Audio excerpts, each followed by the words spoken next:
All over the world, I want the Rathotsava to happen. From Guru Purnima to Navaratri. I want all Annalayas to be open to people. Give free food with the free library. Food for stomach and food for consciousness. Both. One book, my Bhagavad Gita, will be gift. Go from house to house, door to door. Collect whatever people can contribute. One handful of rice, $1, or any small 1 kg vegetable, anything people give. It's one of the best spiritual practice. Madhugari Bhiksha. Nithyanandam. If you guys start doing this, everything, all the best things will be showered on you guys. And Paramashivam more and more will manifest in temple also.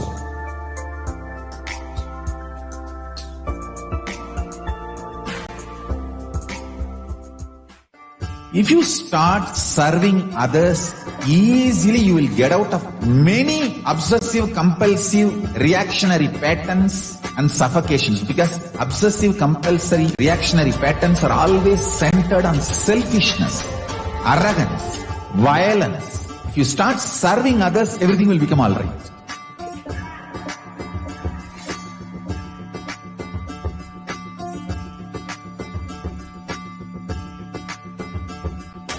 All over the world, I want the Rathotsava to happen. From Guru Purnima to Navaratri. I want all Annalayas to be open to people. Give free food with the free library. Food for stomach and food for consciousness. Both. One book, my Bhagavad Gita, will be gift. Go from house to house, door to door. Collect whatever people can contribute. One handful of rice, $1, or any small 1 kg vegetable, anything people give. It's one of the best spiritual practice. Madhugari Bhiksha.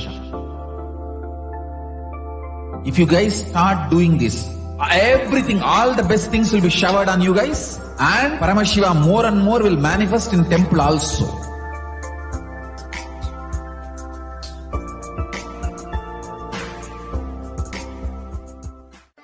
If you start serving others, easily you will get out of many obsessive, compulsive, reactionary patterns and suffocations. Because obsessive, compulsory, reactionary patterns are always centered on selfishness, arrogance, violence. If you start serving others, everything will become all right.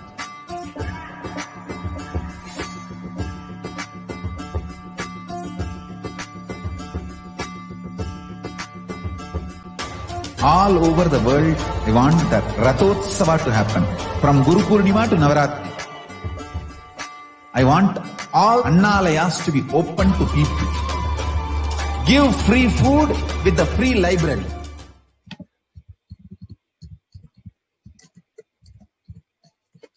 Nitya Paramasukadam Kevalam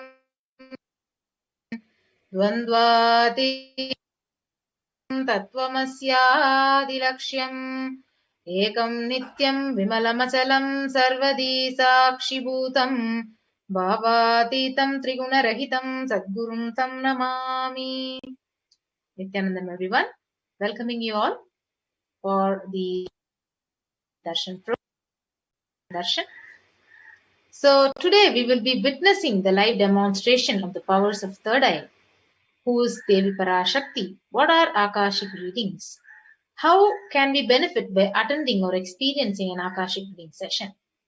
And Darshan, Diksha, an Akashic reading by Parashakti herself, manifesting through the Nija Avatara of the Supreme Founder of Hinduism, Jagat Guru Mahasannidhanam, His Divine Holiness, Bhagavan Nithyananda Paramashivam. So before that, we will be understanding what is Samadhi. So Samadhi means being in one with the source, and Bhava is the right attitude. Bhava Samadhi means being in one with the source through this aspect.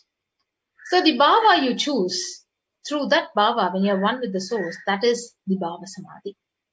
So the divine cosmic beings are real and they manifest through the deities and incarnations directly from Kailasa, and they manifest through the deities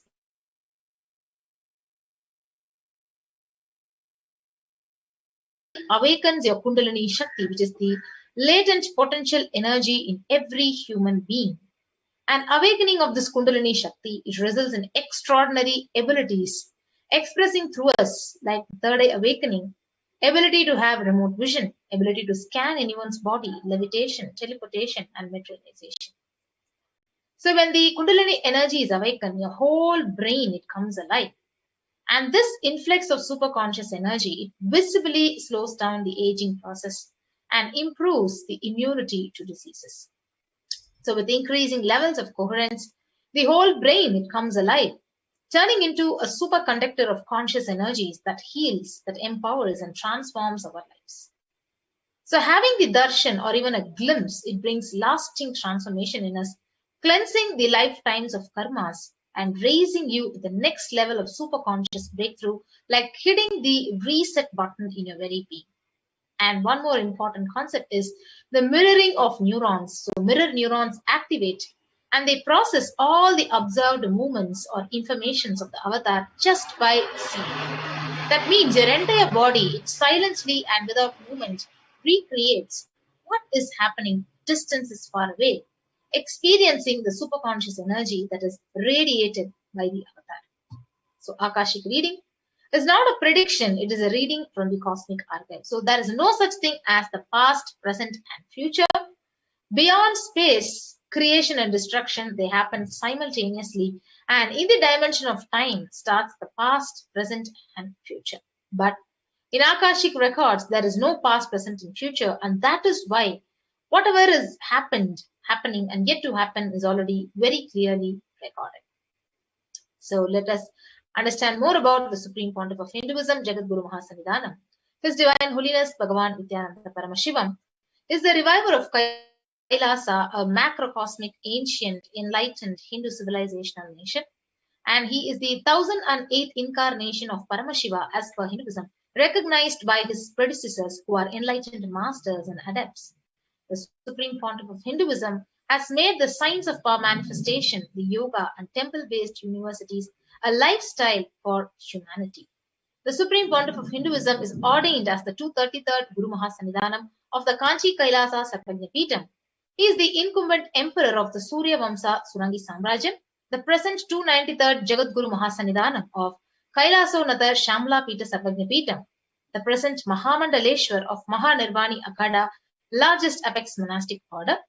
The Supreme Pontiff of Hinduism is the 1008th Acharya Mahamandaleshwar of Atal Akada, the 23rd Guru Mahasannidhanam of Dharma Mukti Swargapuramadina, and he is elected as the Supreme Pontiff of Hinduism by a congregation of over 1000 Hindu leaders. And he is revered as a teacher of Hinduism, the most prolific, most viewed, and most watched, who has authored 300 books, 10,000 articles in 3 languages in English, Tamil, and Sanskrit, translated into 50 languages with over 1,000 titles.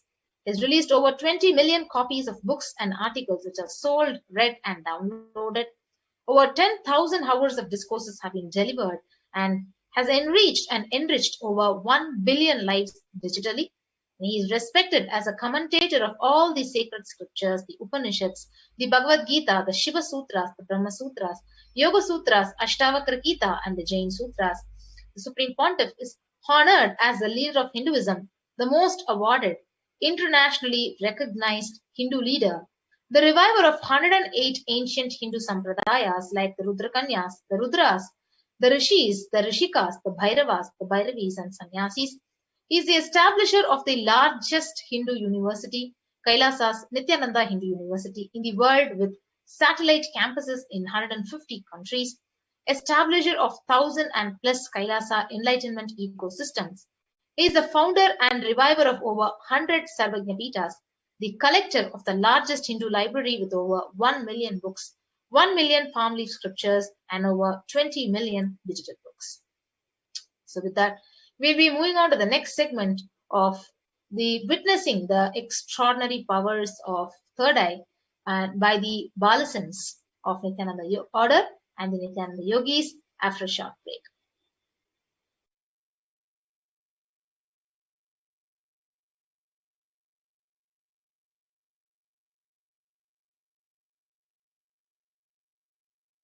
I tell you, each Bhava Samadhi Darshan is a spiritual treat, enjoy.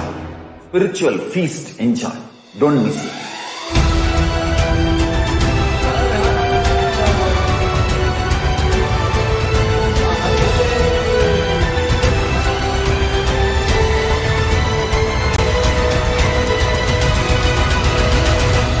Never miss a Bhava Samadhi Darshan. Enjoy Paramashivam, which is introducing and making you cognize the cosmic principles and cosmic beings. The state of Paramashiva, space of Paramashiva, powers of Paramashiva, being of Paramashiva. I tell you, each Bhava Samadhi Darshan is a spiritual treat, enjoy. Spiritual feast, enjoy. Don't miss it.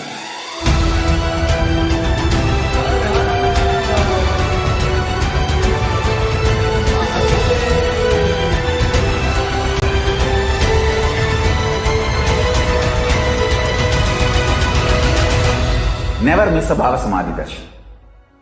Enjoy Paramashivam, which is introducing and making you cognize the cosmic principles and cosmic beings. The state of Paramashiva, space of Paramashiva, powers of Paramashiva, being of Paramashiva. I tell you, each Bhava Samadhi Darshan is a spiritual treat, enjoy. Spiritual feast, enjoy. Don't miss it.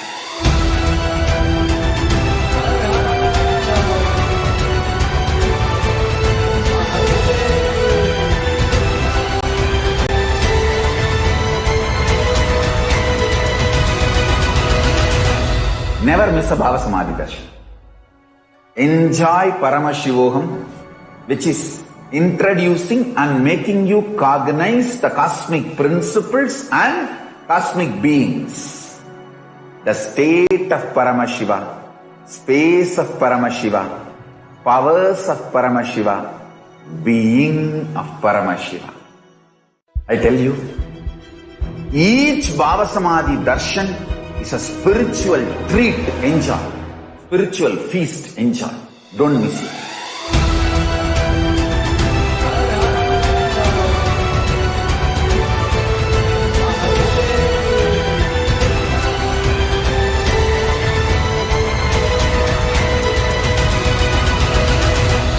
Never miss a Bhava Samadhi Darshan. Enjoy Paramashivam, which is introducing and making you cognize the cosmic principles and cosmic beings. The state of Paramashiva, space of Paramashiva, powers of Paramashiva, being of Paramashiva. I tell you, each Bhava Samadhi Darshan is a spiritual treat, enjoy. Spiritual feast, enjoy. Don't miss it.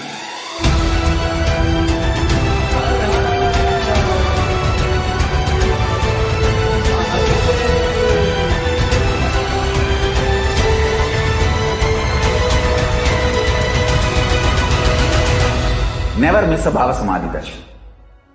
Enjoy Paramashivam, which is introducing and making you cognize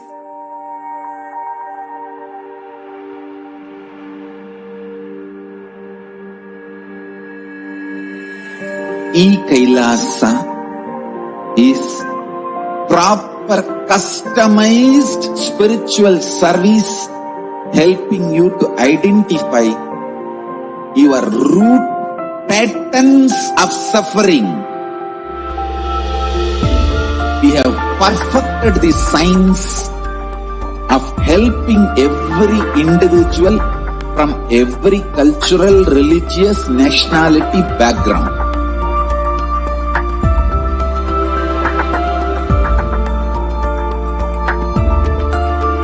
have lowest reactionary assumptions, highest awakened response, alive response for life continuous.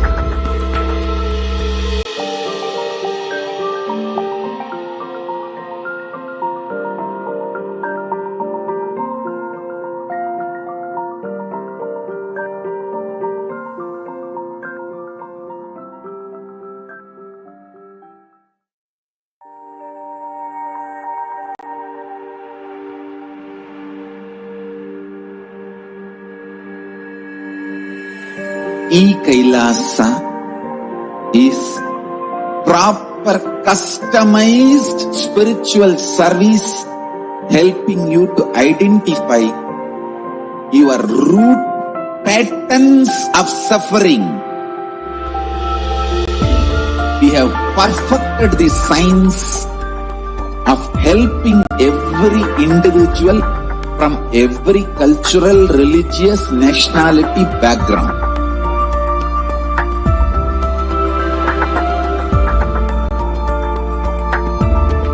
You will have lowest reactionary assumptions, highest awakened response, alive response for life continuous.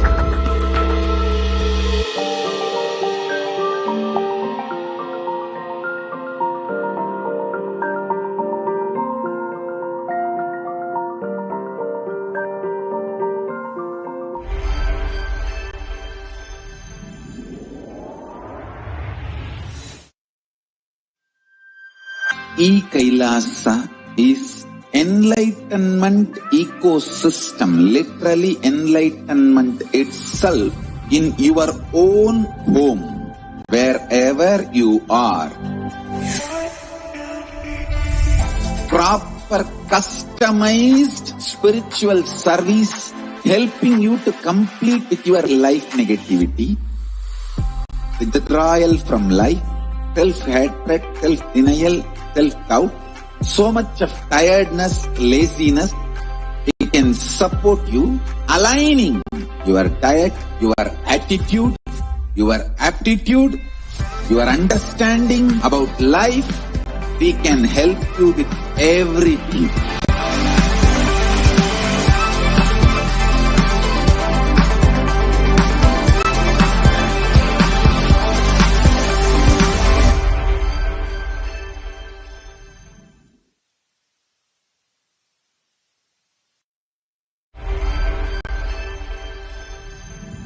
Yes. Yes. E-Kailasa is enlightenment. Yes. Nithyanandam. So let us now witness the extraordinary demonstration of the Shaktis of Paramashiva. So let us see the fundamental difference between Shaktis and Siddhis before we begin. Shaktis are the source of enlightenment, and they come from the feeling connection or oneness with Paramashiva, whereas Siddhis come from intense tapas for enlightenment, and Shaktis are on the path of enlightenment. So Siddhis are on the path of enlightenment. Shaktis are the source of enlightenment. And all of you might be wondering, who is the source of all these Shaktis? Paramashiva is the primordial divinity, the ultimate reality and cause which is self-effulgent, Swayam Prakasha, all-pervading, unchanging, beyond time, space, form and causality. As the fundamental base of Avyakta, the unmanifest, and Vyakta, the manifest existence, he performs the Panchakritya, or the 5 cosmic acts of Srishti, creation, Sthiti, maintenance, Samhara, rejuvenation, Drobhava, pulling out of delusion, and Anugraha, liberating grace for all living entities. And the avatar of Paramashiva, Swamiji, Paramashiva himself has landed down as a 1008th incarnation of Paramashiva and is reviving all these lost sciences to the world in the form of the Supreme Pontiff of Hinduism, Jagat Guru Mahasannidhanam, His Divine Holiness, Bhagavan Nithyananda Paramashiva. And Swamiji is reviving all the lost sciences like the science of enlightenment, the science of power manifestation, the Gurukul education system, the temple-based lifestyle, everything Swamiji is reviving back just for humanity to have a conscious, super conscious breakthrough and evolve into superhumans and into conscious beings. So all this powers which we are able to manifest is transmitted through Diksha, initiation from the avatar. So Diksha is the direct transfer of spiritual energy from the avatar to the disciple, from the guru to the disciple. So there are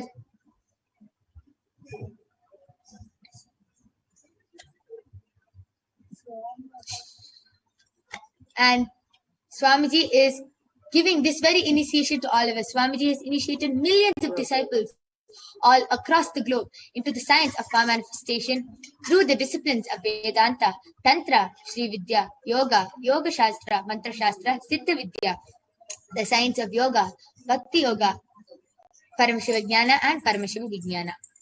So let us now, you will now be seeing how these extraordinary Shaktis is authenticated through the 4 evidences or Pramanas. Go ahead. So the first is the Shastra Pramana, which is the eternal, unchangeable truths revealed in the source scriptures, which is the Vedas and Agamas.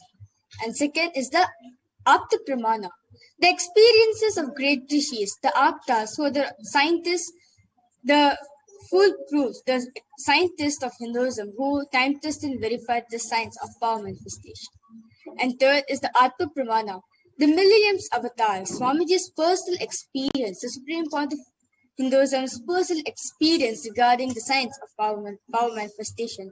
The last is the Pratyaksha Pramana, the scientific study, the empirical evidence done on science of power manifestation session. So this is how the science of power manifestation is authenticated, and you will now be seeing the Shastra Pramana for the power of third eye, which is where we'll be seeing through the divine eye, the third eye, with your eyes blindfolded. So the Shastra Pramana goes, Kapalantarmanonyasa Tishtanmilitalochanaha Kramena Manasodardhyat Lakshaye Lakshamuttamam. And the next is the Apta Pramana, where the Apta Pramana is where Bhagavan Krishna beautifully initiates Arjuna into the power of third eye just with a simple initiation. So let us now see the verse where Bhagavan Krishna initiates Arjuna into the power of third eye. Natu mam shakyase drashtum anenaiva svachakshushah divyam dadami te chakshuhu pashyame yogamaishwaram. Bhagavan Krishna says to Arjuna, but you cannot see my cosmic form with these physical eyes of yours. Therefore I grant you the divine third eye. Behold my cosmic opulence. In the Hindu Purana, which is the Srimad Bhagavad Gita, the 11th chapter, where Bhagavan Shri Krishna reveals the cosmic form, the Vishwarupa Darshan, his cosmic form to Arjuna through the power of third eye. And in the 11th chapter, through the power of third eye, Arjuna detailedly describes Sri Krishna's form. And next is the Apta Pramana, the Atma Pramana, where Swamiji shares that the 10 directions above him, below him, the 360-degree vision, everything was able to see and feel as everything as him. The stone which he was sitting on, the skin of the stone, the tree which was behind him, the plants, the shrubs, the bushes, which everything was there around. He could feel, and as he could literally see him in those beings. And the last is the Pratyaksha Pramana, where the scientific study which is done on the meditative states and the states of Samadhi using the positron tomography emission, the positron emission tomography. So during when meditative space, high activities is measured.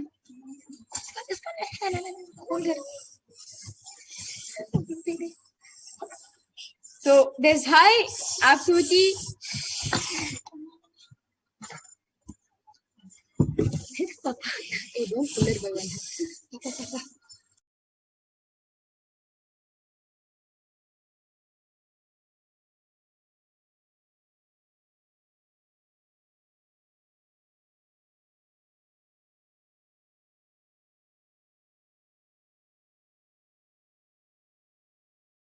where when you meditate the states, only the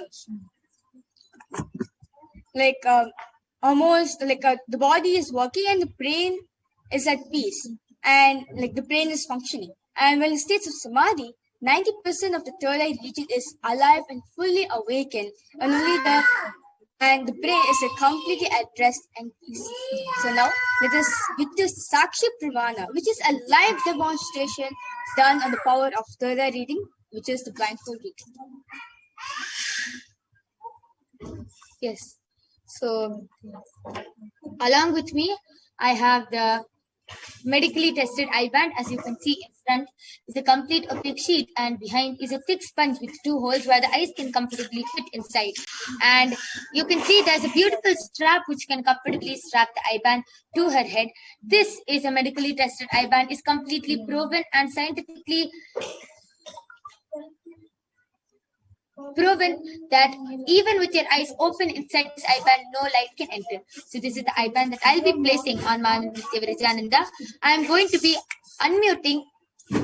I'm going to be opening the eye band right in front of all of you and placing the eye band on Mahamari's eyes.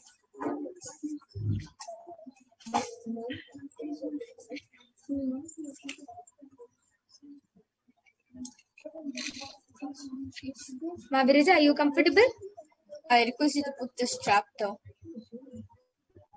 Now? Yes. Yeah. So now Mahamari is comfortable. I request you to turn to your right, left, up, down, and all around. Yeah. So you can see how Mahamari's eyes are completely covered from all sides, and there is no possible way of light entering in between. Yes. So now I request the YouTube comments to be projected, and all of you can start posting anything you want in the YouTube comments. You can post your any comments, medical terms, scientific terms, and you can post sentences, paragraphs, emojis, numbers, letters, anything you want in the YouTube comments, and Mahavirja will be reading it out live in front of you. I request the interview operator to project the comment section.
Yes.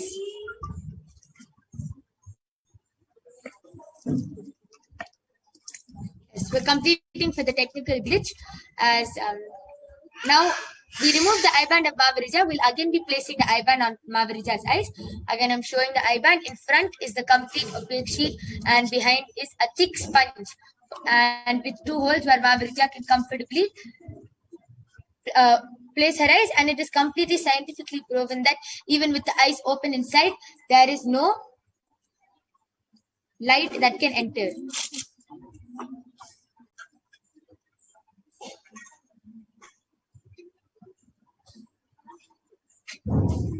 Yes. Mahavirija, are you comfortable? Yes. Yes. So now Mahavirija is comfortable. I request all of you from now, to start posting comments as we again place the eye band on Mahavirija. To make the power more authentic, I request all of you to again post, you can post different comments. So Mahavirija will be able to read out the comments. So latest comment, which is posted in Kailasa's Space Channel YouTube channel, is by Expressions of Me I Am has posted. It's great that you girls can be relaxed and relatively focused even with the little one running around all over. And like a laughing emoji, good going, and a smiley emoji.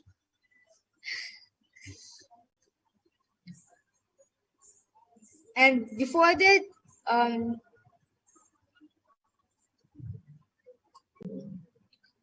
I request all of you to continue posting new comments. You can continue posting comments. You can post numbers, letters, words, shapes, anything you want.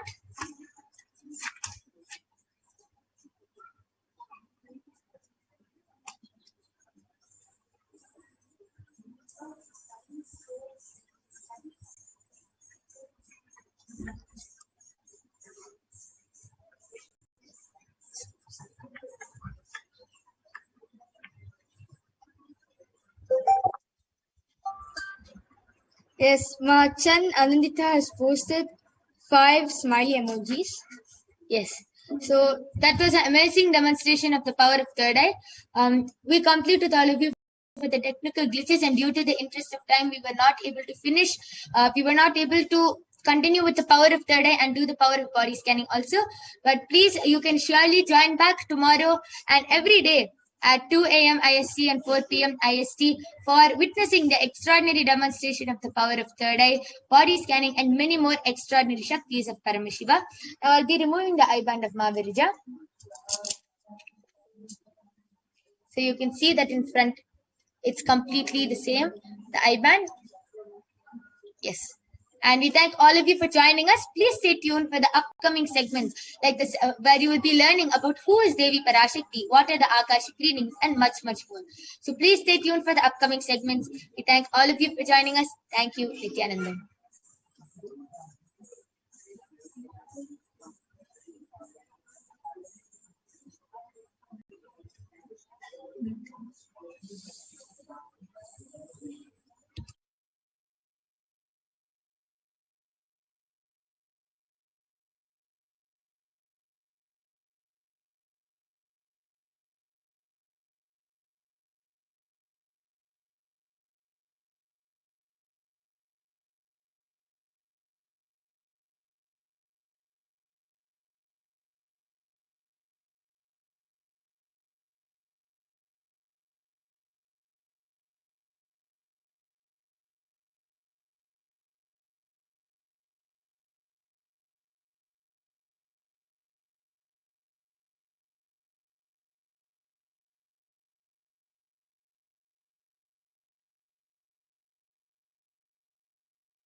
Nithyanandam, everyone.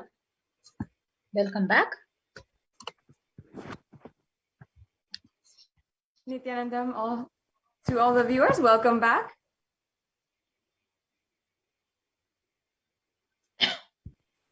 Yes. We'll now be moving on to the next segment.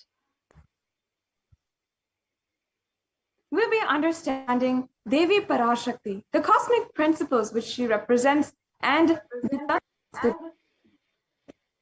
that she embodies. We'll be understanding Devi Parashakti, being introduced to her, the divine cosmic mother. As well, we'll be introduced to the Akashic reading. How does the Akashic reading work and how can it make breakthrough in your life? In the following segment, you'll have the answers to all of these questions.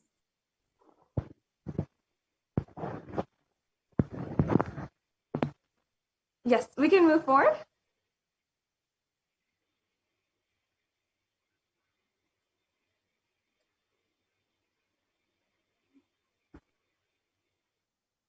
So we'll now be chanting the Dhyana Shloka of Lalita Sahasranama. Sinduraruna Vigraham Trinayana Manikya Mauli Spurat Taranayaka Shekaram Smritamukhi Mapina Vakshoruham Panibhya Manipurna Ratna Chasalam Bibhrati Saumyam Ratna Gatastha Rakta Charanam Dhyayet Paramambikam. And now I'll be chanting the English translation.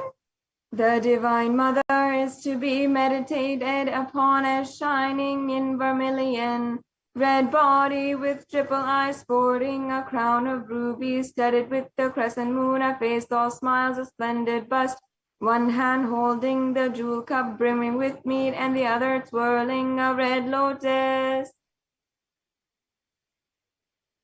Arunam Karuna Tarangitakshim Dhrutapashangusha Pushpabhana Chapam Animadi Biravritam Ayukairahamityeva Vibhavaye Bhavani. I meditate on the great Empress. She is red in color and her eyes are full of compassion, and holds the noose, the goad, the bow, and flowery arrow in her hands. She is surrounded on all sides by powers such as anima for race, and she is the self within me.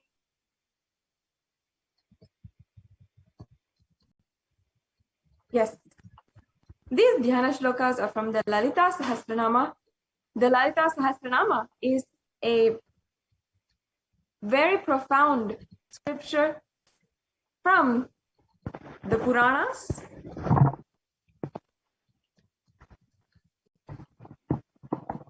And Devi Parashakti is the divine cosmic mother.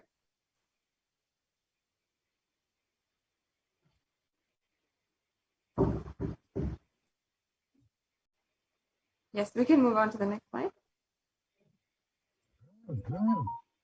Devi is the ultimate pure feminine consciousness. Parashakti is the cosmic mother. It is her cosmic womb from which billions and billions of universes comes out and go in.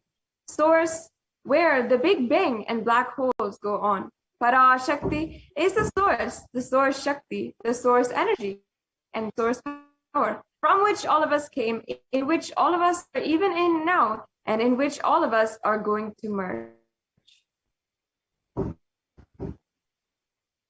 So out of her extreme love and compassion, Parashakti herself is manifesting through the embodied form as the Nija Avatara, the Supreme Pontiff of Hinduism, Jagadguru Mahasannidhanam, His Divine Holiness, Nithyananda Paramashivam, gracing us, answering all our questions, attending to our prayers, giving boons, healing us, revealing our past, present and future, delivering profound spiritual truths, and ultimately giving us the experience of Paramashivoham itself. Now, in the words of Parashakti herself, she gives a beautiful definition, a beautiful introduction to her energy. She says, raising as Omkara, expressing as Vedas and Agamas, blossomed as Srimkara, filled as Parashodasi, living in the 14 triangles, the Kailasa Swamini, who is Kailasa Sripura Chintamani, Parashodasi, sitting as Paramashiva, Parameshwari, who rules the world, Paramashakti, Manonmani, Meenakshi. As Nithyananda, I took the Nijavatara here to give good boon to everyone, to bestow all goodness. Hiranya Garbha Swarupini, Brahmanda Yoni, Shyami, Chandramauli, Rapala, Parna, Uma Parvati, Savitri, Navayavana, Samrajya Lakshmi, Parameshwari, Parashodasi, Meenakshi. Taking the form of Nithyananda, I came here as Nijavatara. With great compassion, I am blessing. Listen, people, to do good to all of you. I took the form of Nithyananda and came down as Nijavatara. Yes. So raising in Omkara, blossoming as Shiva, manifesting as the source of existence, powers of existence and expressions of existence. From the oneness of Om, blossoming into two as Prakriti and Purusha, blossoming as three Shaktis, the Icha Shakti, Kriya Shakti, Jnana Shakti, growing as four Vedas, expanding as five Panchabhutas, beyond the six chakras, filled as gotras of seven rishis, expanding as 8 directions, existing as 9 grahas, blossoming as 10 indriyas, being as 11 chakras, creating all the worlds, bringing life to tell and make truth blossom, and to do good, Parashodasi, Meenakshi, in the form of Nithyananda, I came to bless every one of you. Now let us understand how we can receive Devi Parashakti in the most beautiful way. Understand that literally in that moment you are seeing Paramashiva and Parashakti. She is there in your screen. So always receive her very traditionally. Keep 2 betel leaf, 1 banana, 1 betel nut, and 1 coin in front of your screen and watch Devi. In the Hindu tradition, the coin is actually considered as a traditional dakshina. It can be the lowest value. It can be even 1 cent or 1 paise if you are from India. Of course, the supreme point of Hinduism is not trying to monetize this ritualistic offering. It is a beautiful offering done in the Hindu tradition in order to add so much of value and gratitude to the presence that we are witnessing, that we are having the darshan at that very moment. The next slide, please.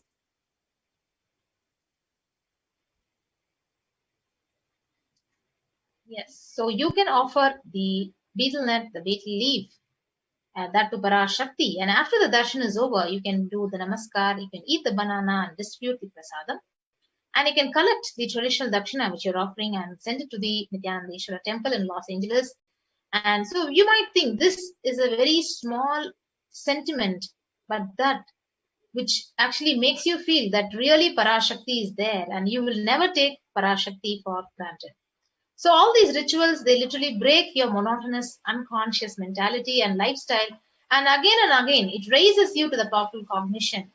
And it will break the unconscious behavior of taking Parashakti as for granted. So as you can see here, these are the examples of what you can prepare for the tambulam. The tambulam is another name for the dakshina. And you can offer this to Devi Parashakti as she is appearing, as she gives the darshan.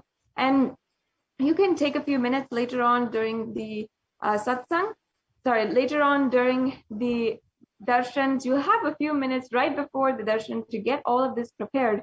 So make sure that you have the betel leaf, the banana, the coin, and the betel nut, and you can arrange it in this way, is shown in the photograph of the plate.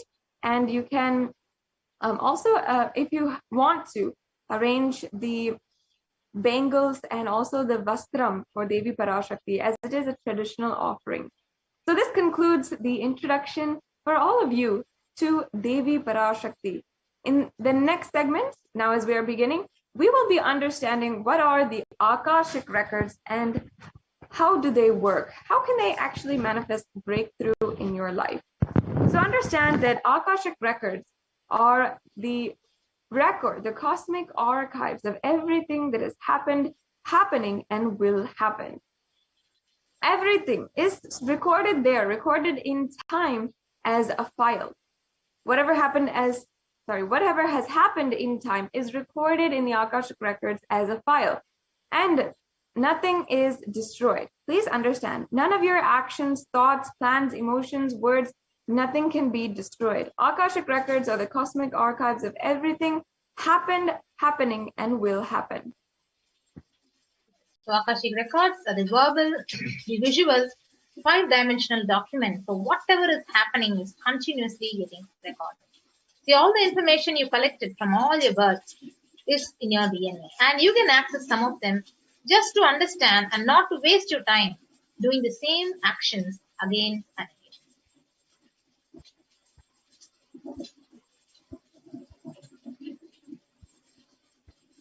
Now, please understand that many of you might have gone to get your horoscope done, or you might have gone to get some other kind of predictions on your future done. But we have to understand very fundamentally that Akashic reading is not a prediction. It is a reading from the cosmic archives. There's no such thing as past, present, and future. And beyond space, sorry, can you go back to the last slide, Ma?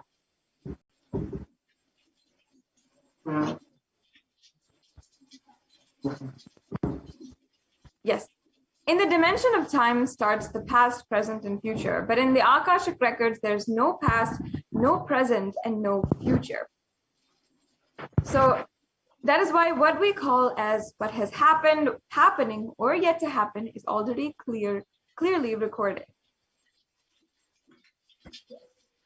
So in Swamiji's words, nobody has a right to comment on these readings. Nobody has a right to manipulate on these readings. Nobody has a right to interpret these readings. And nobody has a right to comment on these readings. So they are complete unto themselves. And for anybody to live in tune with the cosmos, the Jivan Mukti, living enlightenment, does not need any special practice other than listening to these great readings again and again.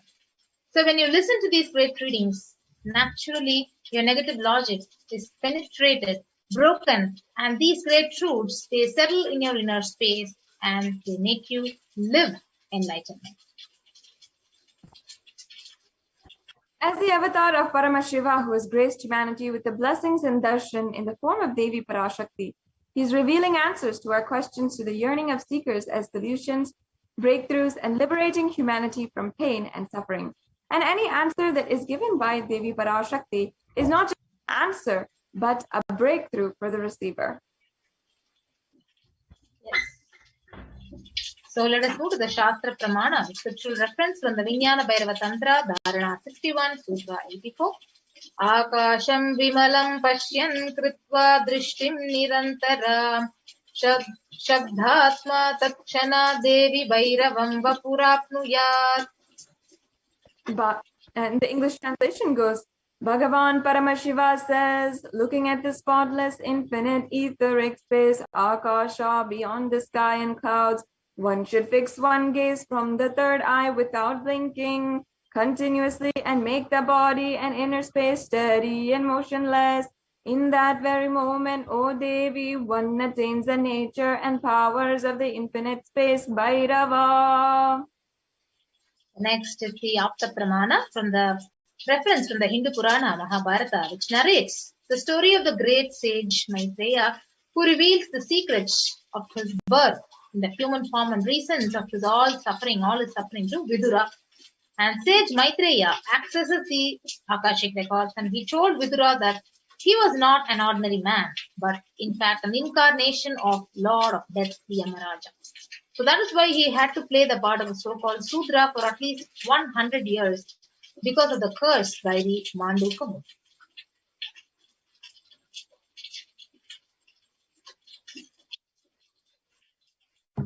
The Supreme Pontiff of Hinduism says that all the information you collected from all your births is inside of your DNA, and you can access some of them just to understand and not to waste this time doing the same actions again and again. Accessing the DNA code, reading the Akashic records will be useful for you to be liberated from your default future, bringing an end to binding cognitions, known and unknown suffering, and leading you to experience enlightenment. Yes. So only an avatar can alter, can change, can upgrade and edit the Akashic records. It can actually reveal, they read the Akashic records, but only the avatar can alter, can edit, can change the Akashic records. So during the darshan, the Supreme Pontiff, he blesses and upgrades the Akashic records as per the request and prayer of the devotee.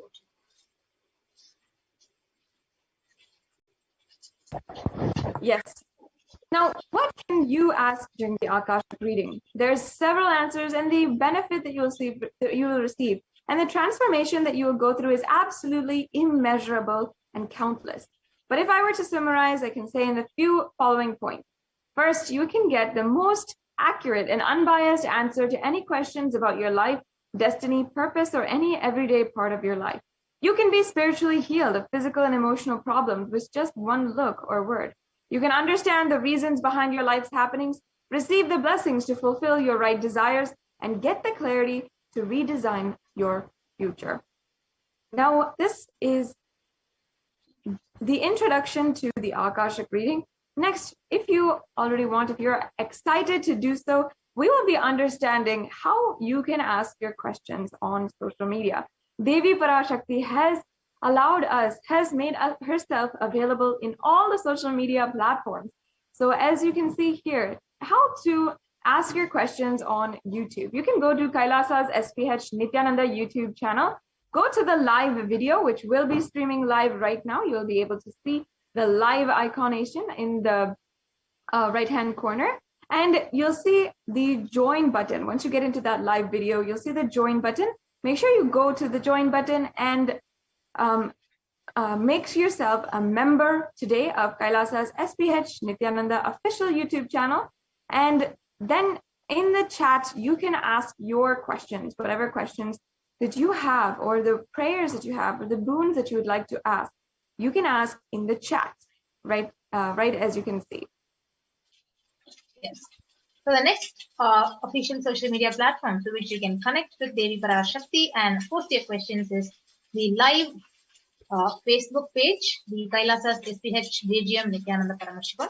You can like and follow this official Facebook page and then ask your questions in the comment section under the live stream when the PARASHAKTI live Akashic reading is happening.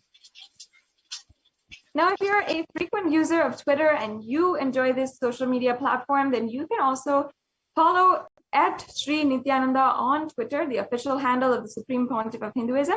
That is at Sri Nithyananda. And make sure you're following and you have the notifications turned on so that anytime there's a live feed, you can get a notification. And you can ask your questions by replying to the tweet of the live feed. So ask your questions in the reply section of the tweet using the hashtag #AskTheAvatar. Yes, so the next platform through which you can actually ask your questions to PARASHAKTI is the Instagram account. So you can actually follow Sri Nithyananda on the official Instagram page and then ask your questions in the comment section and connect with PARASHAKTI. And if you're not used to social media, you're not very familiar, and you're not very comfortable with it, you don't have to worry also. You can go to kailasa.org and send your questions, ask your requests to Devi PARASHAKTI through the WhatsApp widget on kailasa.org. And another option on the website is also the live chat option if you do not have WhatsApp. So all of these are the different options that you have today to ask your questions to Devi PARASHAKTI and receive the breakthrough that you need in your life right now. Devi PARASHAKTI has manifested in order to answer and attend to all of her devotees, those whom she sees as her beloved children, and has blessed each and every one of us with her guidance and protection.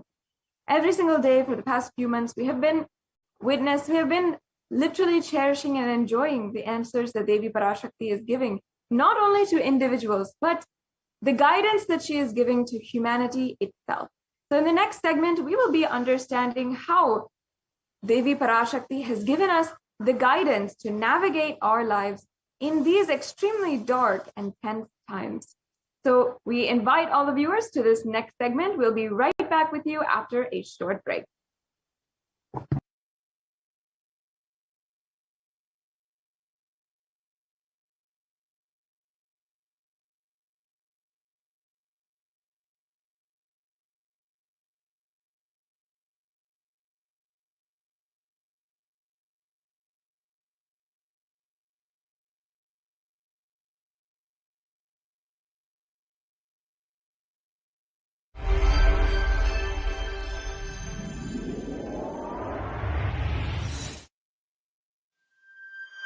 E-Kailasa is enlightenment ecosystem, literally enlightenment itself in your own home, wherever you are. Proper customized spiritual service helping you to complete with your life negativity, withdrawal from life, self-hatred, self-denial, self-doubt, so much of tiredness, laziness. We can support you, aligning your diet, your attitude, your aptitude, your understanding about life. We can help you with everything.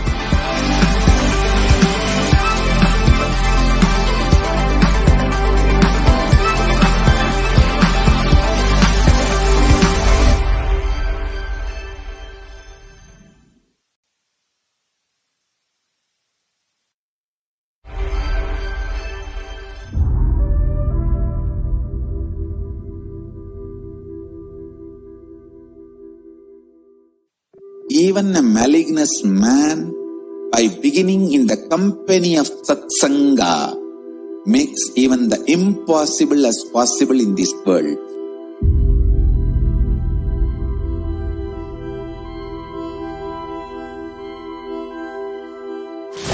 E-Kailasa is the message from Paramashiva to have superconscious breakthrough.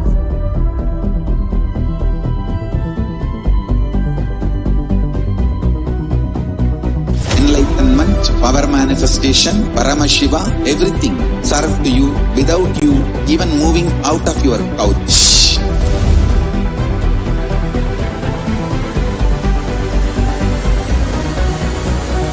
We have perfected the science of helping every individual from every cultural, religious, nationality background. We can multiply the quality and quantity of your life.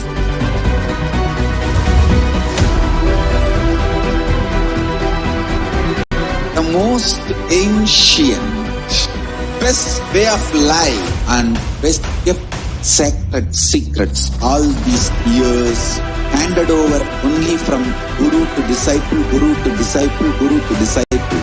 Secrets kept inside the Siddha Paramparas, Siddha tradition.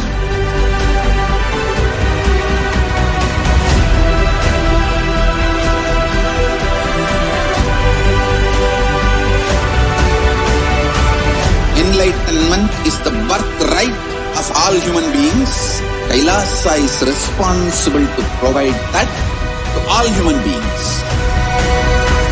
Whole world should become E-Kailasians.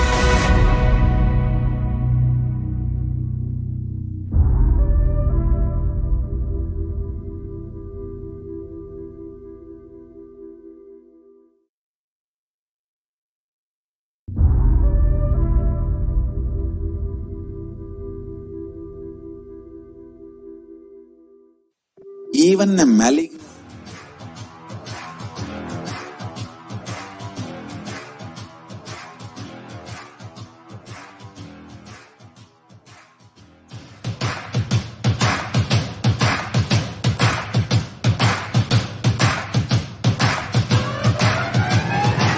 I welcome all of you, the whole world, to come and celebrate, enjoy not only the enlightenment ecosystem, the beauty of how it is getting revived. Be an insider for this great revival process. If you are an insider even for a startup company, you will understand not only the result of the company, even that being an insider is such a joy. Being an insider when it was happening is something extraordinary. So, I welcome all of you to come and be part of an insider of this revival of Kailasa, the enlightenment ecosystem, sovereign order of Kailasa, Kailasa nation itself. I request and welcome, invite all of you to become E-Kailasian get your free passport and make billions receive this free passport.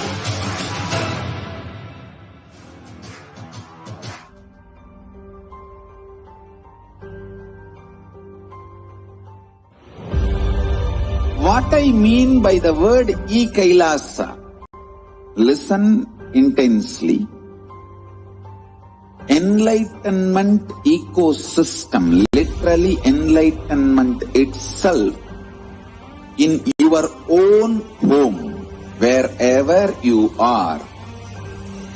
If you cannot come to Kailasa, it's okay. Kailasa can come to you. Kailasa coming to you is e-Kailasa. Hello everyone, welcome back. So we will now be moving on to the next segment of this program of what Devi Parashakti has revealed about the state of the world. So we'll be now watching a small video clipping on what Parashakti has revealed about the black fungus. What I mean by the word e-Kailasa, listen intensely.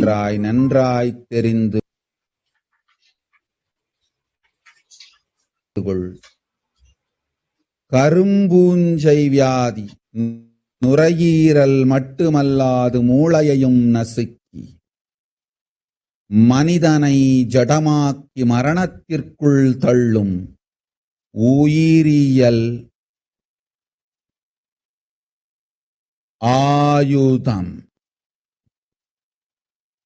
மனிதர்கள் மீது நடத்தப்படும் உயிரியல் போர் இது. நவபாஷாணத்தின் மீது பொழியப்பட்ட நீரும் மஞ்சளும் பாலும் வேம்பு ரசமுமே இதற்கு மருந்து. அதை அருந்தி உடலிலே அதை ஊற்றி நீராடி இருந்தவர்க்கு காவல் அம்பிகையின் சக்தி.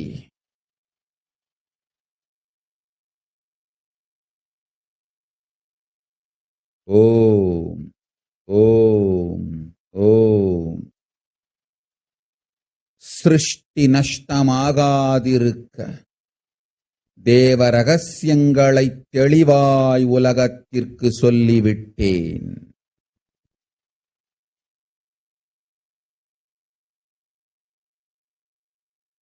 இந்த ரகசியங்கள் எல்லாம் உலகத்திற்கு நாம் நித்யானந்தன் வடிவு கொண்டு சொல்லும் பொழுது எதிரிகள் பெருங்கோபத்தொடு நித்யானந்தன் திருவுருவை அழித்திடாமல் இருந்திடவே அவன் திருவுருவை கைலாயத்திற்கு கொண்டு வந்து பாதுகாப்பாக்கிக் கொண்டு பிறகு இந்த உண்மையெல்லாம் உலகத்திற்கு சொல்லுகின்றேன். அன்னை பராசக்தியும் கூட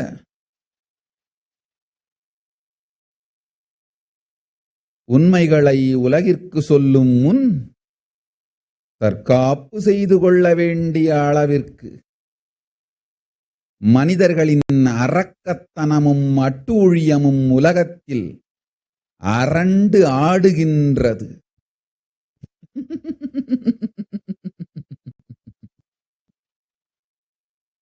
ஓம் ஓம் ஓம் ஓம் ஓம்.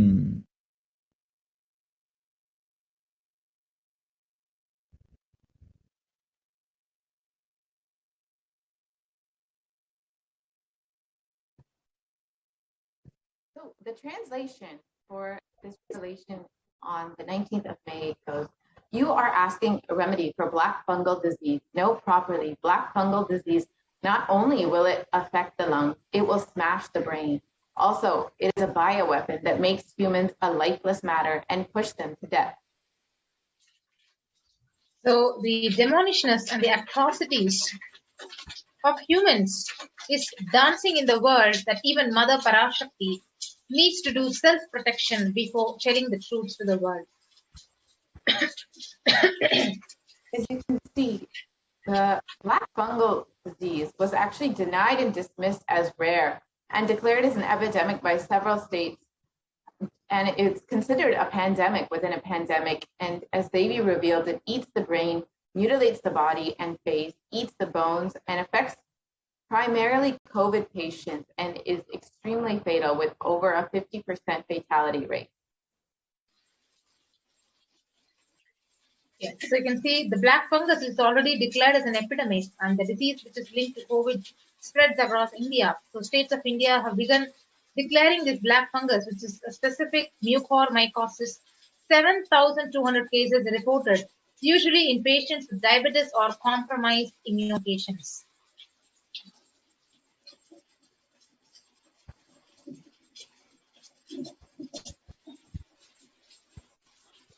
And according to recent articles, India faces a shortage of treatment in facing the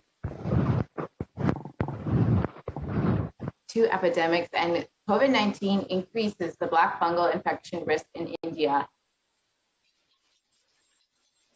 And Yes. you see here that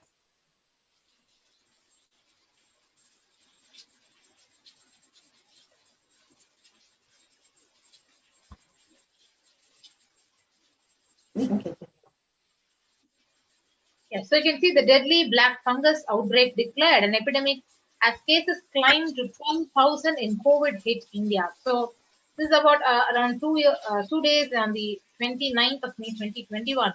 So range of states across India have declared the outbreak of the rare black fungal an official epidemic, as the total number of cases has hit more than 12,000. And it is, as we stated earlier, a pandemic within the COVID-19 pandemic. And after COVID-19, the soaring numbers of fungal infections among the recovered patients have emerged as a new medical concern. And more than 12,000 cases of fungal infection have been reported from different parts of the country and created a sense of panic among the people. So the flesh-eating black fungus killing off patients who survived COVID-19. So it has a near 50% mortality rate and is tragically killing many who were relieved to have beaten the COVID-19. And the infection can eat through the skin, the soft tissue, or even the bone as it attacks the brain or the other critical organs. Once it starts growing that way, it's very difficult to control. And the doctors studying the outbreak in India, they say steroids used to treat the COVID also weaken the immune system, leaving patients more susceptible to the fungus. And as Devi revealed, human beings will die like cats and rats on the street. And this, we can see, is already coming true with dead bodies floating in large quantities in Ganga. And authorities have been fudging numbers and underreporting the number of deaths due to COVID-19. And as Devi revealed, dogs are eating those dead bodies. Because dogs ate those dead bodies, they are dying, and 4 human beings are eating those dogs' dead bodies. And because they don't have food, they are also dying. Yes, so you can see what Parashakti had revealed, that I saw clearly dead bodies floating in large numbers. So you can see the bodies which are floating in Ganga, and the Boxer locals more worried about water contamination than where the bodies came from. You can exactly see the dead bodies are floating in the Ganga river. And as they revealed, dogs are eating those dead bodies. According to this article, scores of decomposing bodies are laid uncovered in the Sangam area. And for the last 2 to 3 months, people have been burying their dead here. Sand covering the bodies is blown away by a strong wind and exposing the decomposing bodies. Predatory birds and dogs gather and feast on these bodies. And the government should make the proper arrangements for the burial. So as they revealed, dogs are actually feasting on these dead bodies, exactly as what Devi said. Yes, so you can see human beings will die like cats, rats. And what exactly Parashakti has revealed, India is reeling under a massive second wave of COVID-19 pandemic. The number of deaths has also increased, and such is the situation that crematoriums and even the burial grounds are packed to their capacities. For over 150 dead bodies have been reported as COVID fatalities were dumped on banks of the Ganga, and these COVID bodies were washed further down and can be eaten by stray dogs, which will further spread the coronavirus pandemic. And this has been reported in articles. Yes, so human beings, same way that Parashakti has revealed, the same thing, dead bodies washed up on the banks of Ganga. They spited for a second straight day in Uttar Pradesh, and the spot was around 55 kilometers up from Bihar's Buxar, where more than 100 bodies were found, evoking shock and anger. And the Bihar authorities had argued that the corpses had floated down from Uttar Pradesh as the state has no tradition of consigning bodies to the water. And dozens more bodies have been washed up on the banks of the Ganga. But this has been severely underreported. The reports show 40 number of dead bodies found, but the actual number is far, far more. And that Parashakti revealed, and the Supreme Court of Hinduism.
Yes, sorry for the technical glitch.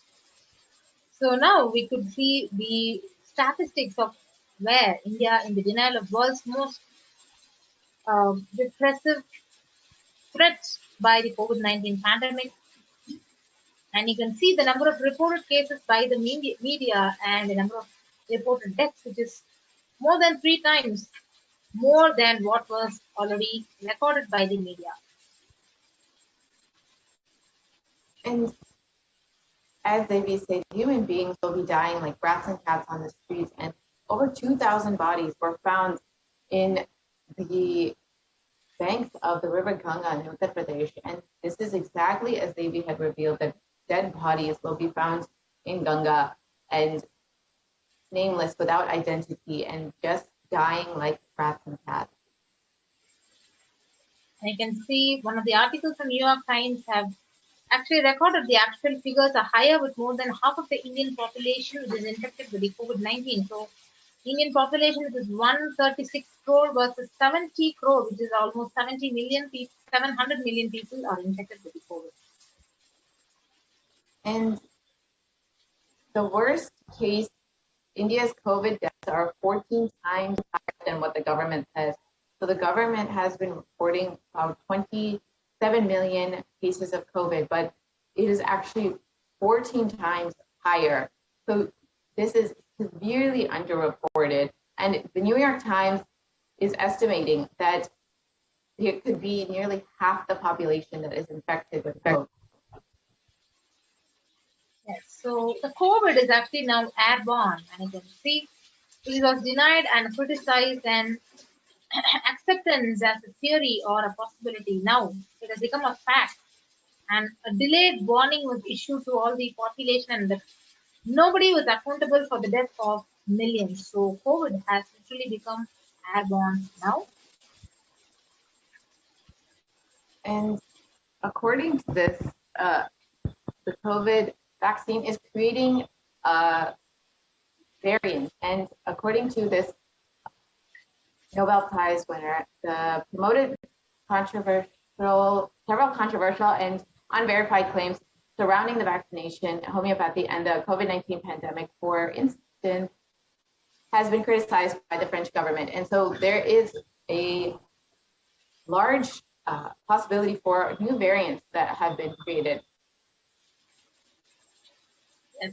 So here we have one of the Nobel Peace Prize winner. He reveals that the COVID vaccine is literally creating variants, and he's also saying that this vaccination is the one which is creating the variants. And as we know, COVID is considered the most world infectious disease because it is airborne. And scientists say that the authorities think so too, and this has been verified by the CDC and WHO, and has changed the way that we should be approaching the disease now. And we have one more scientific research article which discusses the airborne transmission for months, and it was only the last week of May that the WHO and CDC had made this official. And you can see here how airborne transmission of COVID-19 is a risk. Initially, that it was considered only through, that it was not airborne, but now you can see that it is far more contagious, and it requires a lot more social distancing. So, and one more important thing is that home quarantine is not possible in India, and that is the prime reason for large deaths in India, and that is what was actually even revealed by the Chief Minister of Assam, the Himanta Biswas, who says the one prime reason for the largest number of COVID outbreaks is home quarantine, which is literally impossible. And he says we have seen more death cases happening from home isolation, as several people do not keep pulse oximeters, and some do not read the counts in their meters properly. And as per the Maharashtra government, on Tuesday, they announced that the decision to skip home quarantine is in districts which have a much higher rate of COVID positivity, and then the state's average. The state public health minister decided that to ensure better health care, it is best to quarantine in facilities which show, especially for locations which have a much higher COVID rate. And this is exactly what Devi PARASHAKTI revealed, that home quarantine is not possible, and it is best to go to a quarantine center, especially one of the quarantine centers opened by the Supreme Pontiff of Hinduism to humanity.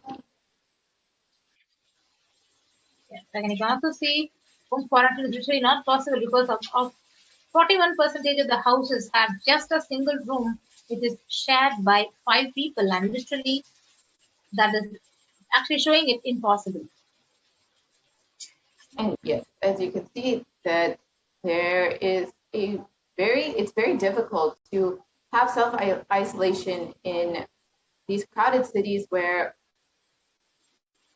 people have very little space, and 40% of families are in very tight quarters with only one room, where isolation and social distancing is nearly impossible. And you can see again another article which says, where is the space for home quarantine in cities? So the ministry's guidelines on home quarantine was literally impossible in one of the states in India.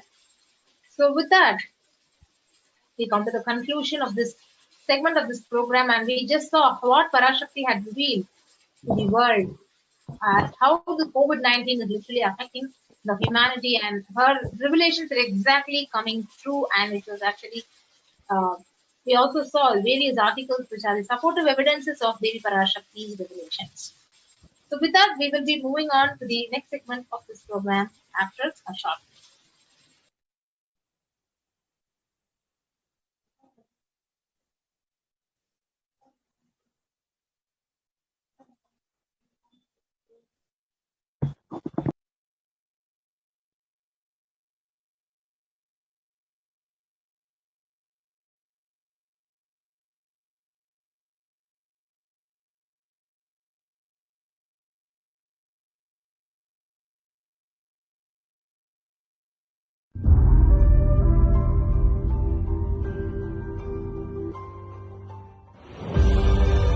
What I mean by the word e-Kailasa, listen intensely. Enlightenment ecosystem, literally enlightenment itself, in your own home, wherever you are. If you cannot come to Kailasa, it's okay. Kailasa can come to you. Kailasa coming to you is e-Kailasa.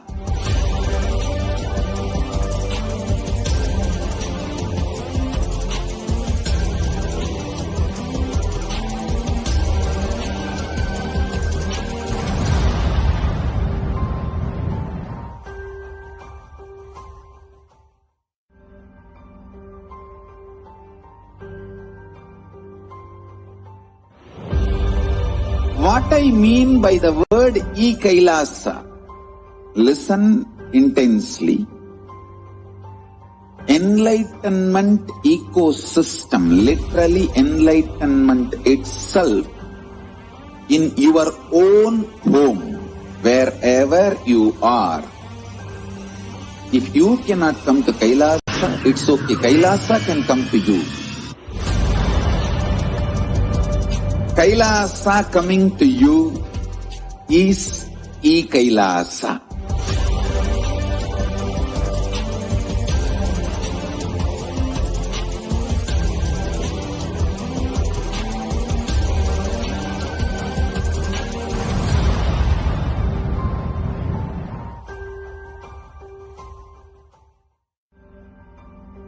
I tell you, each Baba Samadhi Darshan is a spiritual treat, enjoy. Spiritual feast, enjoy. Don't miss it.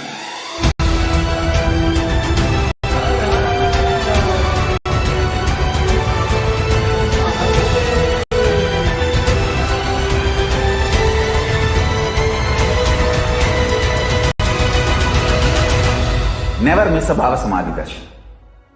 Enjoy Paramashivam, which is introducing and making you cognize the cosmic principles and cosmic beings. The state of Paramashiva, space of Paramashiva, powers of Paramashiva, being of Paramashiva. I tell you, Each Bhava Samadhi darshan is a spiritual treat. Enjoy.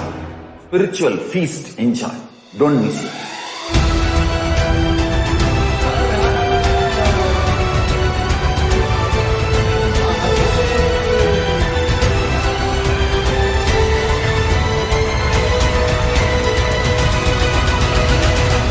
Never miss a Bhava Samadhi darshan.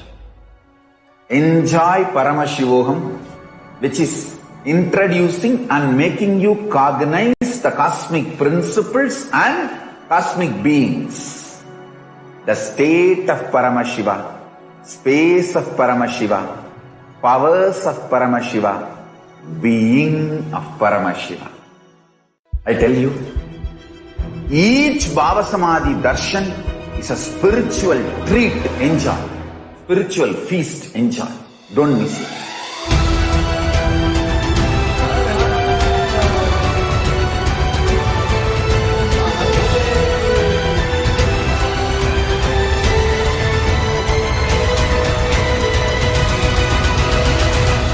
Never miss a Bhava Samadhi darshan. Enjoy Paramashivam, which is introducing and making you cognize the cosmic principles and cosmic beings. The state of Paramashiva, space of Paramashiva, powers of Paramashiva, being of Paramashiva. I tell you, each Bhava Samadhi darshan is a spiritual treat. Enjoy. Spiritual feast. Enjoy. Don't miss it.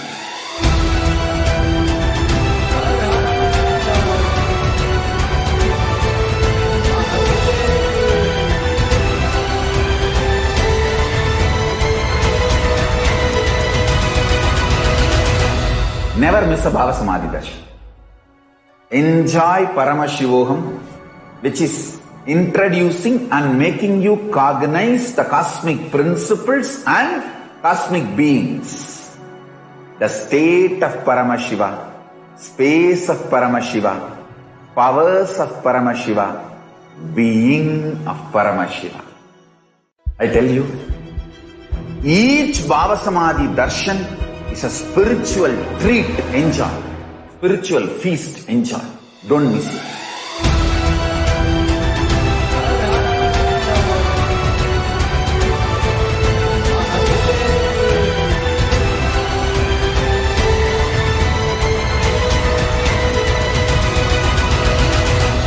Never miss a Bhava Samadhi darshan. Enjoy Paramashivam, which is introducing and making you cognize the cosmic principles and cosmic beings. The state of Paramashiva, space of Paramashiva, powers of Paramashiva, being of Paramashiva. I tell you, each Bhava Samadhi darshan is a spiritual treat. Enjoy. Spiritual feast. Enjoy. Don't miss it.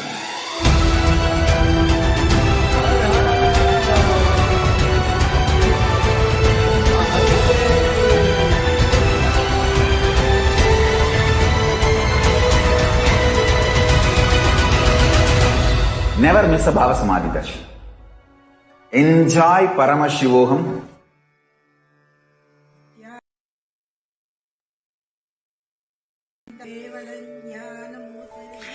Here is the Australia Kailasa.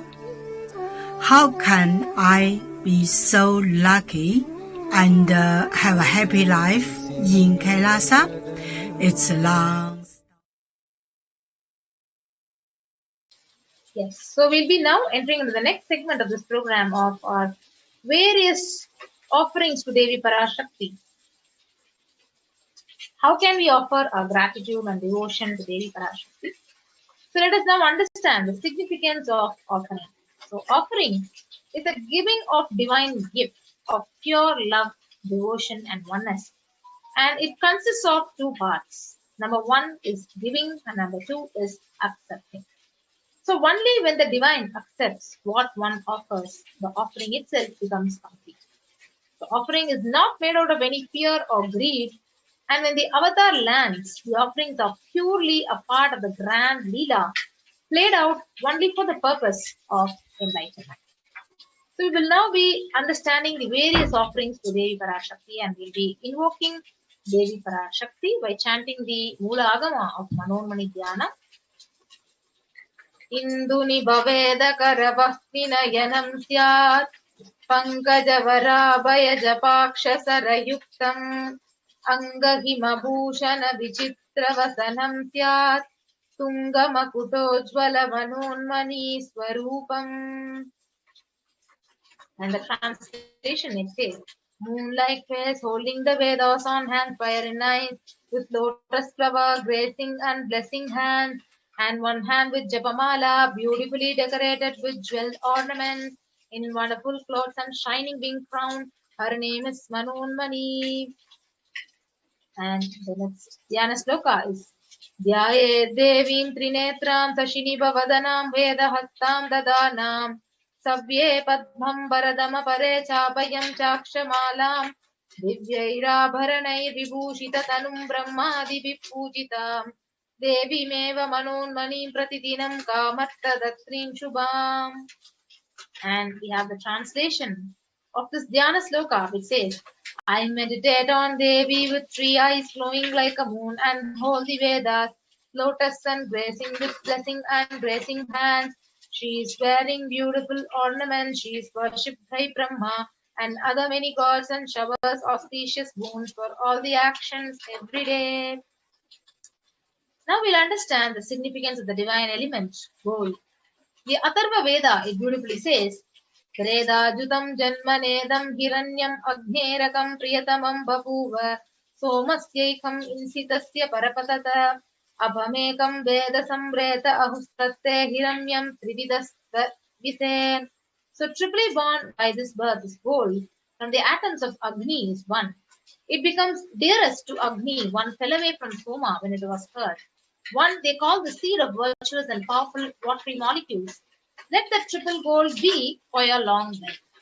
So gold is a divine element. It purifies anything it touches. It is an element of spiritual significance and great spiritual power of healing and enlightening. The vibration of gold has the power to infuse sattva energy and positive thought currents in anyone who wears and anyone who sees or operates in its vicinity. Gold is present in all the scriptures, the Agamas, the Vedas, the Shrutis, the Smritis, Itihasas, Puranas. In all Hindu scriptures, it is abundantly displayed that gold is the most auspicious and the purest metal which purifies our beings. In the Hindu civilization, everything was built in gold, exchanged in gold, and ritual feasts were offered in golden bricks. When one was to be saved from life-threatening illnesses, gold was offered as a ritual fee, and gold was in abundance and used for weighing equivalent amounts of commodities, including house. Kingdoms were built with huge doses of gold. The streets would have huge columns and huge archways made of gold, and the horses and cows were dressed in gold. The Hindu civilization thrived on the banks of the rivers of gold. Indus River was called as Hiranmaya in the Veda. The river Saraswati was called Hiranyavartani in Atharva Veda. So gold is the supreme element for offering gifts to the ones we love and revere. Temples are constructed and paved in gold. Deities are made in gold, decked and adorned in gold because it preserves the enlightenment energy for thousands of years and it literally lasts forever. So with that, we'll enter into the offering to Devi Parashakti, the first offering, the E-Pundi offering.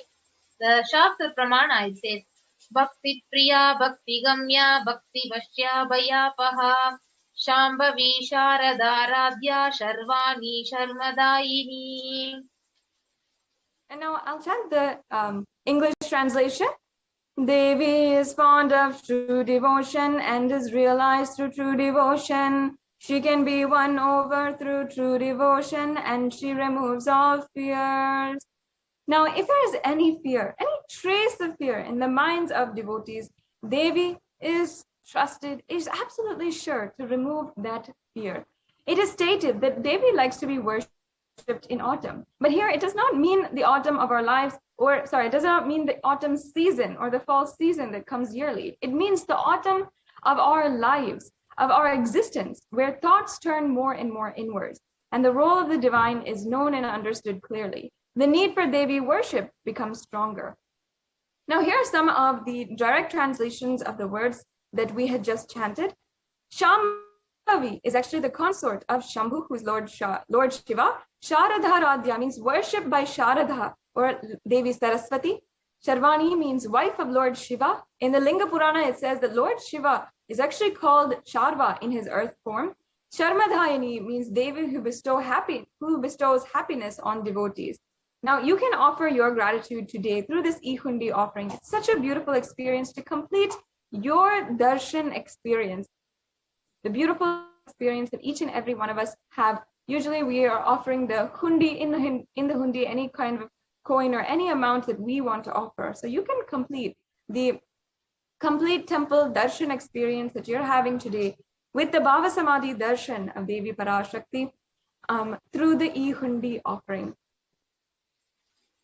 Now, the next offering is chanting. So the Devi Mahatmyam, the chapter 12 and verse 34 says, Saitan mohyate vishvam saiva vishvam prasuyate kaya chitta cha vijanam tushta rudim prayaschadi. And the English translation: the goddess enchants this universe and she herself gives birth to this universe. That God is being prayed without any interest in anything gives that knowledge that leads to salvation and gives the wealth in the materialistic sense. This is from the Devi Mahatmyam, the Devi Purana, chapter 12, verse 34. Now, offering the Sankalpa, or the conscious resolution, blesses the person with all the fruition of the desires and wishes that he is yearning for. The next offering is offering of the Sahasranama Swarna. Sahasranama, verse 731, it says, Nama Parayana Prita, means she who likes the repetition of her various names. So this is the offering of 1008 names of Devi Parashakti, and it's a very special and unique archana which is offered to the Mahameru of Devi Parashakti.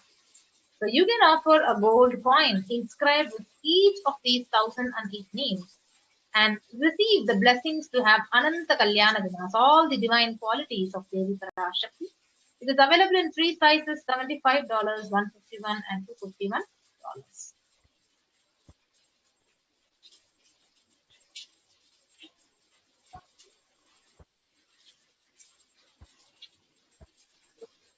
And the next offering is the Mukta Anguti. This Mukta Anguti is the pearl, the finger ring with the pearl. And it's actually very well known in Hindu tradition that the pearl gem is a favorite of Devi Meenakshi. So we'll be chanting a verse from the Meenakshi Pancharatnam for all of you as we are presenting this offering. Muktahara ruchiram purnendu vaktra prabham shinjannu purakimkini manitaram padma prabhava suram sarvabhishta falapradam girisutam vanirama sevitam Meenakshim pranatosmi santatamaham karunyavaram nidhim. Yes, and the English translation: I bow down to the goddess Meenakshi, whose crown has garlands of pearls and face shining like the full moon, who wears anklets that are studded with gemstones and has small bells, who is shining like the splendor of a lotus, who grants all the wishes, the daughter of the mountain, who is worshipped by goddess Vani and Rama. And I remain ever bowing to the goddess Meenakshi, the ocean of compassion.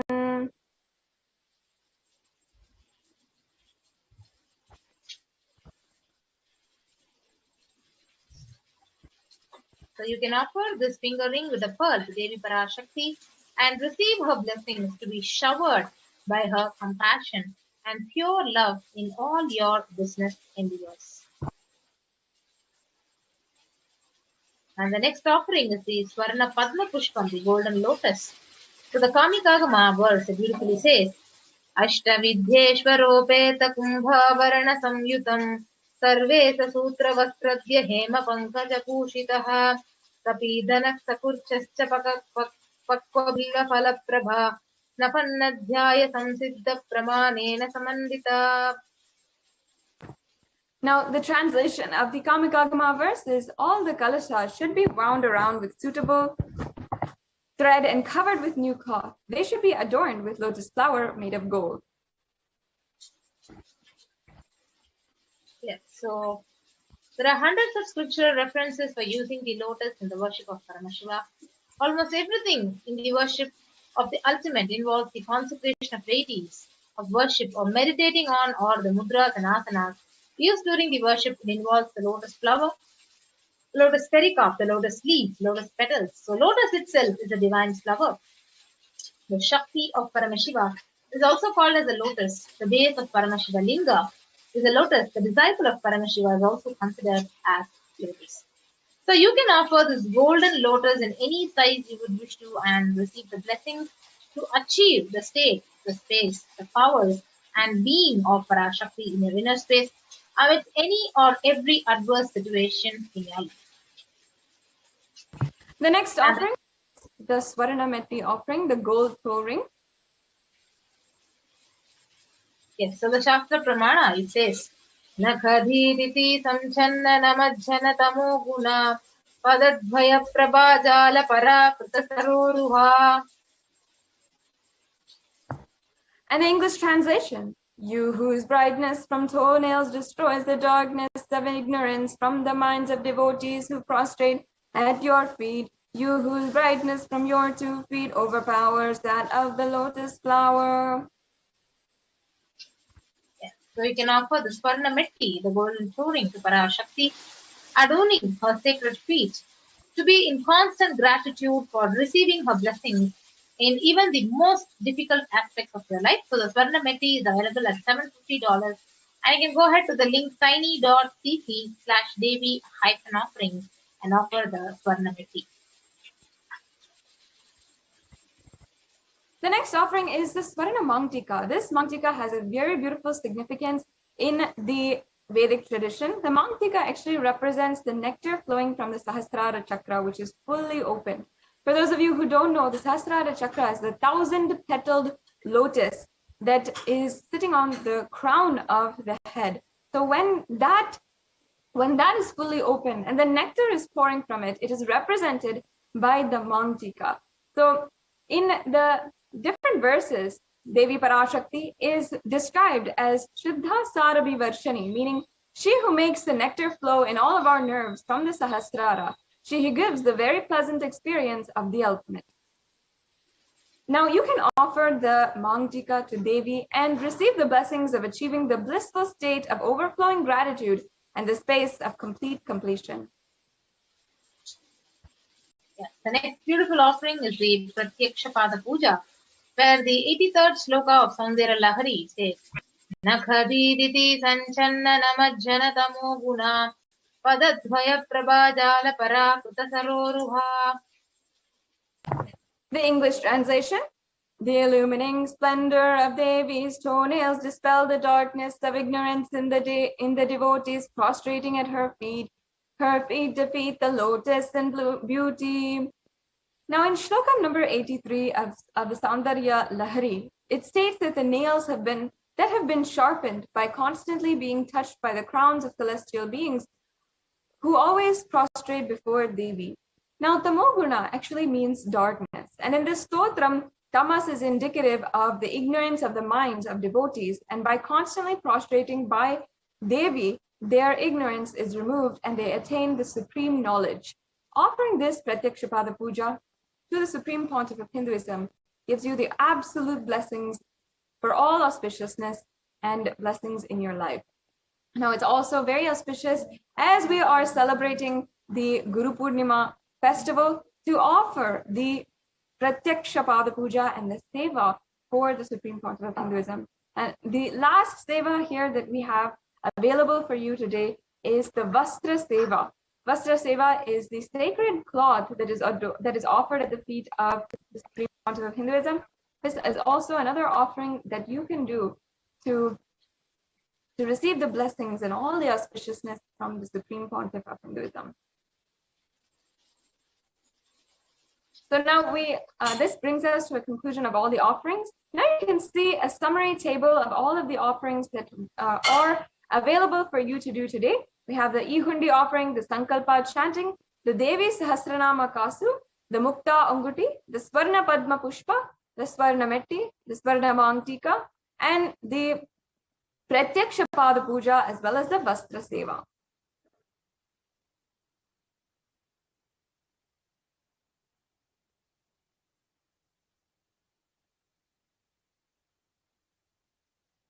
Now, if you're interested in offering, you might be in two categories today. One is if you are ready to offer immediately, or if you have the intention to offer. If you have the intention to offer, make sure that you share. You can also register yourself and fill out the intention form. So if you need help in manifesting, or you need more details, or you're interested in offering, but you're not sure when you can do it, when you'll have the time, or when you'll have the right resources to make the payment, so you can go to tiny.cc/bhavasamadhi in order to fill out the registration intention form. If today you are ready to make the online payment, then you can go to tiny.cc/Devi offerings. And after the payment, you can make sure that you are filling out the tiny.cc/Sankalpa 2021 form. Now, we will be going through a walkthrough of how to make your payment.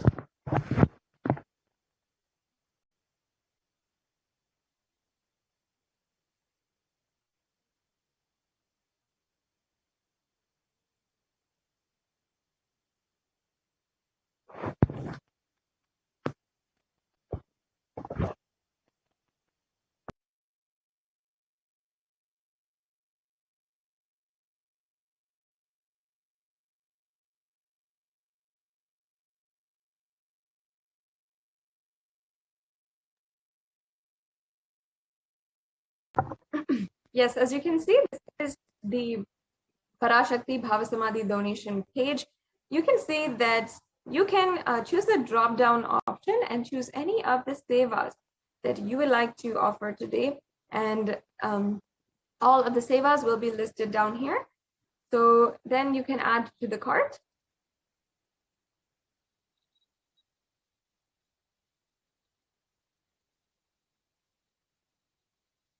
And then once you come here, check the offerings that you'd like to make today and proceed to checkout.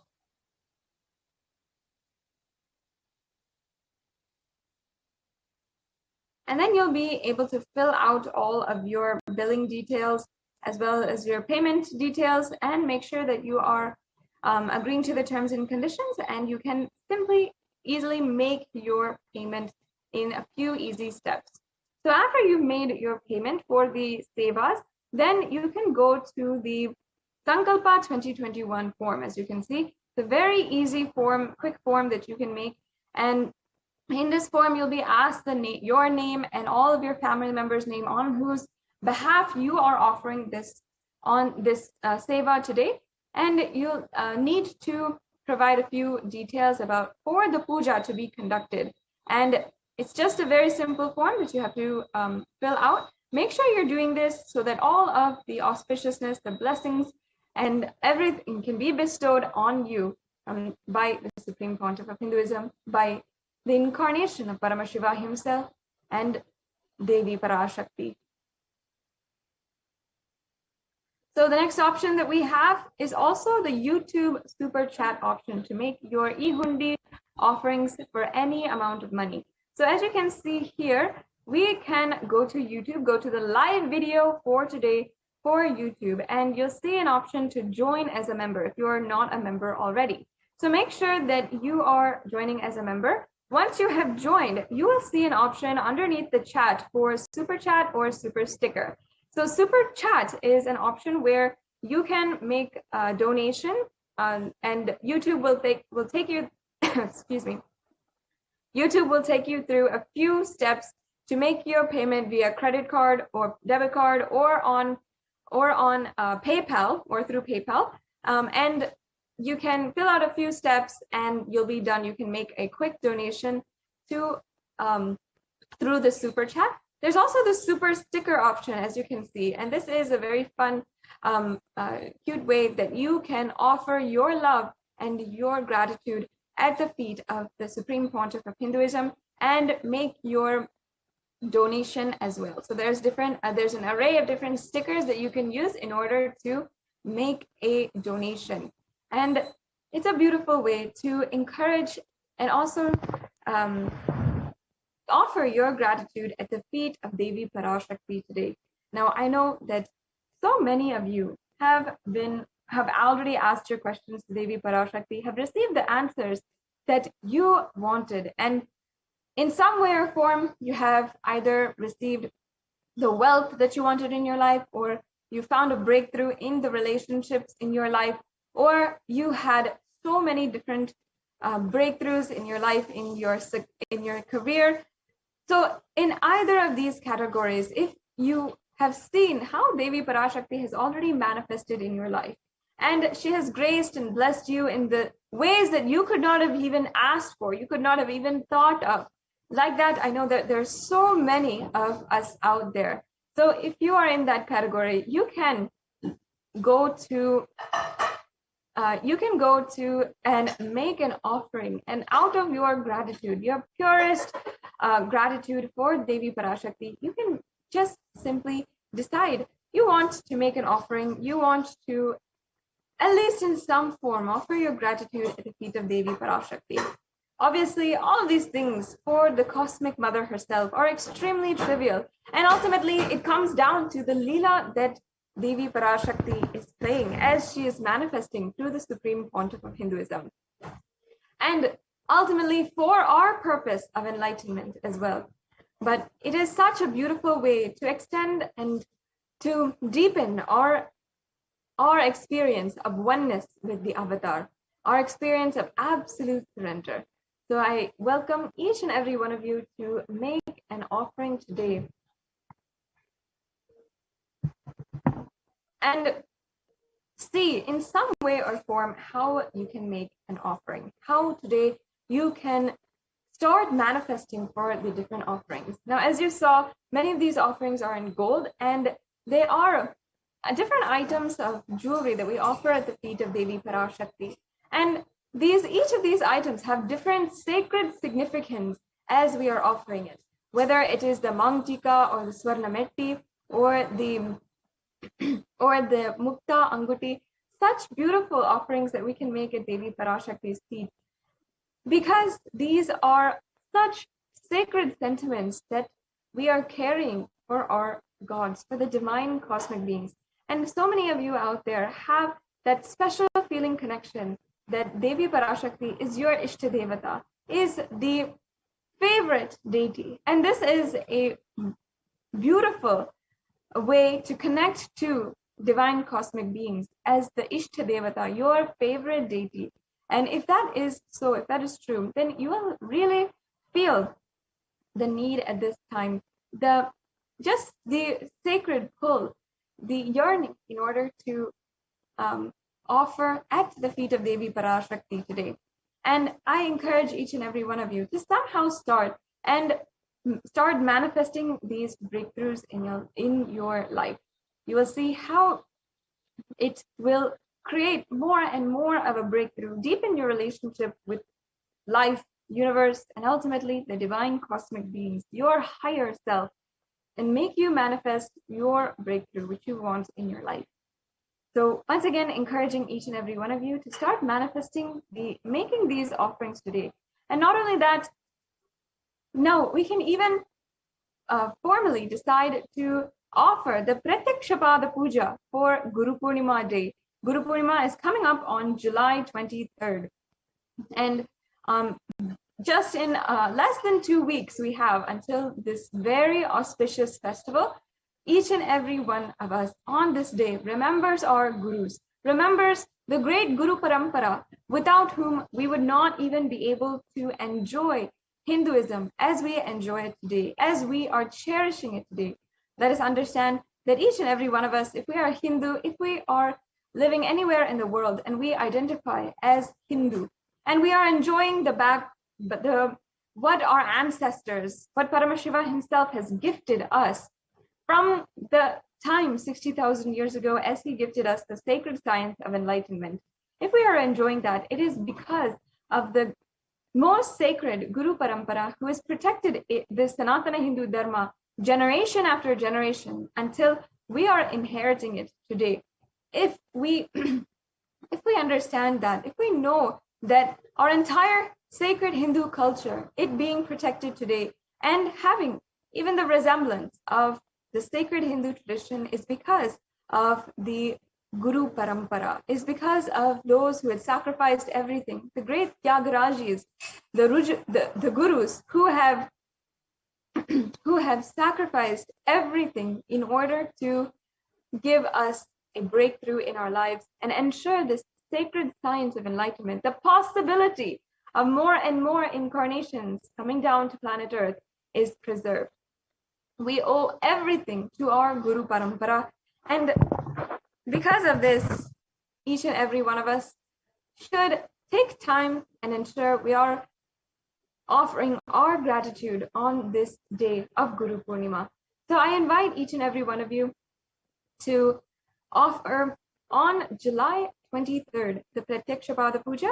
There'll be an array of offerings which will be announced shortly about the offerings that we have, and you will be able to offer whatever you want at the feet of Devi Parashakti. On the day, we'll be celebrating the most celebrative, most festive occasion with the Tulabharam, the Guru Purnima Pratyakshapada Puja, and of course, we'll all be awaiting eagerly the message of the Supreme Pontiff of Hinduism on Guru Purnima Day.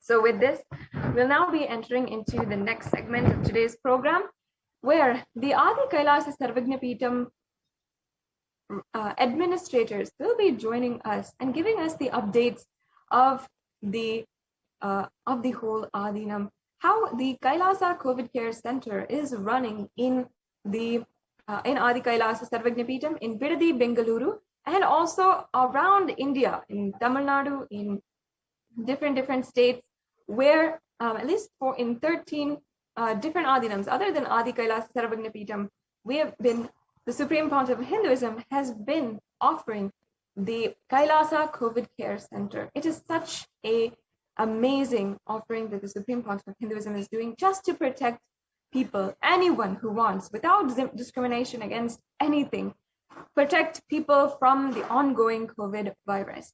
And as the Supreme Pontiff of Hinduism had revealed yesterday, had guided us very seriously yesterday, that we should ensure that we are taking all the precautions necessary to ensure that we are protecting ourselves, our lives, and the lives of our family.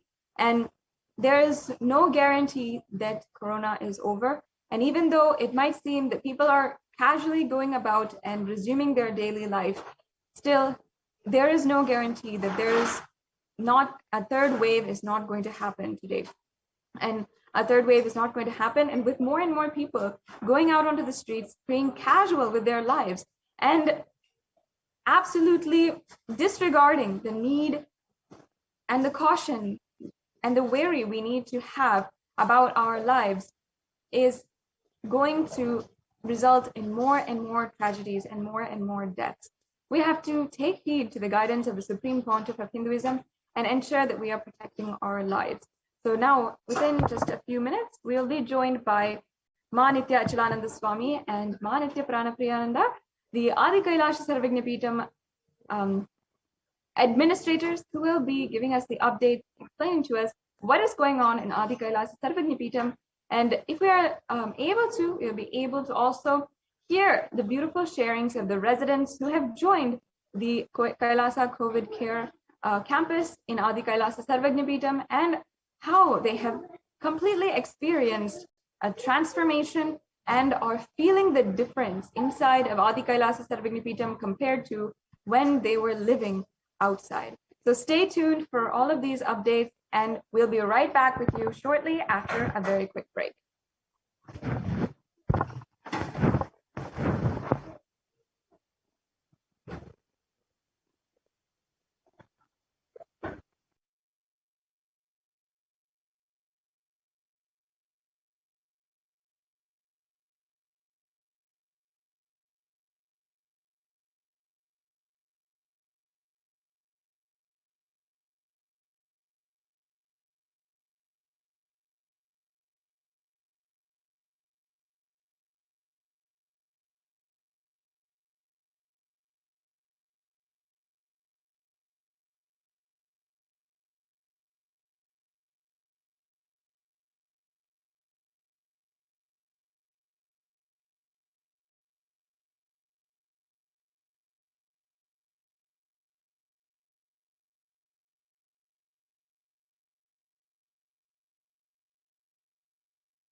Here is Australia, Kailasa. How can I be so lucky and have a happy life in Kailasa? It's a long story. My name is Li Qi. My guru is His Divine Holiness Bhagwan Nithyananda Paramashivam. Since I was very little, I already wonder what life for. I really want to know the result, the happy life in romantic love. Then the really romantic love take me go lots of places. Too many stories during this time. But I still don't feel I get the result, get the life reason. Then I start study from book, from video, from religion in many different ways. And when I study Buddha, that time I really appreciate Buddha gives so much intelligence to me about life. But I don't think study is enough for me. I want to be Buddha. But I don't know how. Who can let me get there? One day I find the video in YouTube, introduce Swamiji in that video. I suddenly, my eyes open wide. I get it. He must be my guru. I can get there. He can let me get what I want to know. And he can take me home, real home. This kind of feeling, then I start studying from Nithyananda Sangha. One day, Swamiji Satsang said he need people devote land, home, money to build up Kailasa. Then I discussed with my husband, decide to give the whole farm to Nithyananda. That time, because both of us believe help Swamiji means help whole world. It's a big decision, but we just discussed so short time already. Decide. I really appreciate my husband love me so much and believe me, trust Swamiji so much. Soon here will be big temple, Gurukul, Goshena, and library. Introduce this my story to you, just me. Don't give up any chance to be founding father of Kailasa. It's the best thing you can do in your life.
welcome all of you, the whole world, to come and celebrate, enjoy not only the enlightenment ecosystem, the beauty of how it is getting revived.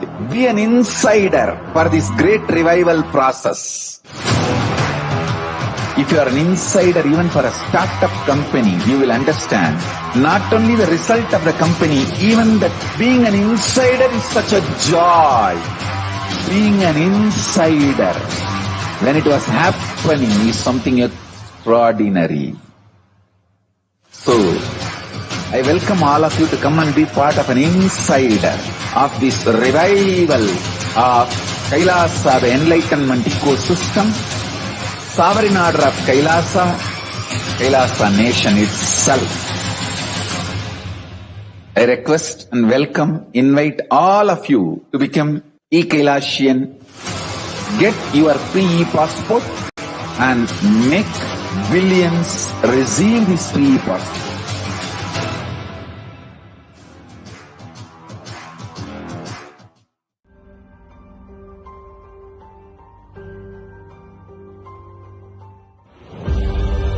What I mean by the word e-Kailasa, listen intensely. Enlightenment ecosystem, literally enlightenment itself, in your own home, wherever you are. If you cannot come to Kailasa, it's okay. Kailasa can come to you. Kailasa coming to you is e-Kailasa.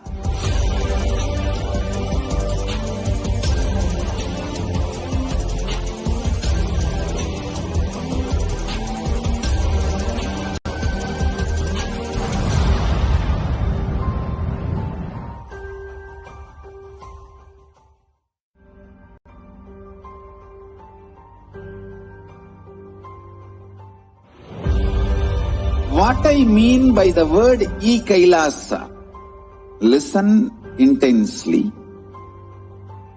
Enlightenment ecosystem, literally enlightenment itself, in your own home, wherever you are. If you cannot come to Kailasa, it's okay. Kailasa can come to you.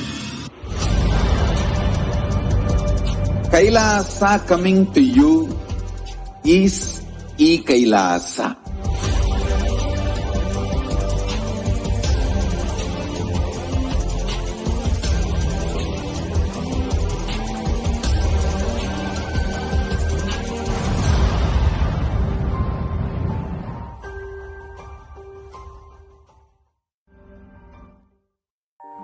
One or two times have Ganapati Darshan, Venkateshwara Baba Samadhi Darshan, Devi Baba Samadhi Darshan. By third time, fourth time you will see every prayer you are asking those beings, Ganapati or Venkateshwara or Subramanya or PARASHAKTI. Simply those prayers become reality and the relationship between you and that cosmic beings built.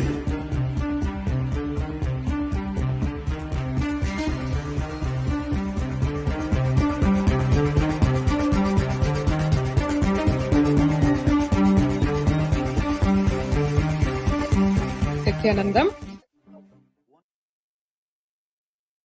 and welcome to the next segment that we have over here on the Adi Kailasa ship. What is the ongoing corona pandemic all about? What are really the logistics? What are the factual statistics as of today? How is the world coping up with this corona pandemic, or rather not coping up? Only if one is aware of all these things can one understand the reality of the situation and where the world is heading, what are the challenges, and what we really need to be taken care of. Why Devi Parashakti is revealing what she is, and why the Supreme Pontiff of Hinduism, Bhagwan Nithyananda Paramashivam, is insisting on multi-layer quarantine and to take care, ensure that we are all alive till the end of this year.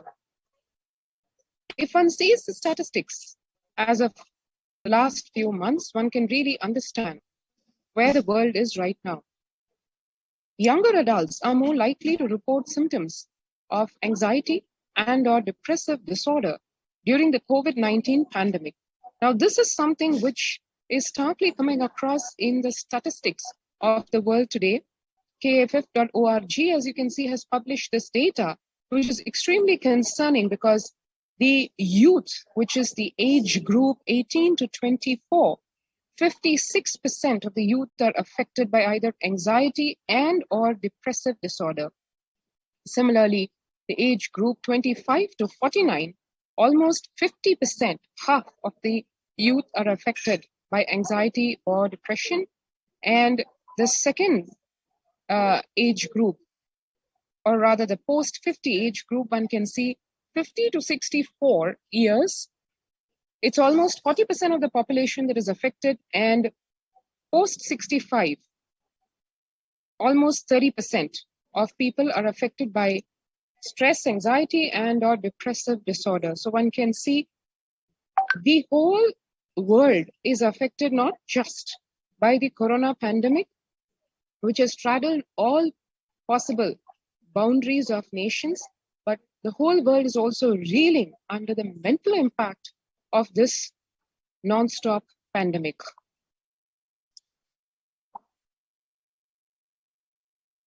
Here one can see the average share of adults reporting symptoms of anxiety disorder and or depressive disorder. One can see the comparison between 2 years back, the data, which is in the period of January to June 2019, the first half of 2019, which is the pre-corona period, versus January of 2021, which is 2 years later and during the COVID-19 pandemic. As one can see, the NHIS has released this data where 11% of people, of adults, have reported symptoms of anxiety disorder and or depressive disorder. And that number 2 years later during the corona pandemic has grown to 41%. So one can see a jump of almost more than 4 times the people impacted by the corona pandemic in terms of their mental health. And the percentages over here, as one can see, it is official data as released by the US Census Bureau Household Pulse Survey.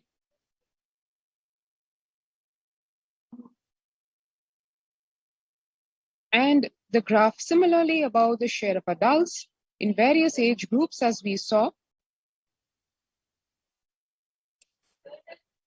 And when a survey was conducted, and it was published in the hrexecutive.com website, where employees were surveyed as to how they felt more than half the time at work.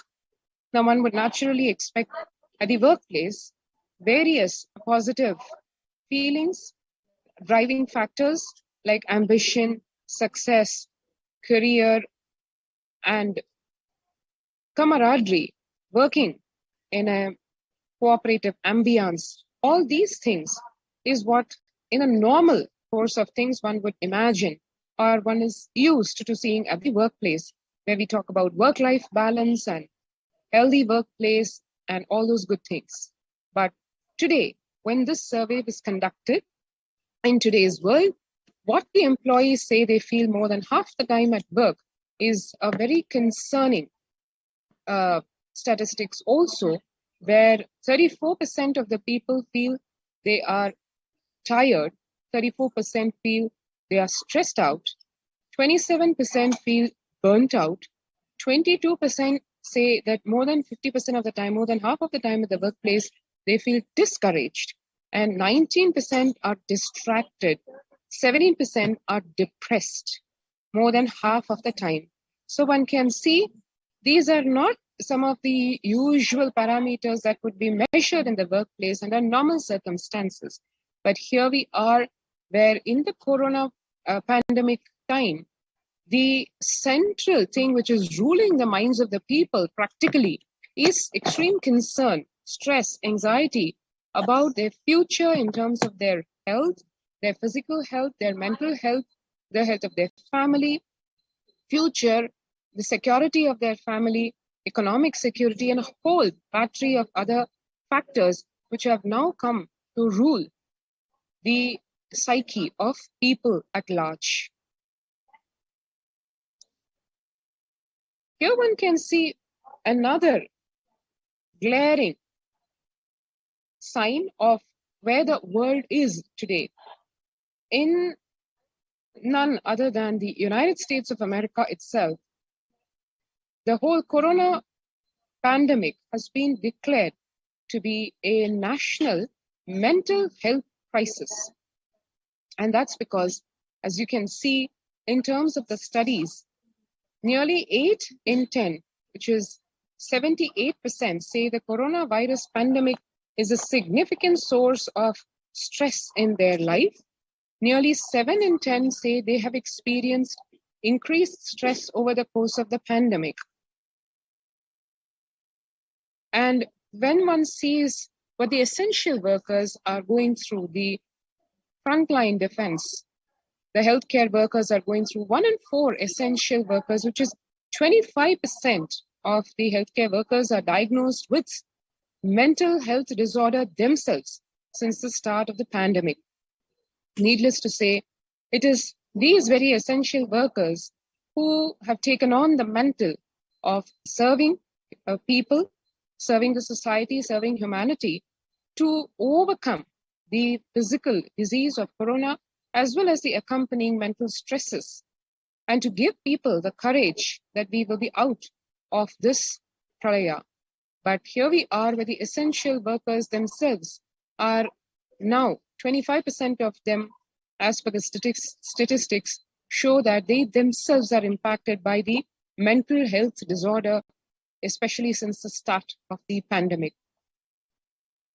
And here one can see where COVID-19 could exacerbate doctors' existing mental health burden.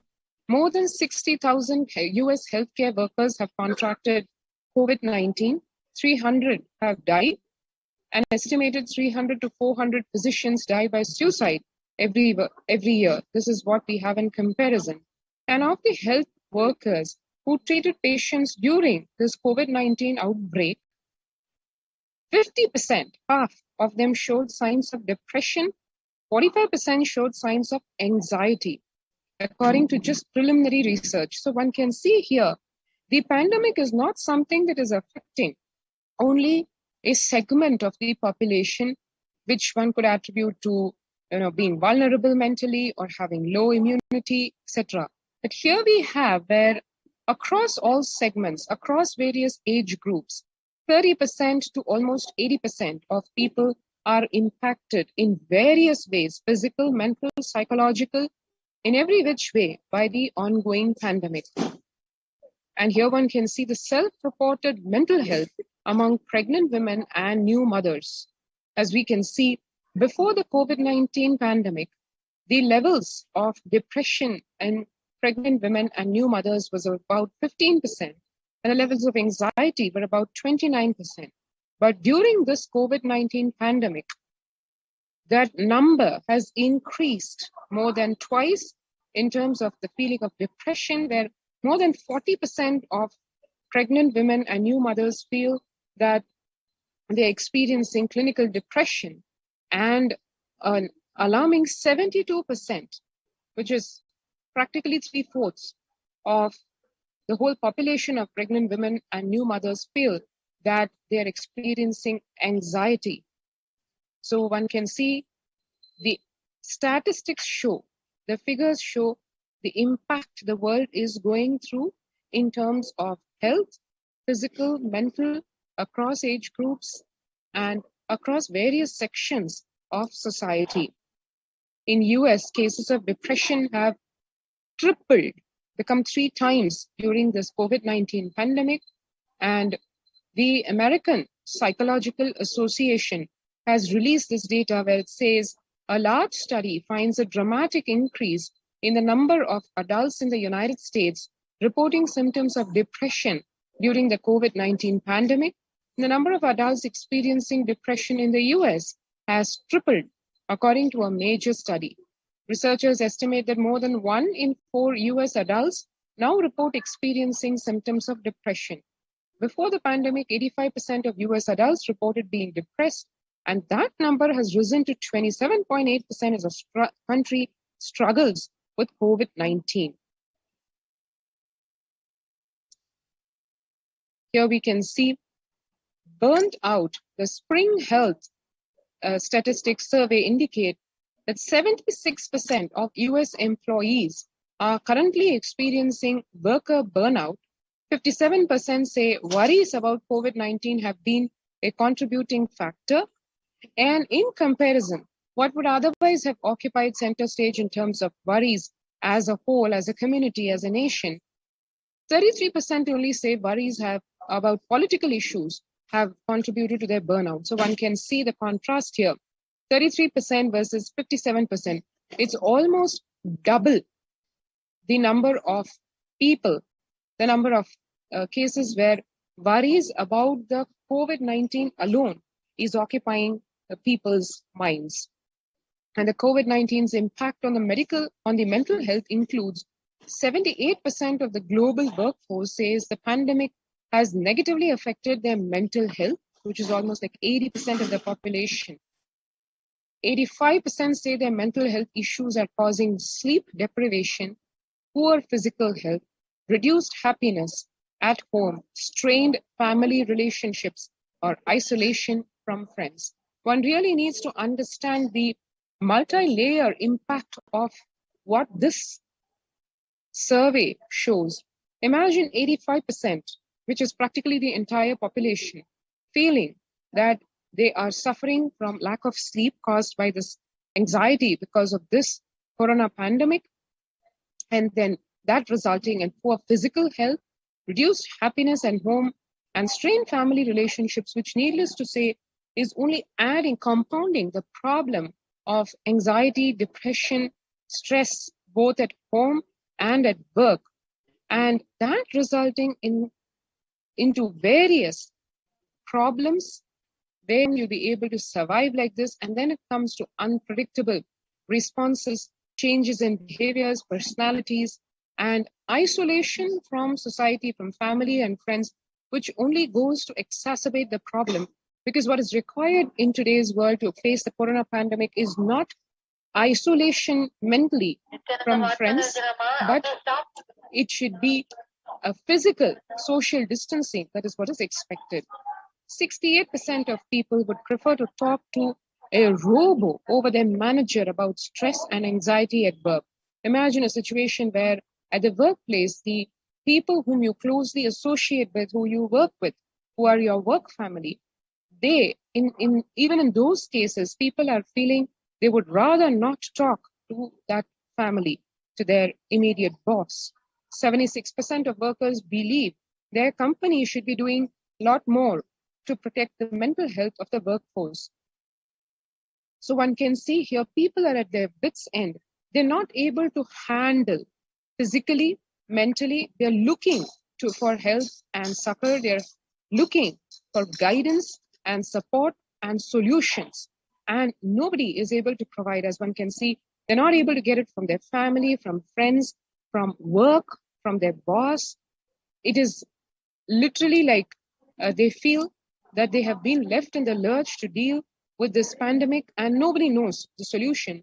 So everybody literally wanting to hold on to something so that they can tide over this corona pandemic, which doesn't seem to have any signs of leaving, but it is only getting more intensified as Devi PARASHAKTI revealed and as the Supreme Pontiff of Hinduism, Bhagavan Nithyananda Satsang, repeated even in the last satsang, that do not get fooled that the COVID-19 pandemic is over. In fact, the third wave is yet to come and it is going to be the burst. And there you can see already the young workers are the ones who are hit the hardest. The age group 22 to 25, 89%. ages 26 to 37, 83%, ages 38 to 54, 73%, and ages 55 to 74, 62%. So one can see across the whole spectrum, the age group from the youth ranging from 22 all the way to the elderly up to age 74, over 60% of people impacted by this COVID-19 pandemic, and it is younger respondents who are more likely to say that the pandemic has had a negative effect on their mental health. And that was a glimpse of what the world is facing in terms of health in all aspects, in all levels, physical, mental, psychological, and a whole slew of derivative effects and issues and problems that humanity is facing today because of the COVID-19 pandemic. And in the face of this, what is Kailasa doing? What has it been? What has its track record been? And how the Supreme Pontiff of Hinduism, Bhagavan Nithyananda Paramashivam, is the only being, and Kailasa the only possibility for getting over this COVID-19 pandemic and coming out of it with nothing less than a superconscious breakthrough. How? Let us watch in the next segment while we take a short break.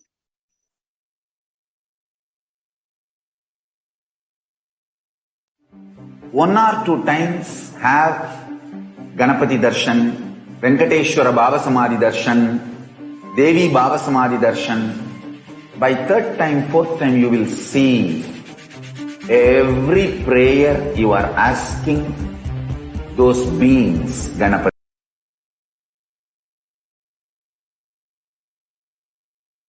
Those prayers become reality. And the relationship between you and that cosmic beings built.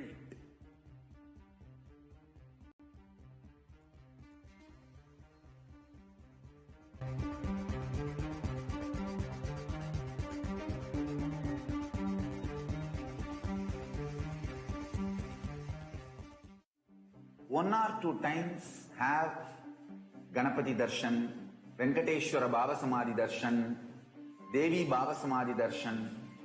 By third time, fourth time, you will see every prayer you are asking those beings, Ganapati or Venkateshwara or Subramanya or PARASHAKTI.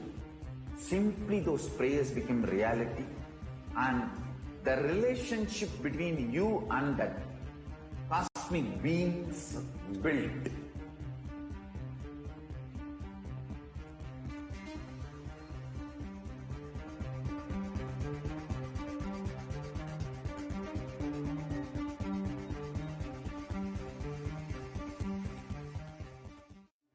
One or two times have Ganapati Darshan, Venkateshwara Baba Samadhi Darshan, Devi Baba Samadhi Darshan. By third time, fourth time, you will see every prayer you are asking those. There are some great spiritual sciences unique to Hinduism. Subtle, otherworldly, but definitive sign. Manifesting the cosmic beings in Archavatara, deities in Nijavatara, living incarnations is possible. Understand?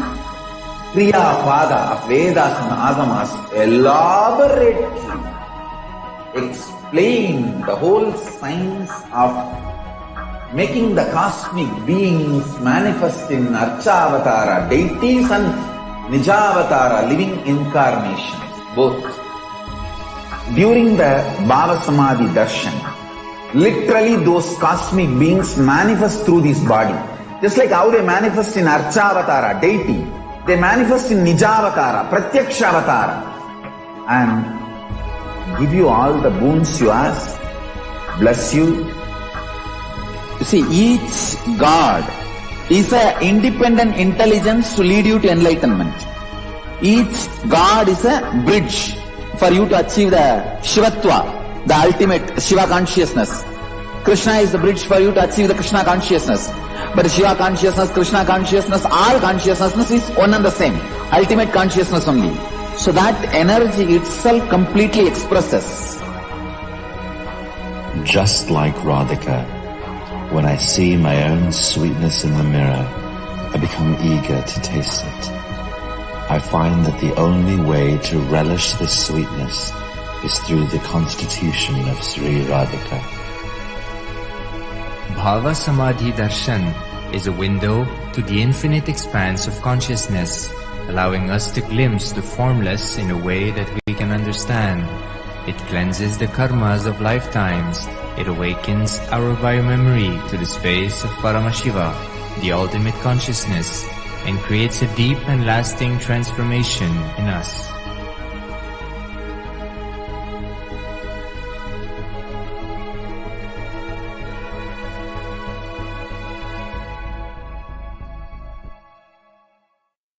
There are some great spiritual sciences unique to Hinduism. Subtle, otherworldly, but definitive sign. Manifesting the cosmic beings in Archavatara, deities, in Nijavatara, living incarnations is possible. Understand? Kriya Pada of Vedas and Agamas elaborately explain the whole science of making the cosmic beings manifest in Archavatara, deities, and Nijavatara, living incarnations, both. During the Bhava Samadhi Darshan, literally those cosmic beings manifest through this body. Just like how they manifest in Archavatara, deity, they manifest in Nijavatara, Pratyakshavatara, and give you all the boons you ask, bless you. See, each God is an independent intelligence to lead you to enlightenment. Each God is a bridge for you to achieve the Shivatva, the ultimate Shiva consciousness. Krishna is the bridge for you to achieve the Krishna consciousness. But Shiva consciousness, Krishna consciousness, all consciousness is one and the same. Ultimate consciousness only. So that energy itself completely expresses. Just like Radhika, when I see my own sweetness in the mirror, I become eager to taste it. I find that the only way to relish this sweetness is through the constitution of Sri Radhika. Bhava Samadhi Darshan is a window to the infinite expanse of consciousness, allowing us to glimpse the formless in a way that we can understand. It cleanses the karmas of lifetimes. It awakens our biomemory to the space of Paramashivam, the ultimate consciousness, and creates a deep and lasting transformation in us.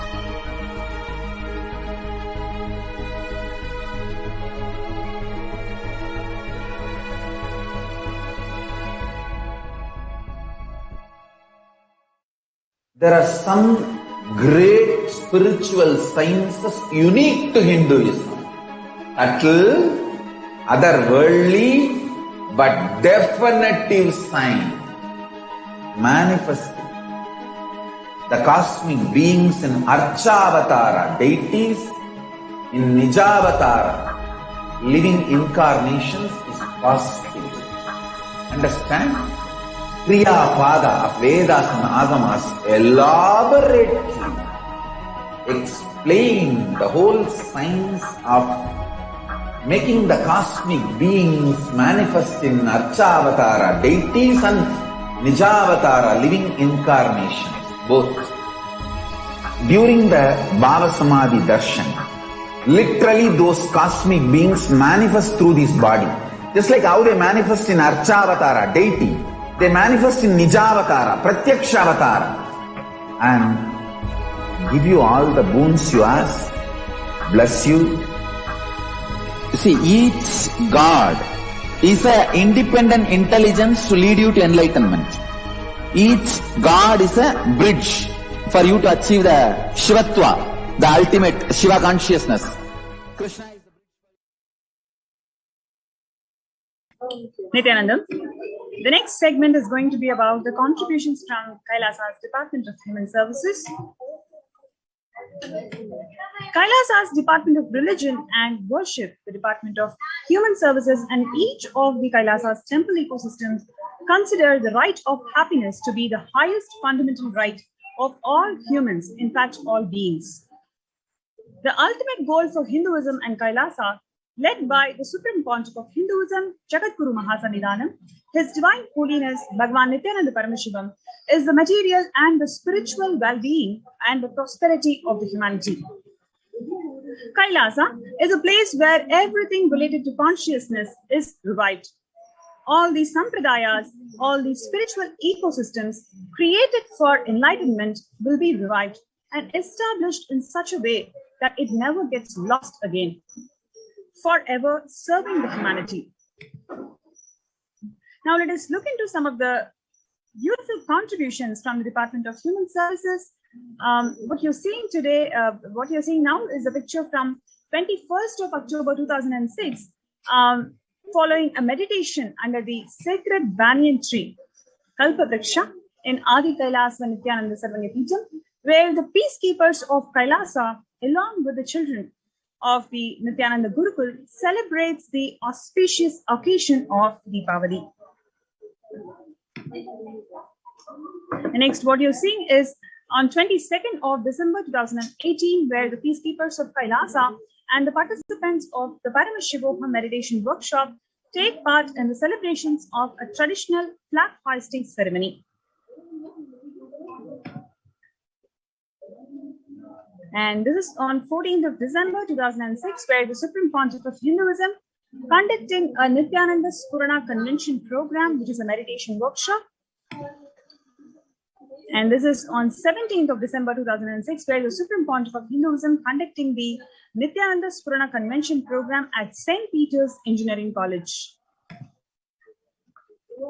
This is on 26th of May 2006, the peacekeepers of Kailasa and the Supreme Pontiff of Hinduism embarked on the Himalayan Yatra, the traditional sacred pilgrimage to the Himalayan mountains and up the river Ganga. This is on 28th of December 2011. The temple ecosystem of Tiruvannamalai serves as the driving factor in maintaining the lifestyle of health, wealth, and well-being of the Renaissance of Tiruvannamalai, one of the remaining living temple ecosystems. 31st of December 2018, where the peacekeepers of Kailasa and the participants of the Paramashivam meditation workshop take part in morning meditation and the traditional puja or the ritualistic worship. This is on 11th of September 2016, where the peacekeepers of Kailasa, led by the Supreme Pontiff of Hinduism, take part in Kara Seva, the voluntary contribution of the physical service towards the cleaning and the construction of the sacred Hindu temple.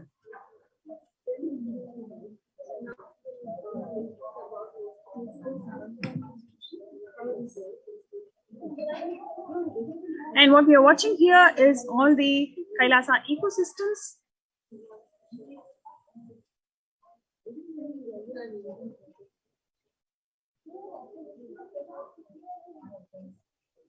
Around the world.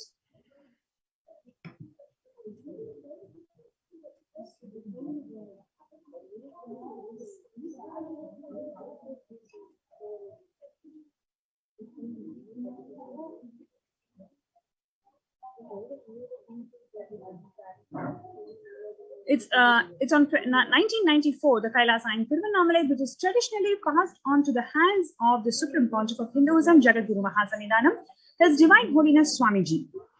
And what you're seeing on the right side is on 2017, the Kailasa in Tiruvannamalai, receiving visitors and delegates for Kalpataru meditation workshop and Sivadiksha. Now, what you're seeing is on 11th of March 2017, the Kailasa in Tiruvannamalai, thousands arrive to celebrate the enlightenment ecosystem and to traditionally meet the Supreme Pontiff of Hinduism, Jagadguru Mahasannidhanam, His Divine Holiness Bhagavan Nithyananda Paramashivam.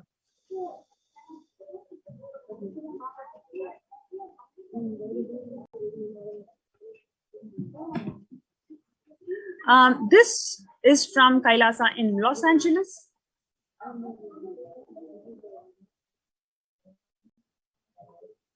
California as a 25,000 square feet temple complex, which is one of the largest Hindu temple ecosystems of the West.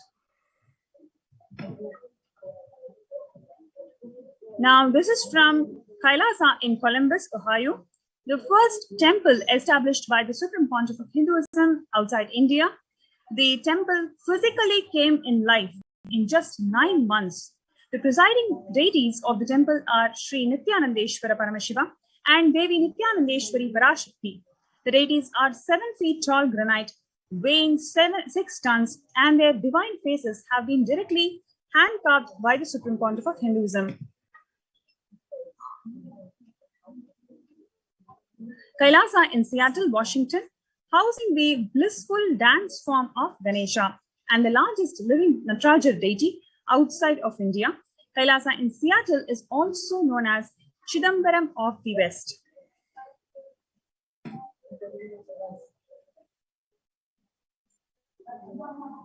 What you're seeing now is Kailasa in San Jose, California, inaugurated in 2009. Kailasa in San Jose radiates the energy of the Madurai Meenakshi temple.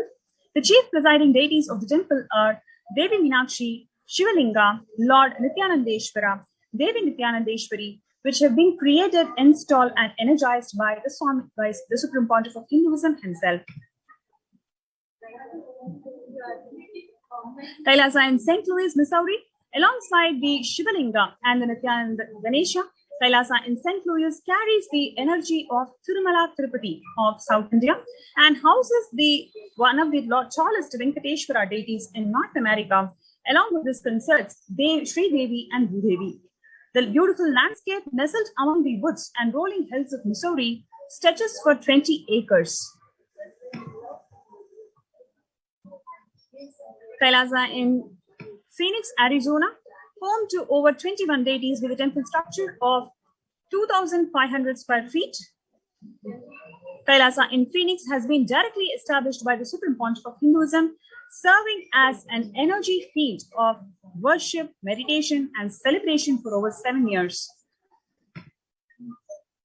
This is Kailasa in Houston, formally inaugurated in 2017. The Supreme Pontiff of Hinduism has declared Kailasa in Houston as the Parihara Sthala for all the Navagraha doshas.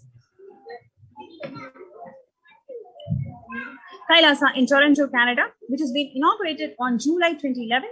It is the only Hindu temple of the West with all the 63 9 Mars and 18 Siddhas residing as deities. The temple deities here are seated exactly as they existentially preside in Kailasa around Paramashivam, the primordial deity of Hinduism. The Kailasa in Toronto is active and alive from 2011 onwards. It has been blessed to radiate the superconscious energy of Kailasa. This temple ecosystem goes on providing various temple services to the community, such as Annadan and traditional Hindu ceremonies. So let's take a short break before we go to the next segment, talking about the morning spiritual routine and various other services that is being offered in the COVID care protection centers of Kailasa.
Nithyananda. The next segment is going to be about the revelations to the world by Devi Parashakti. On 12th of May 2021, the Supreme Pontiff of Hinduism, Jagadguru Mahasannidhanam, His Divine Holiness Bhagwan Nithyananda Paramashivam, manifested as the Devi Parashakti, the cosmic feminine divine consciousness, revealed that I came as the Nijavatara. I am blessing you, listen. People, listen. To do good to all of you, I have taken the form of Nithyananda and came down as the Nijavatara. People of India, listen. Carefully listen. Time after time, Bharadam is the Jnana Bhumi where enlightened beings come. We cannot make the Jnana Bhumi infertile. Enlightened beings have to come. They have to live, it has to flower. Few hypocrites, because they are stuck in delusion, we cannot sacrifice the world. Cosmos cannot be destroyed. The ship I did to save the cosmos from being destroyed, that is called Adi Kailasa. The ship I did to protect the beings from Pralaya is Adi Kailasa. Because of the conspiracy of Drohis and enemies rule, the captain has to leave the ship. Before 12 years, knowing the great deluge that is going to happen, all the Aushadas, by this Guru Purnima, that Jnana Rasavadam, Navabhashana is going to flower, allow the people to come and take the dip in Navabhashana flower. People, whoever comes and dips in Vaidya Sarovar, they will not have death. They will not have corona. Crores and crores of people will come in line every day. They will come and dip in Ananda Lingam. Listen well to my words. For India, I made the ship as protection. The Nithyananda Navabhashana Lingam in Vaidya Sarovar. Go to Adi Kailasa. Oh Indians, listen. All those regretting losing the Nithyananda Nijavatara, without confusion and without talking, just as the lip service, go to Adi Kailasa. Crores of people will come there looking for health, Navabhashana water feast and medicine to get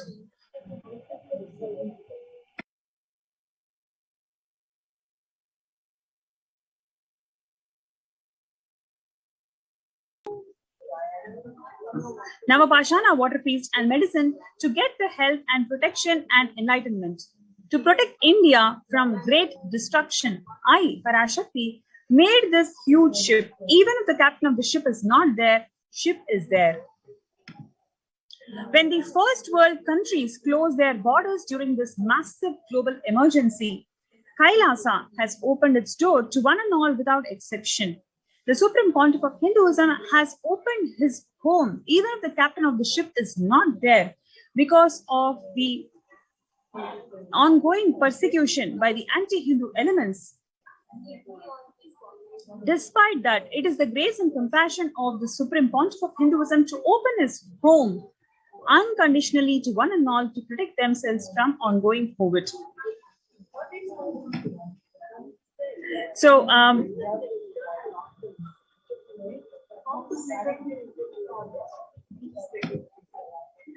Devi Parashakti has revealed about the Kshetra, the importance, the significance of the Punya Kshetra, the Adi Kailasa Nithyananda Sarvangi Pitam, where the Navabhashana Lingam is prepared, foreseen by the Supreme Pontiff of Hinduism 12 years before. And this Navabhashana Lingam, 21 feet Nithyananda Navabhashana Lingam, is going to heal the people affected by COVID.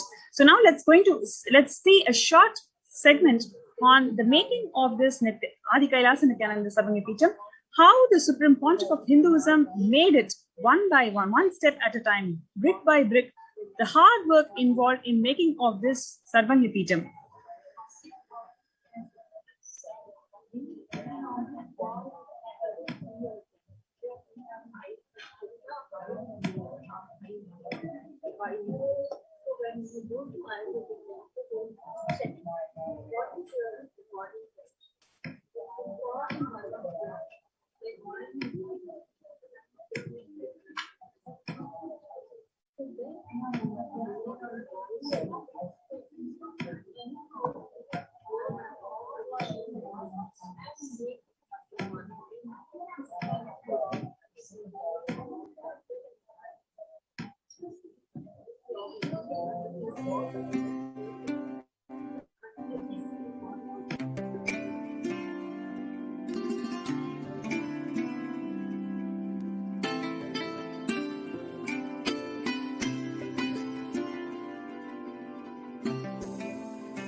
Sure.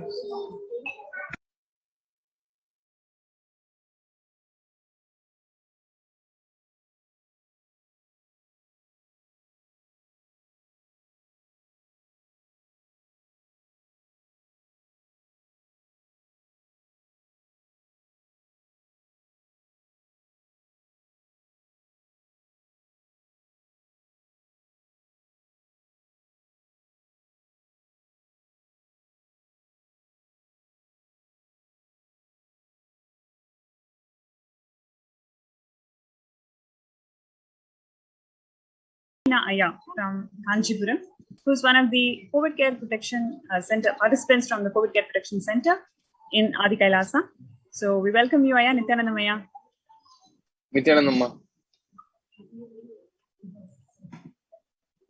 Yes. So would you like to introduce yourself and share with us what made you to be part of this COVID Care Protection Center, and how was your experience last? I think it's about a month since you've joined. So how was your experience so far?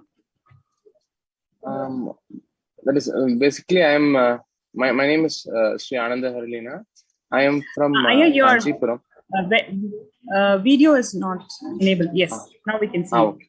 Please go ahead. Yes, ma'am. I am Sri Ananda Harlina. I am from Kanchipuram. So we are running our own business there. So actually, due to the COVID pandemic, I have lost my father-in-law.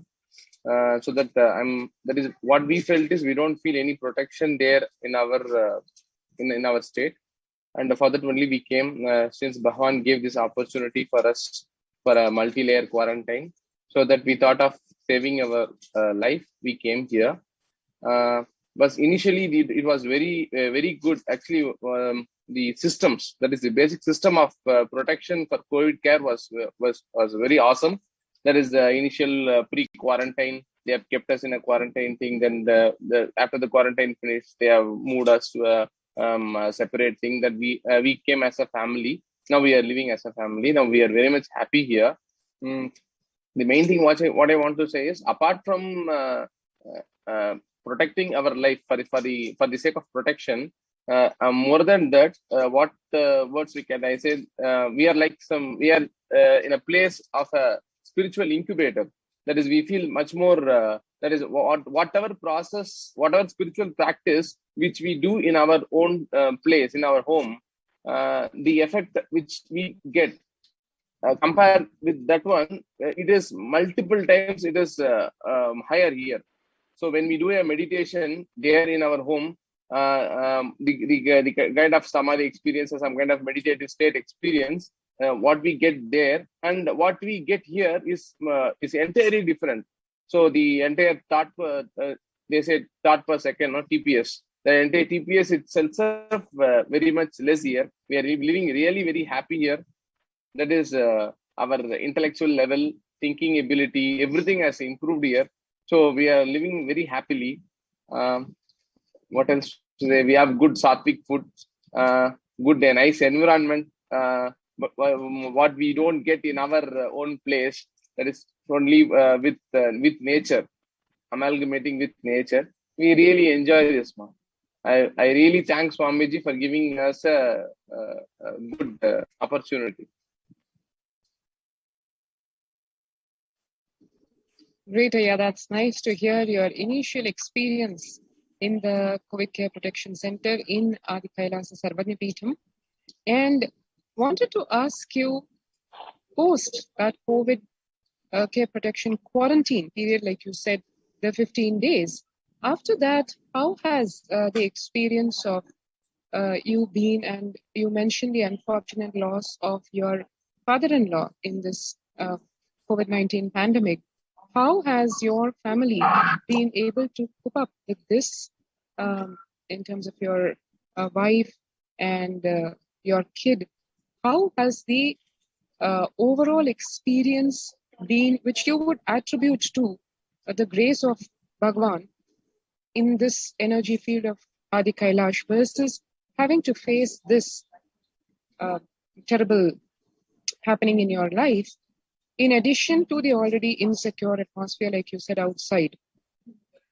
If you had to continue outside, how would you contrast? I would, to put it in simple words, so that our viewers can understand your perspective on what are all the things that Swamiji is gracing us with in terms of the COVID care protection center. It's not just the physical security, as you said. It's a lot deeper than that, and a much deeper spiritual level also. First, basically, initially regarding the COVID pandemic in our hometown, I also felt not that much serious. Why? Because in whatever we generally believe, whatever the media says, we take it as that is reality. So initially they used to say the COVID counts has come down, or only 100 people have died, or 400 people have died. Like that of information they used to share. By watching TV, I myself also didn't feel that seriousness. Why? Because it is okay. It is after all some kind of news, and there is some COVID is somewhere roaming around. So it won't touch us. Like that of confidence we had. So we were also very much casual, looking after our work, and everything was going on fine. So on a one fine day, when my father-in-law got attacked with this COVID, it really shaken us. So that on that time, I have tried to contact to admit him in an hospital. So we have been constantly searching for 2 to 3 days. We are even unable to get an bed with oxygen support. So on that time, it was all hospitals were completely full. That is in normal course, the news channels, they don't express whatever the situation which is happening. They don't actually say. So what they say is the count is less, we are managing it, everything is fine, we get oxygen support from North India, we get all facilities are there, like that of things they used to say. But as a common man, we used to generally listen to the news, and we get, okay, everything is fine, everything is going on fine, like that we thought. So once my father-in-law got attacked with this COVID-19, we rushed to the hospitals to get a bed.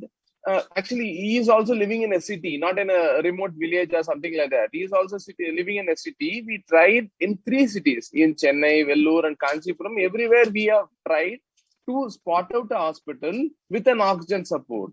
But on all hospitals, when we contacted, no one has given a single room. They say that even though we are ready to pay whatever money they ask, we need to save his life. For that, we have asked them, but nobody have even given a room. They said that all beds are full. If you want, you wait with the ambulance outside. Then after 20 persons are waiting, after that waiting period only, we can allocate some bed if available, they said. But the patient condition is really suffering from breathing problem. He is in ambulance. First, basically, to get an ambulance with oxygen support itself was a very difficult task at that time. So we felt very much difficult in getting an ambulance first. So after getting that ambulance, we have rushed to the hospitals. There also we are unable to get a bed also. So we were really actually at that time only. That is what I felt is, even whatever money which we have in our hands won't save our life. That thing has shook me very, very much.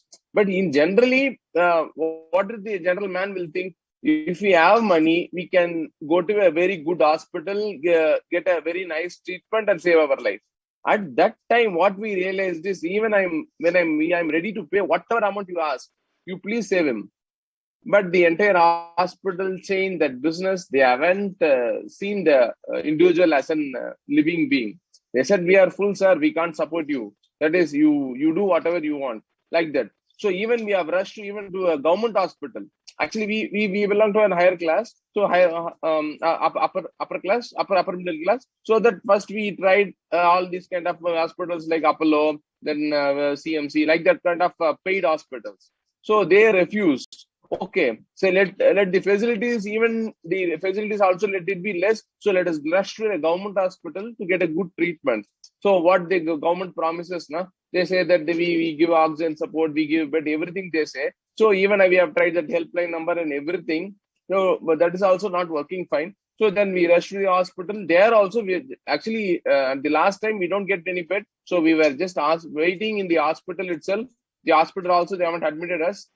He passed away in the ambulance in front of the hospital itself. They haven't even taken him inside. That was a very pathetic situation for us. After feeling that, I feel very much insecure in the outer thing. So when we get also, when the same COVID comes for us, so there is no, even the money can't even support. So only the God's intervention is needed. So that we came to the feet of Swamiji, and he has given a very good accommodation for us and very good protection and everything. As a family, we are very much happy here. Then after my father-in-law expired, my wife got a big depression. She was unable to handle that shock. She was in a very high depression. So that she was feeling very much. So that here, after coming here, previously there, we were unable to even handle her. She was very much unable to bear that shock. Why? Because he is not a very aged person whom we expect some kind of this kind of mishaps. We really had a very tough days there. So after coming here, the environment here, the Kalabhairava and Swamiji, everything, they have made us. That is made. He has took out us out of depression, and now we are really very happy living here.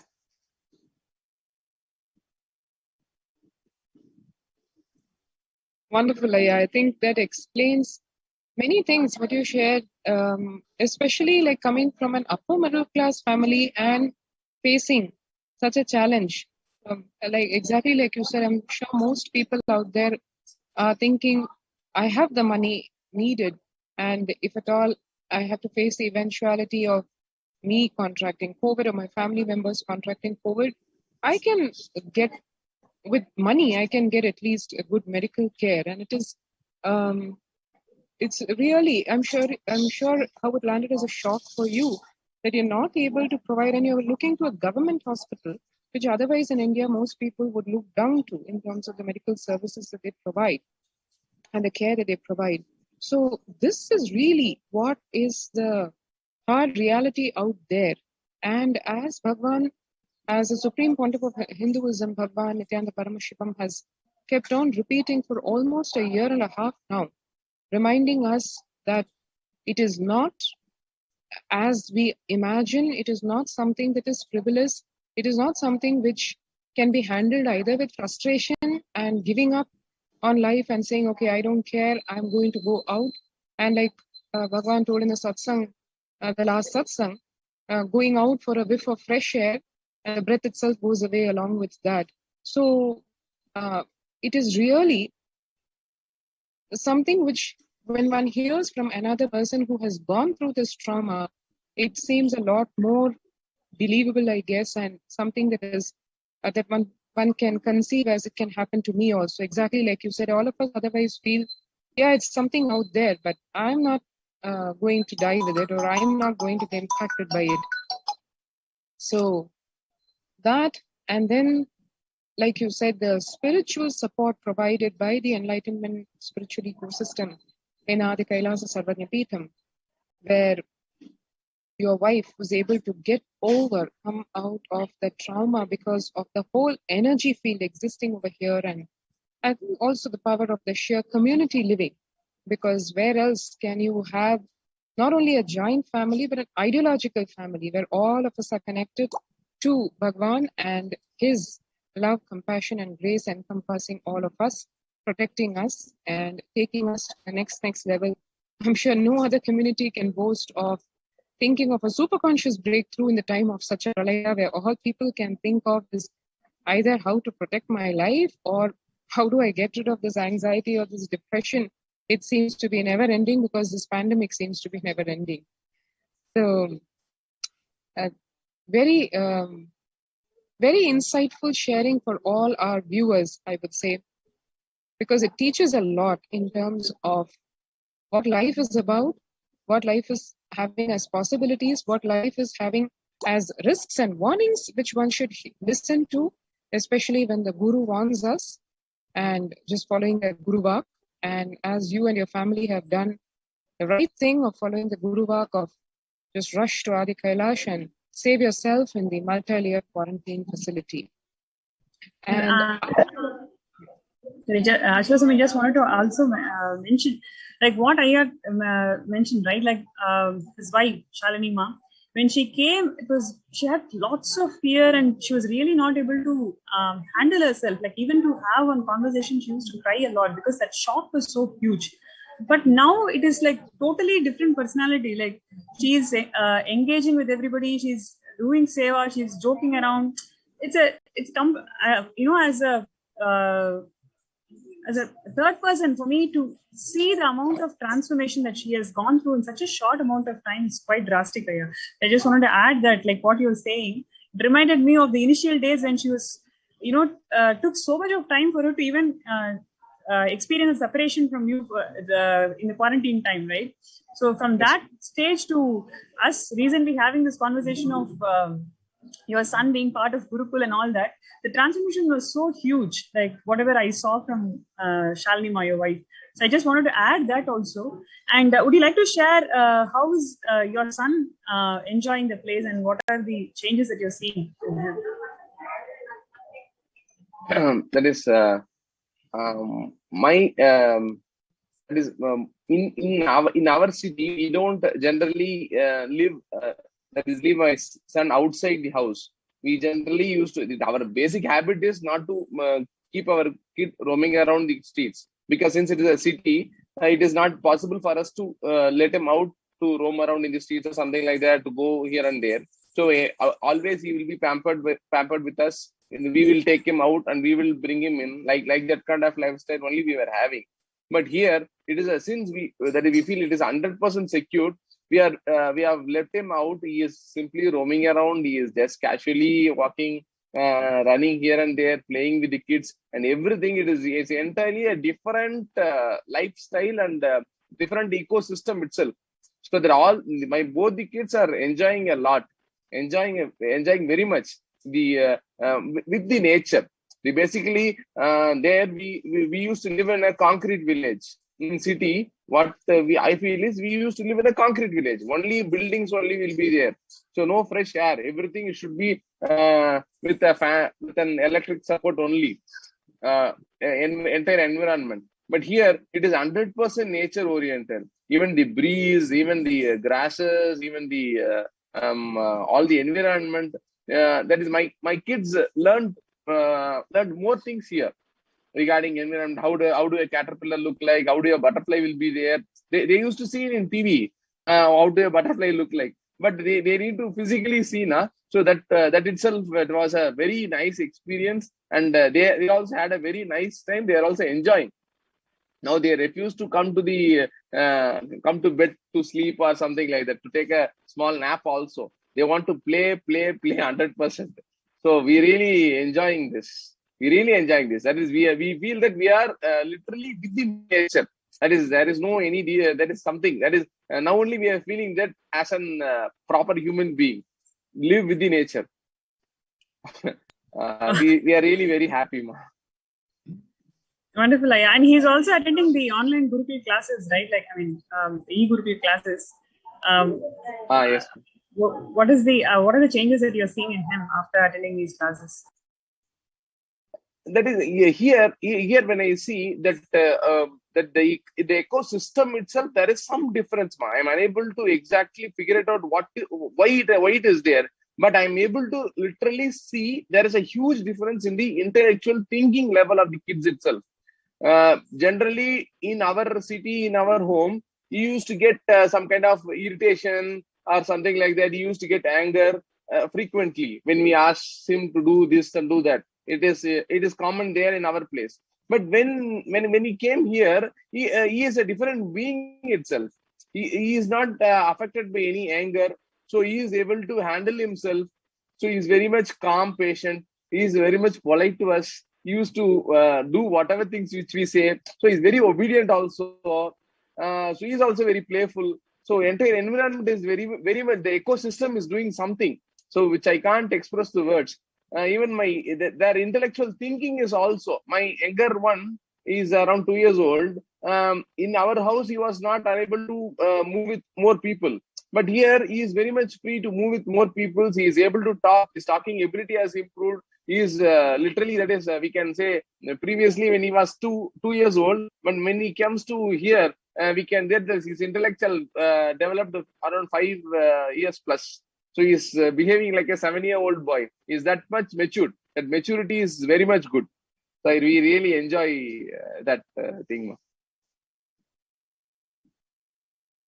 So my elder one is also doing the e-Gurukul class with his own interest. That is, we don't push him to go to class or something like that. So he himself is very much interested in doing yoga and doing puja and attending all these kind of classes. And he is also enjoying a very nice lifestyle here.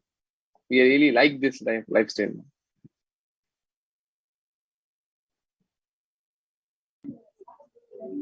Fantastic, Aya. That was a wonderful sharing.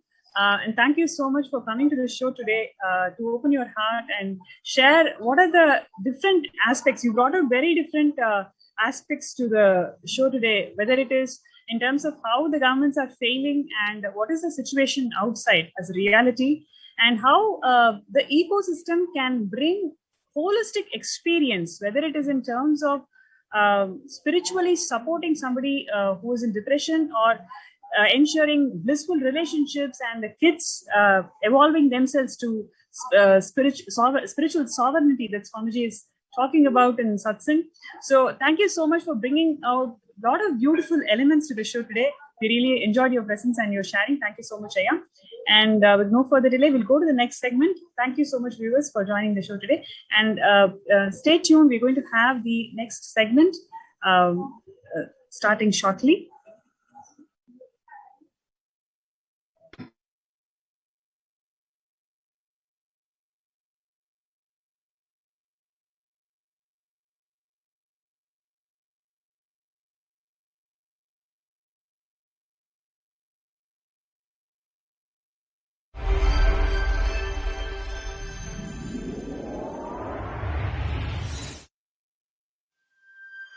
E-Kailasa is enlightenment ecosystem, literally enlightenment itself in your own home, wherever you are. Proper customized spiritual service helping you to complete with your life negativity, withdrawal from life, self-hatred, self-denial, self-doubt, so much of tiredness, laziness. We can support you, aligning your diet, your attitude, your aptitude, your understanding about life. We can help you with everything.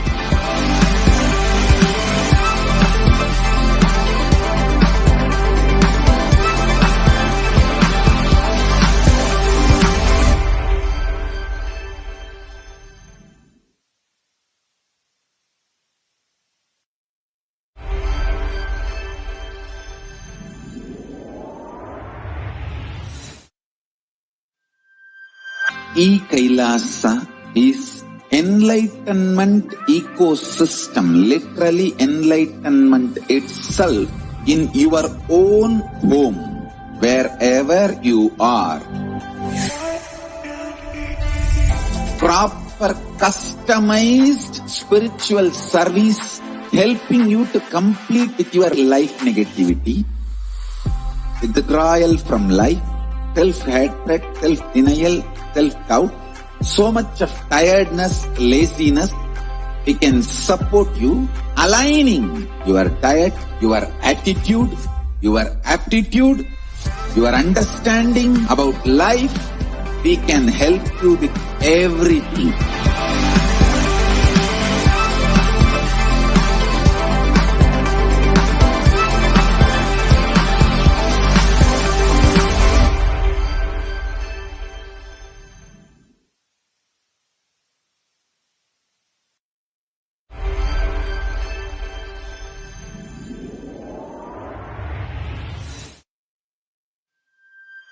E-Kailasa is enlightenment ecosystem, literally enlightenment.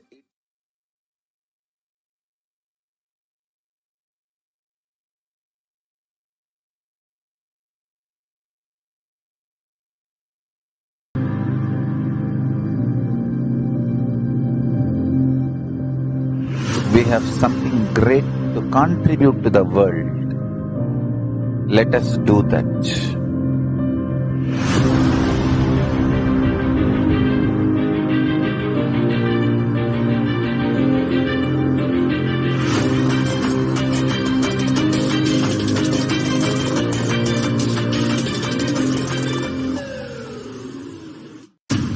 I want the whole world to know Hindus have something great to contribute to the world.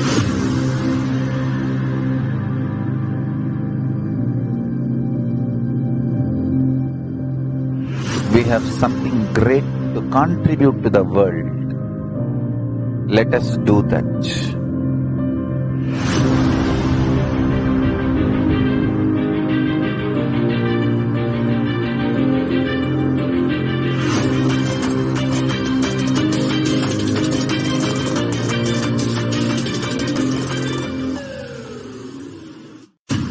I want the whole world to know Hindus have something great to contribute to the world.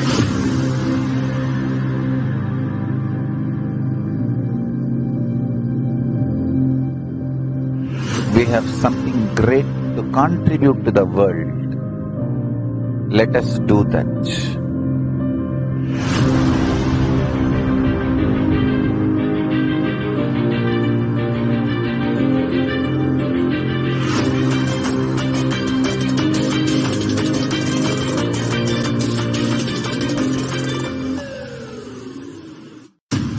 I want the whole world to know Hindus have something great to contribute to the world.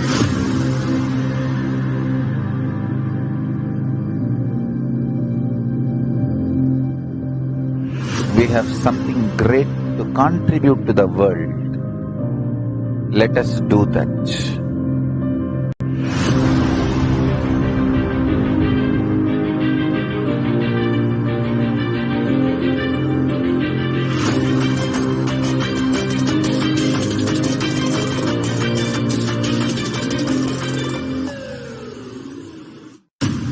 I want the whole world to know Hindus have something great to contribute to the world.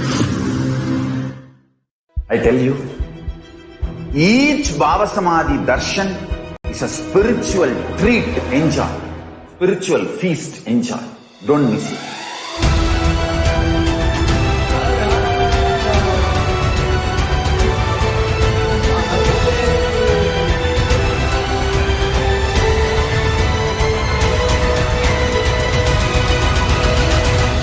Never miss a Bhava Samadhi Darshan.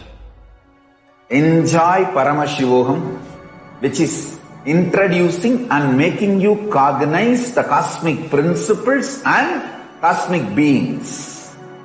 The state of Paramashiva, space of Paramashiva, powers of Paramashiva, being of Paramashiva.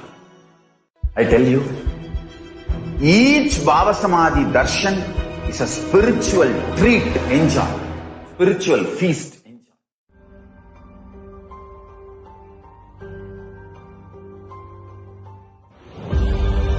What I mean by the word E-Kailasa, Listen intensely. Enlightenment ecosystem, literally enlightenment itself, in your own home, wherever you are. If you cannot come to Kailasa, it's okay. Kailasa can come to you. Kailasa coming to you is E-Kailasa.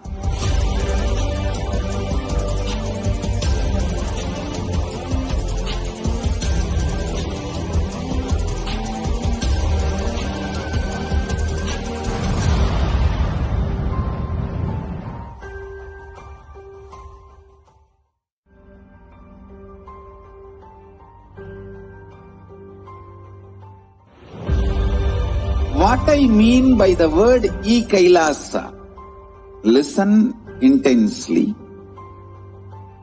Enlightenment ecosystem, literally enlightenment itself, in your own home, wherever you are.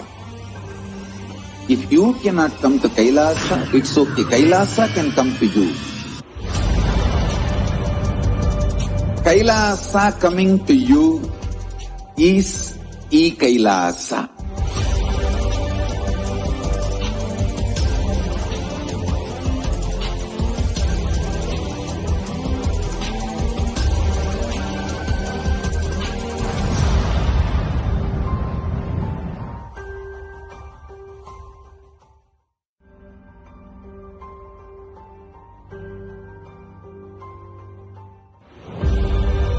What I mean by the word E-Kailasa, listen intensely.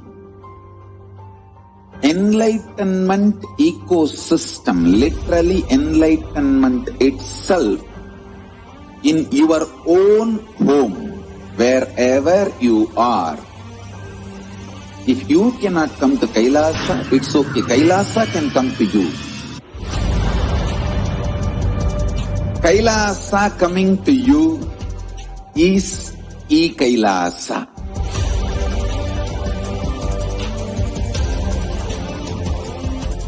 I am as old as sun, as new as sunrise.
Various incarnations happened,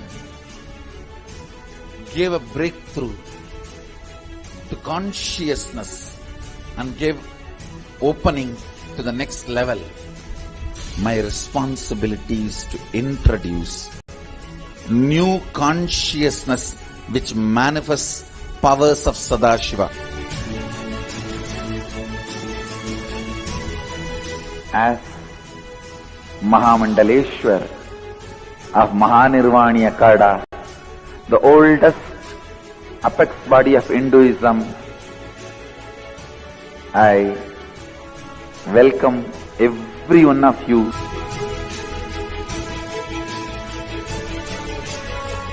I have experienced Sadashiva in his completion, and he has empowered me to transmit that experience to all of you. It's my commitment to all of you.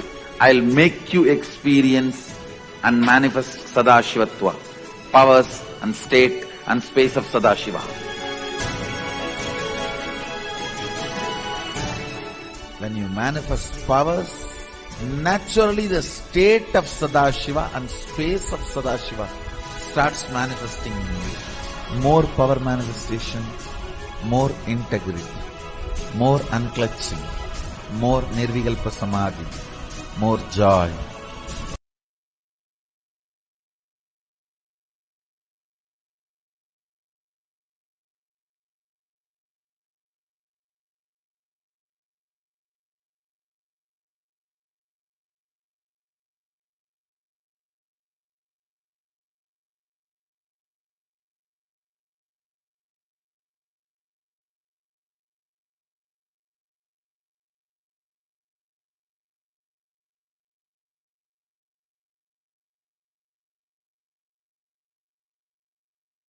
Nithyanandam, welcome back to all of the viewers who are joining us.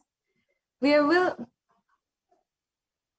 know each and every one of us are eagerly awaiting the Nithyananda Satsang, where we'll be in the divine, enlightening audience of the Supreme Pontiff of Hinduism. And each and every one of us will have the blessings and grace to be able to imbibe the powerful cognitions as the Supreme Pontiff of Hinduism further reveals the divine truths about cosmic and conscious sovereignty. The Supreme Pontiff of Hinduism for the last few days has been revealing more and more in depth about the conscious sovereignty, the physics of conscious sovereignty, the biology of conscious sovereignty, and the chemistry of conscious sovereignty. What is it? How do we have it in our lives?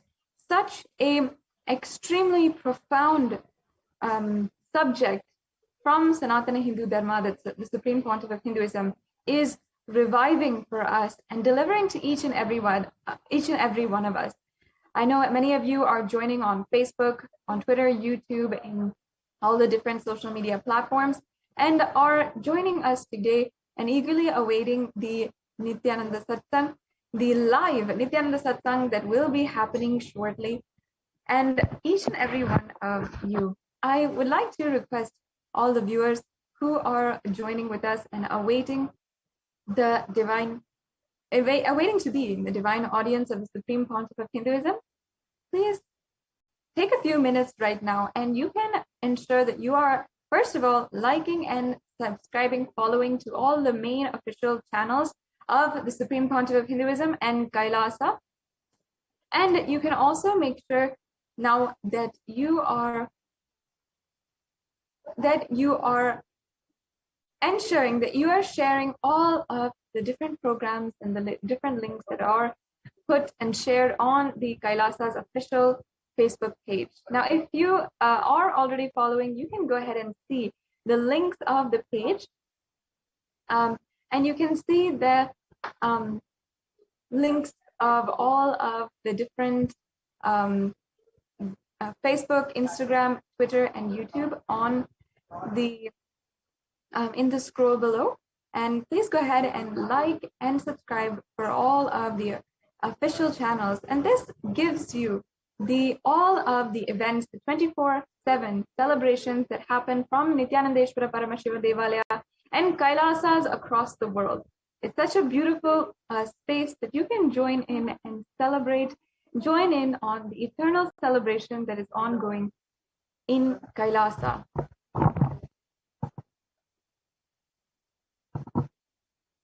And I invite each and every one of you also on Kailasa's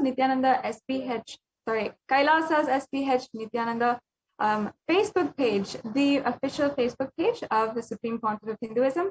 Also is a pinned post for the United Nations recognizing the persecution ongoing against the Supreme Pontiff of Hinduism.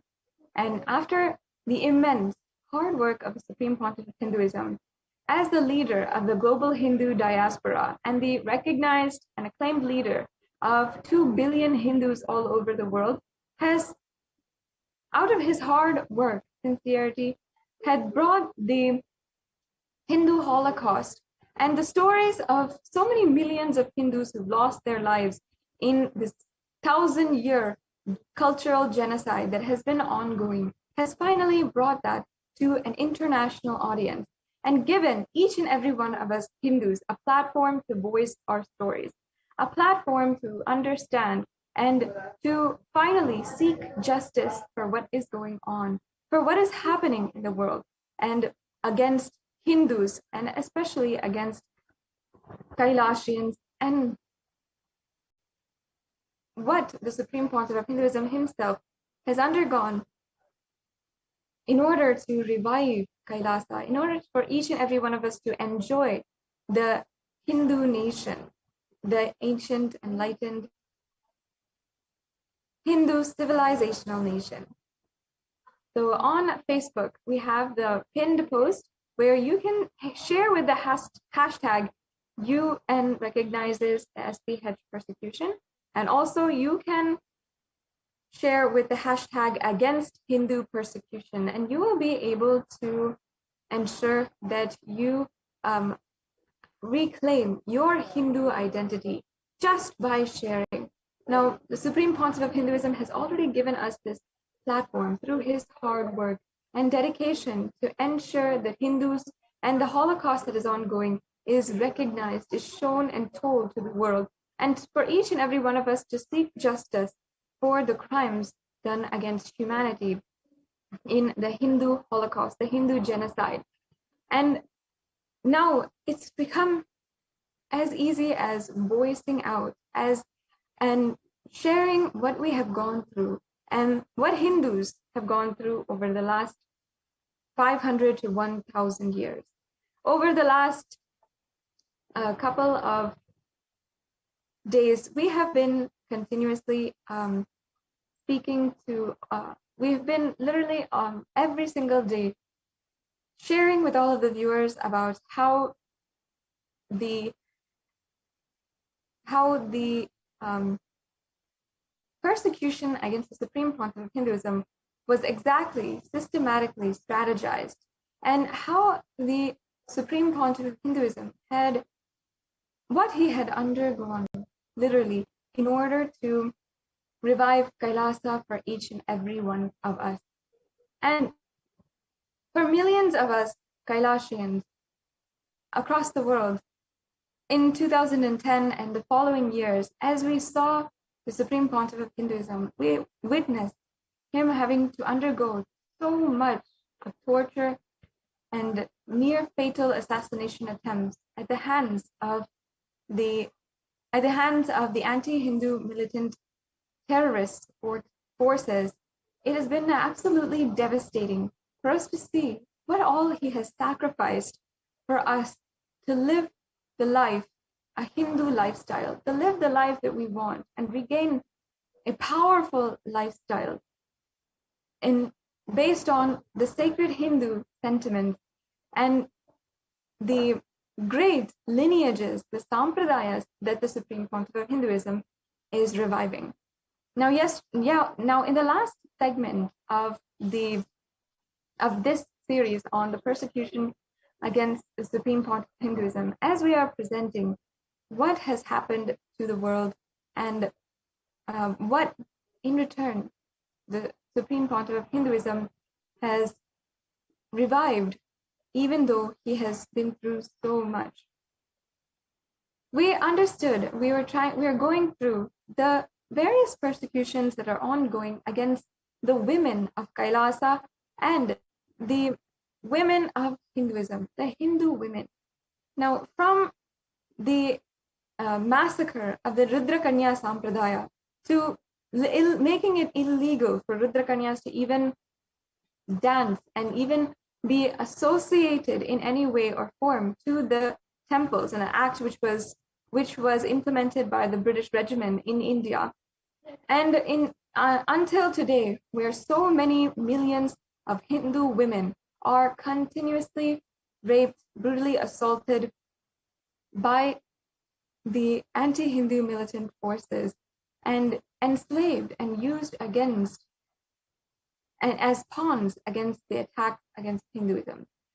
And we have seen rape and sexual assault and gender-based violence being used as a weapon for cultural genocide, whether it is the acts of love jihad, which have happened, which are extremely prevalent, even though the anti-Hindu militant forces have done so much to try to deny that this has happened. And they try to deny the genocide against Hindus that they're doing. Continuously, the gender-based violence is used as a weapon against culture. And how they do it is extremely systematic in so many extremely cunning ways, intelligent, thought through ways that make the anti-Hindu terrorist forces successfully subjugate and oppress the entire Hindu civilization. If we see, for example, the step-by-step ways that the media mafia had demonized the Hindu sannyasis over the course of the last century itself. And we see the number of assassination attempts against Hindus, and even if we just see against the Supreme Pontiff of Hinduism, we can see very clearly the amount of attack that the Supreme Pontiff of Hinduism has undergone for simply the sake of reviving Hinduism, for reviving the nation of Kailasa. And we have seen in the Hindu Holocaust how 5,000 sannyasis were killed, but it was underreported in the media as just 375 deaths. And in other instances, we saw how, for example, the Ananda Marg killings that happened, where the sannyasis from Ananda Marg, 16 male sannyasis and 1 female sannyasi from Ananda Marg were dragged out of their car and burned alive in broad daylight. And this happened completely out of the hatred and oppression of the anti-Hindu militant forces, and them continuously trying to entirely eliminate, entirely exterminate the Hindu population. And we are seeing that happen across the world, whether it is in Pakistan, in Afghanistan, in Bangladesh, in Malaysia, in all these countries.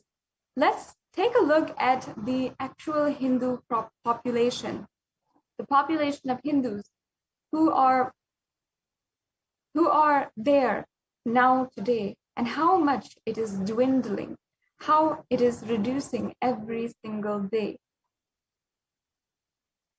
And ever since the partition of India, when even a Hindu nation wasn't made, but other states had the right to form their own religious nations, the Hindus were put out onto the street and made to flee overnight because of the amount of violence that was done against them, was executed against them, to immediately flee and relocate their homes in just one night.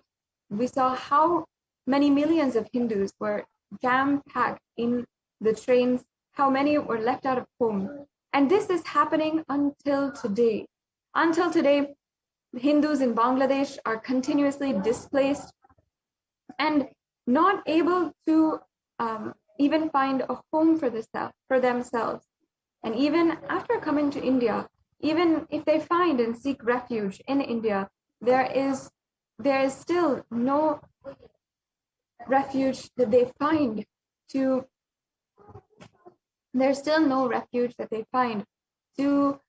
ensure that they are safe and that they can practice their Hindu lifestyle. Despite all of the attacks that are done against the Supreme Pontiff of Hinduism,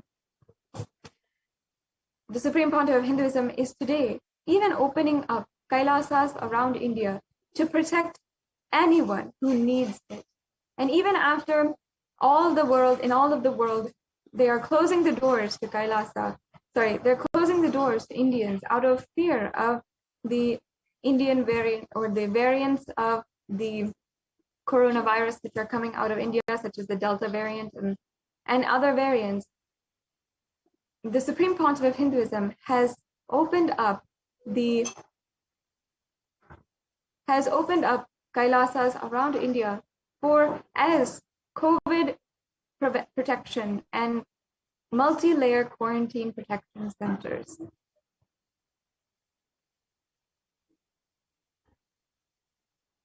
Now, the United Nations has recognized the different strategies used by different terrorist groups, how they use the media, use absolutely unethical journalism in order to perpetuate their own crimes and oppression against a certain culture. The United Nations has recognized how different forms of and different tactics are used against cultures in order to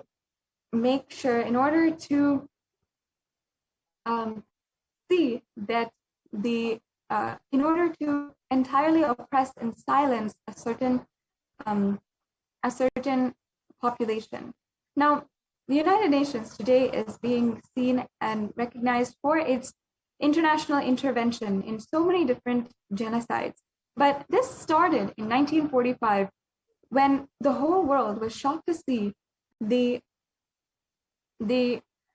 amount of atrocities that happened under the Nazi regime in Germany. And we had seen how literally so many deaths had happened and such brutal killings had happened against an entire population. And this was the systematic killing of 6 million Jews. The whole world was shocked to find out for the first time what had happened and how this was going on for more than 5 years without them knowing, without any single act or without any single person knowing about what had happened. The allies at this time, who were allies of the Jewish people, including the United Kingdom, the United States, everyone had come together and actually formed the United Nations in order to ensure that these kinds of crimes against humanity do not happen again. This is the proud beginning of the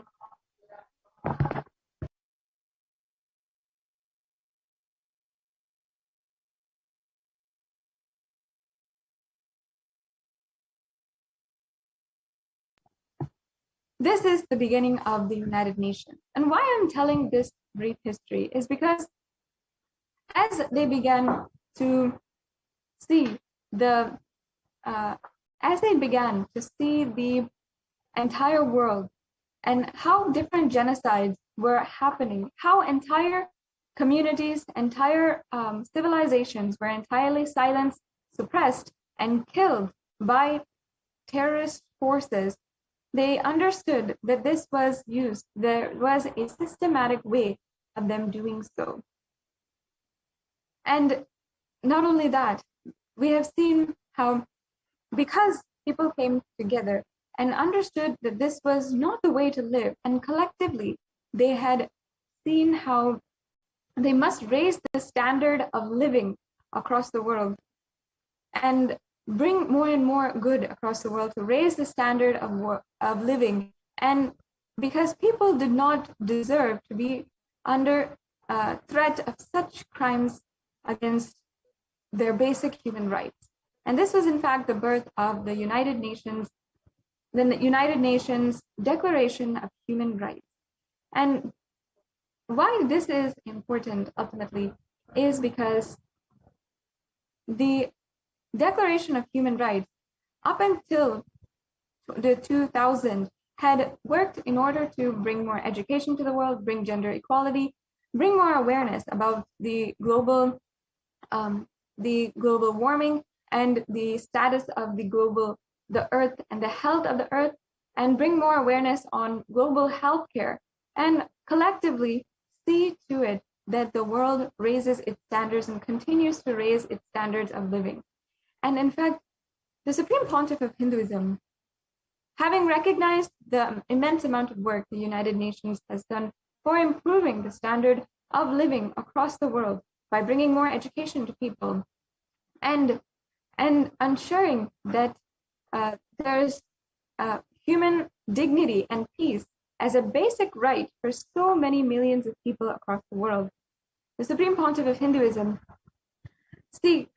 through the Sri Kailasa Uniting Nations, continuously is working towards global initiatives to continue raising the quality of life of human beings, not just up until the level of education and basic human rights, but also for each and every one to understand the sacred lifestyle, and for each and every one to realize their infinite potential.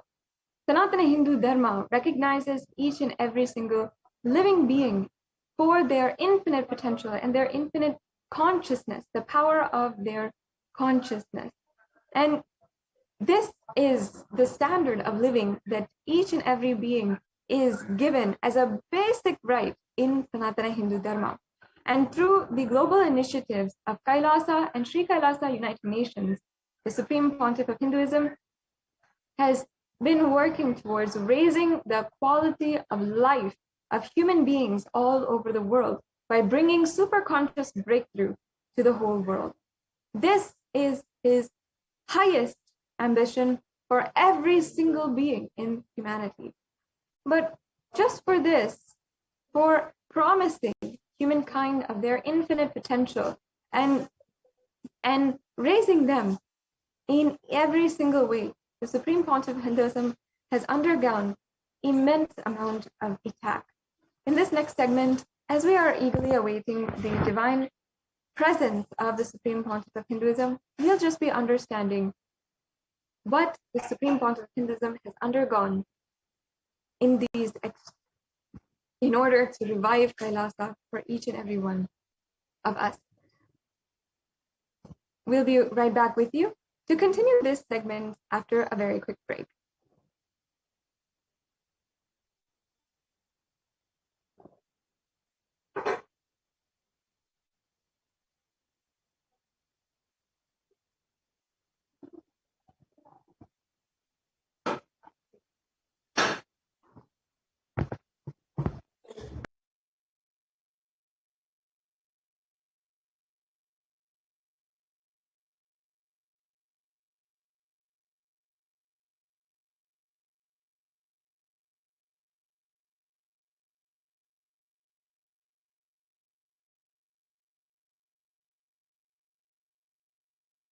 I tell you, each Bhava Samadhi Darshan is a spiritual treat, enjoy.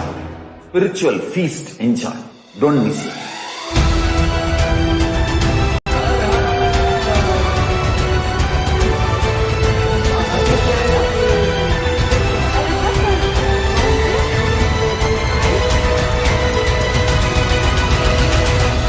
Never miss a Bhava Samadhi Darshan.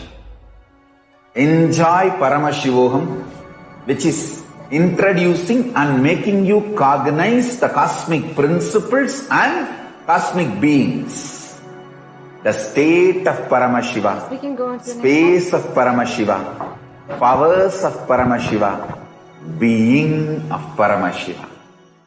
I tell you, each Bhava Samadhi Darshan is a spiritual treat, enjoy. Spiritual feast, enjoy. Don't miss it.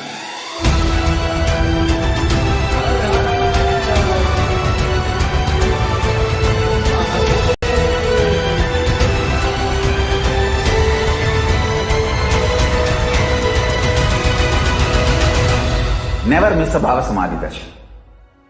Enjoy Paramashivam, which is introducing and making you cognize the cosmic principles and cosmic beings. The state of Paramashiva, space of Paramashiva, powers of Paramashiva, being of Paramashiva. I tell you, each Bhava Samadhi Darshan is a spiritual treat, enjoy. Spiritual feast, enjoy. Don't miss it.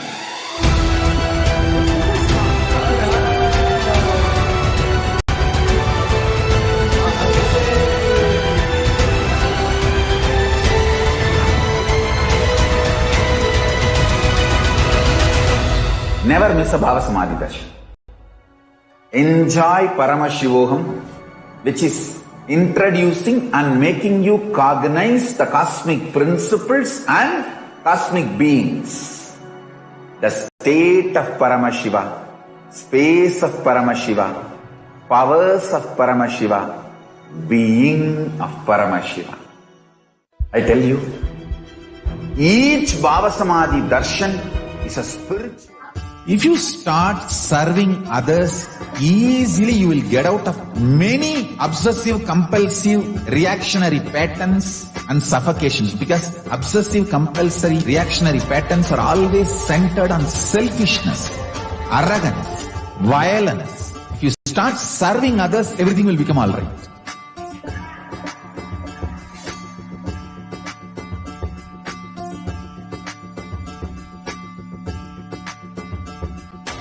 All over the world, I want the Rathotsava to happen. From Guru Purnima to Navaratri. I want all Annalayas to be open to people. Give free food with the free library. Food for stomach and food for consciousness. Both. One book, my Bhagavad Gita, will be gift. Yes. Go from house to house, door to door. Collect whatever people can contribute. One handful of rice, $1, or any small 1 kg vegetable, anything people give. It's one of the best spiritual practice. Madhugari Bhiksha. If you guys start doing this, everything, all the best things will be showered on you guys, and Paramashiva more and more will manifest in temple also.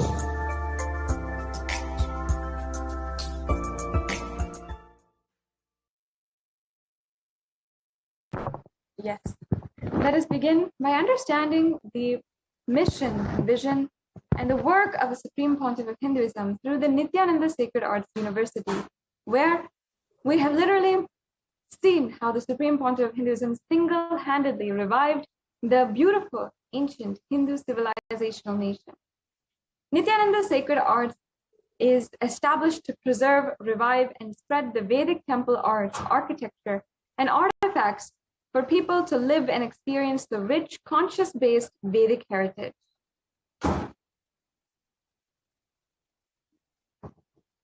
The temple-based arts and architecture is a science based on the perfect framework of cosmic laws, sacred arts geometry, proportion and symmetry, sophisticated mathematical principles, and cardinal directions.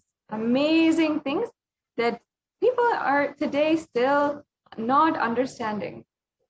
This science is grounded on sacred truth that a temple is a miniature of the cosmos, comprising the 5 elements: earth, water, fire, air, and ether, and its presiding deity, the worshipful God form.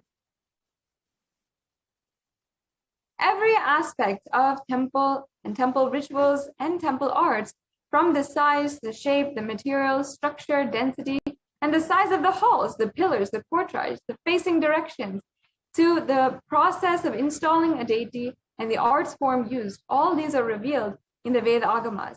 The source scriptures such as the Stapatya Veda or the Vastu Shastra or the Shilpa Shastra all these are source scriptures for each and every one of these great sciences.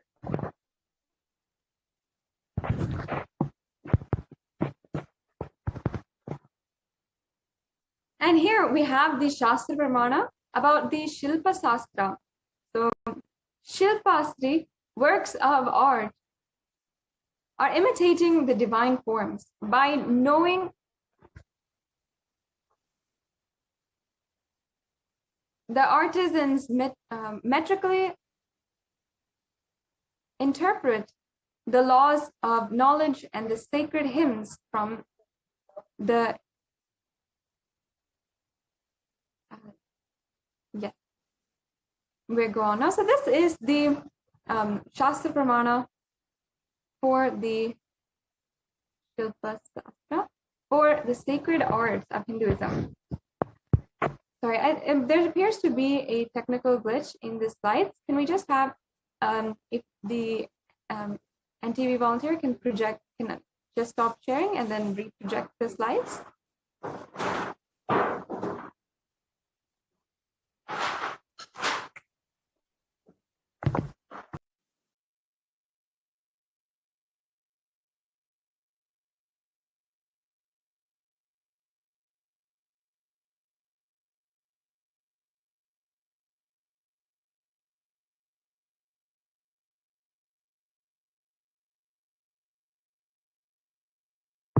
Sorry to all the viewers for that technical difficulty.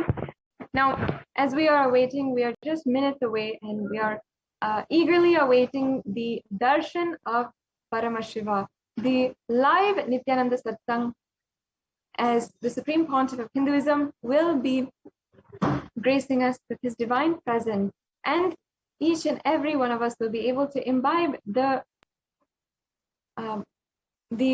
powerful cognitions as the Supreme Pontiff of Hinduism is continuing to reveal the divine truths on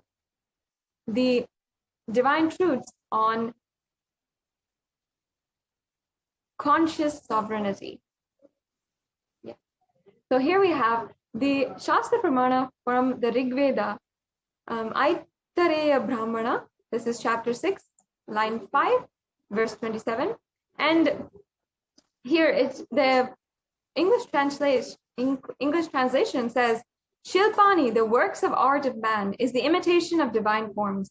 By employing their rhythms, the artisans metrically reconstitute and interpret the limitless knowledge of the sacred hymns from the limits of human ability. An amazing verse that literally tells us about how the arts are done, how the arts are made. The next slide, please.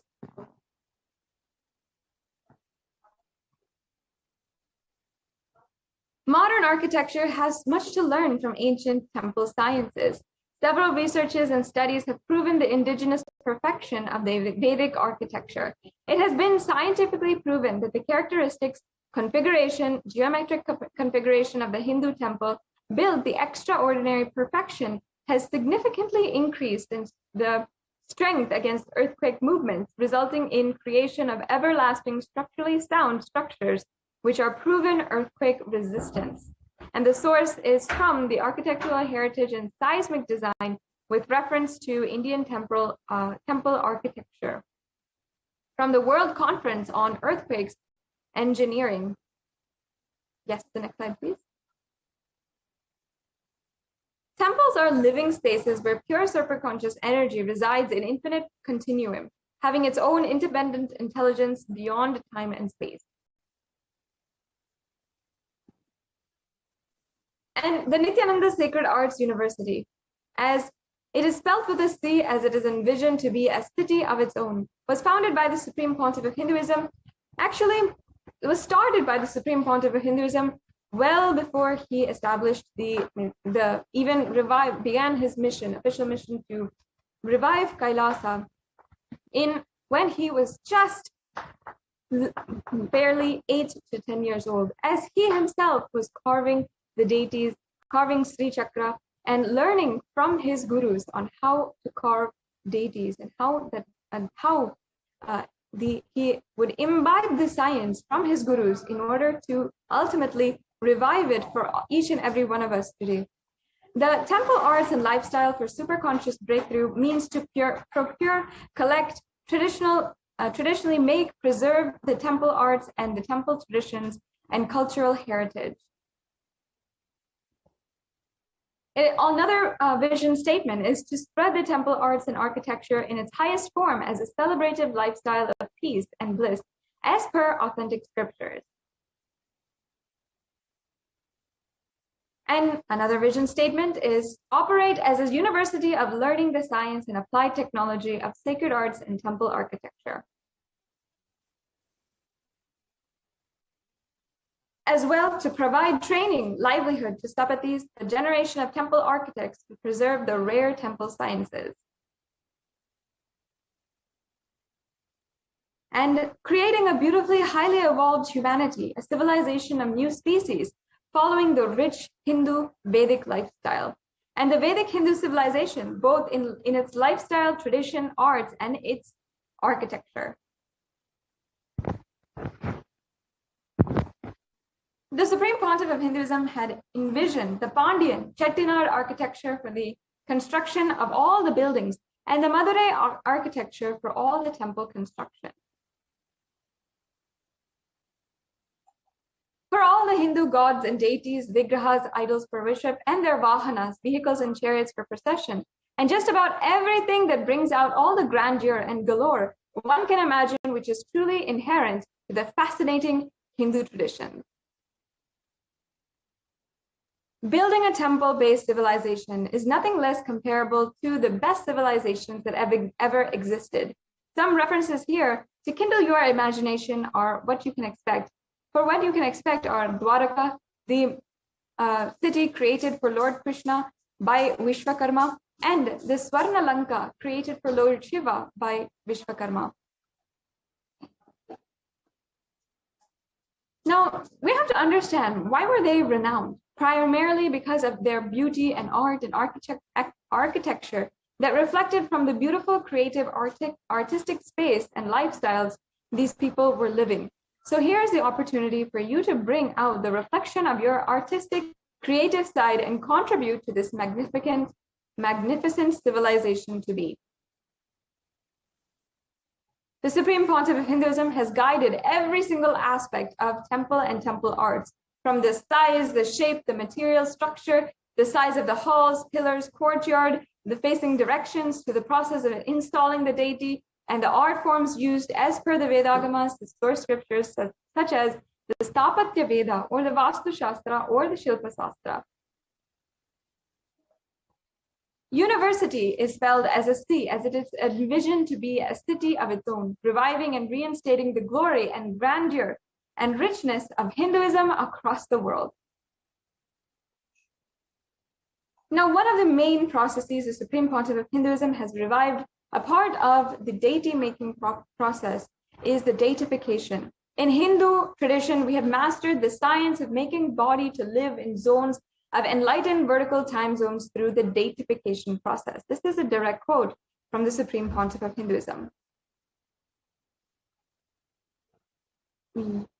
Now, there is a science of mummification by the Egyptians, which they used in the pyramids. But in the science of deification, it's not merely to preserve their bodies, but preserve and achieve immortality. And in Sanatana Hindu Dharma, we had achieved that science and literally made it happen.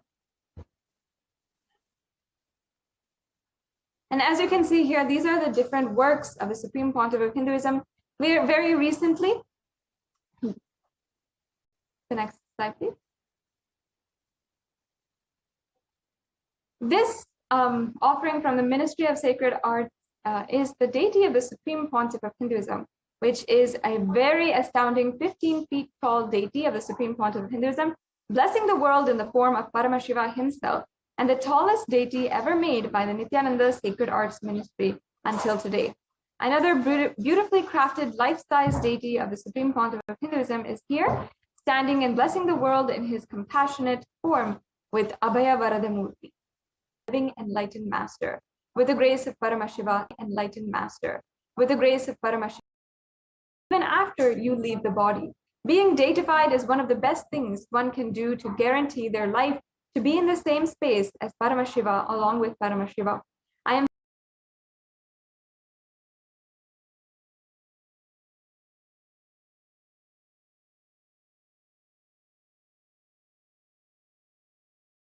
so happy that this beautiful endangered science of deification has good deification processes and the different ongoing works that are going on. The next slide, please. So happy that this beautiful endangered science of deification has good deification processes and the different ongoing works that are going on. The next slide, please.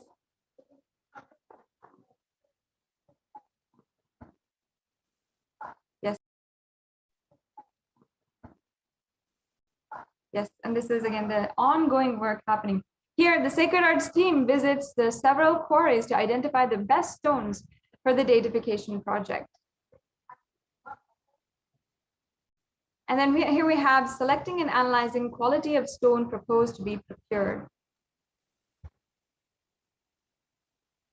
The arrival of stones for the datification process, and the datification process in the initial stages, and deities taking shape, as we can see here. Decorative bodhils and simhams, or the lions, are ornamented feature on every pillar above the yajamana and karta, as you can see here.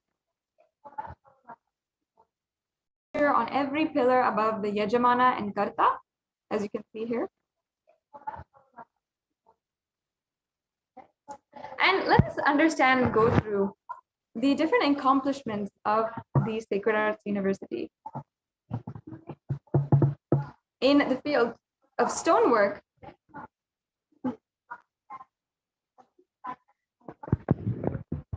we'll see the spring of stone division. So at the very young age of 9 years, Bhagwan, the Supreme Pontiff of Hinduism, had the darshan of Devi at the Unnamalayam Sannidhi in the Annamalayar temple, which is in his birthplace. And soon after the darshan, the exquisite divine darshan that he had witnessed, the Supreme Pontiff of Hinduism immediately manifested the power of breath, where he had come home and carved the beautiful deity of Devi PARASHAKTI out of soapstone. And you can see the deity here. And when he showed he shared regarding the darshan to his guru, Raghupati Yogi, his yoga guru. His yoga guru had checked his nadi, the energy channels, and confirmed that indeed he had been exposed to a very high frequency vibration. And this is the first, among the first personally carved deities, which marks the inception of the Sacred Arts University. So as you can see, the deity, among the first ever deities, is the deity of Devi that the Supreme Pontiff of Hinduism carved. And today you can see the glimpse of how that has evolved, of stone deities carved till date, with more than 3,000 to 700 deities which are carved by the Nithyananda Sacred Arts University, and so many beautiful carved deities that were carved personally by the Supreme Pontiff of Hinduism, including the Ananda Nataraja in Seattle, which is a whopping 10 feet tall and entirely in Panchaloka. So this is not carved by the Supreme Pontiff of Hinduism, but it is casted personally by the Supreme Pontiff of Hinduism, including also the Nithyanandeshwara and Nithyanandeshwari in the Nithyanandeshwara Hindu temple in Delaware, Ohio, in the United States, is carved personally deities by the Supreme Pontiff of Hinduism. Stapitis are professionals in temple architecture and deity creation, and they belong to the Vishwakarma community, the ancient Vedic community of architects and artisans. The Supreme Pontiff of Hinduism is upholding the purity of science of temple building by bringing new life and livelihood to this fast dwindling Stapati community. Each step of the Stapati's task is outlined in the Stapatya Vedas and Agamas, the scriptures of the Vedic architecture science, with great precision and mathematical and scientific frameworks that is ahead of any modern architectural science. As per the guidance of the Supreme Pontiff of Hinduism, numerous Hindu scriptures and books are referred, and all deities are made as per the dimensions specified as per scriptures. The identification of best stones for sculpting, again, we're seeing here.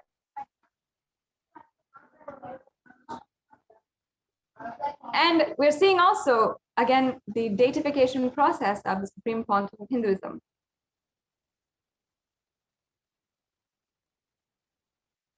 And many different deities were sent all over the world to be in the Nithyanandeshwara Hindu temples and consecrated and serving as the superconductors of superconscious energy in temples across the world. Here we see the restoration of the best stones collected from old temples.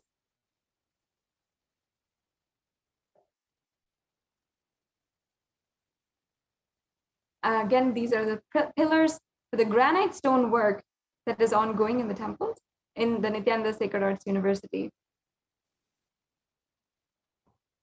Yes. Now, thousands of unique deities have been crafted to support temples worldwide. As you can see here, these are the deities, the stone deities in the Nithyanandeshwara Hindu temple in Los Angeles. Not only the stone deities, but I think we're also seeing the Panchaloka deities. The next slide, please. And here we have the deities in Kailasa's Malaysia, the Nithyananda Hindu temple, Nithyanandeshwara Hindu temple in Malaysia. And the stone deities, which are, they are consecrated as divine forms in the Nithyanandeshwara Hindu temple of Houston.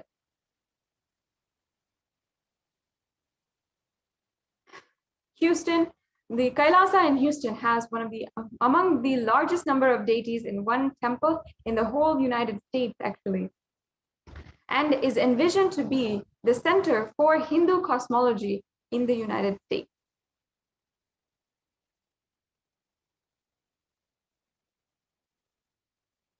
We can see all the work that is ongoing. These are deities which are in Adi Kailasa Sarvagnapitam as well, in Bidadi, Bengaluru. And also, not only the carvings, but the decoration as well is all procured, collected, made in the premise of the Nithyananda Sacred Arts University.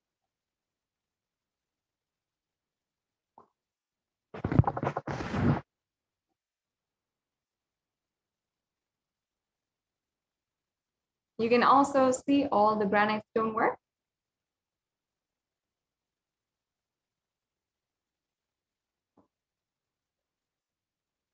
Stone deities being made at Adi Kailasha, Bengaluru from Mahabalipuram, Tamil Nadu. We can just see some of the examples.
Technical difficulty.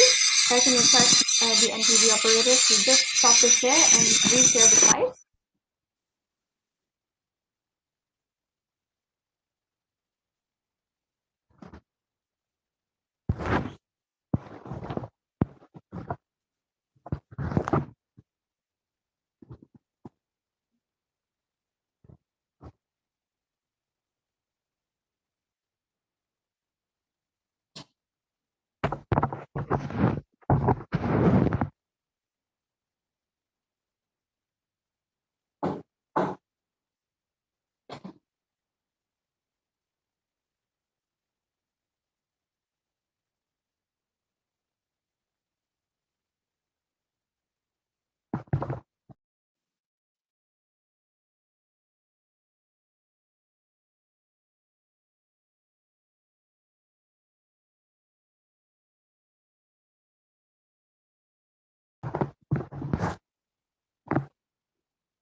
Apologies for the technical difficulties. If I can just request the NTV operator to reshare the slides.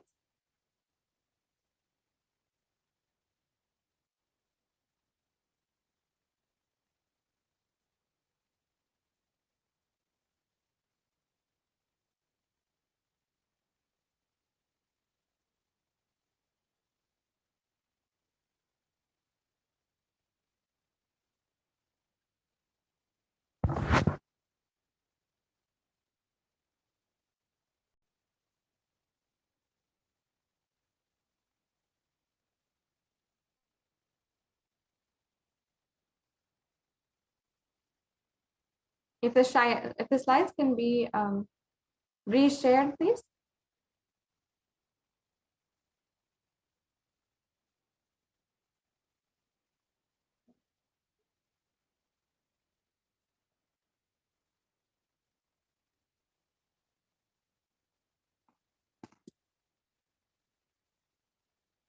Yes.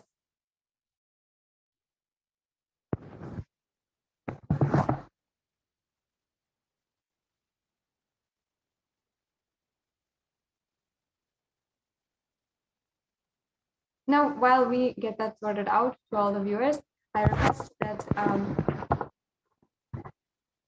each and every one of us are recalling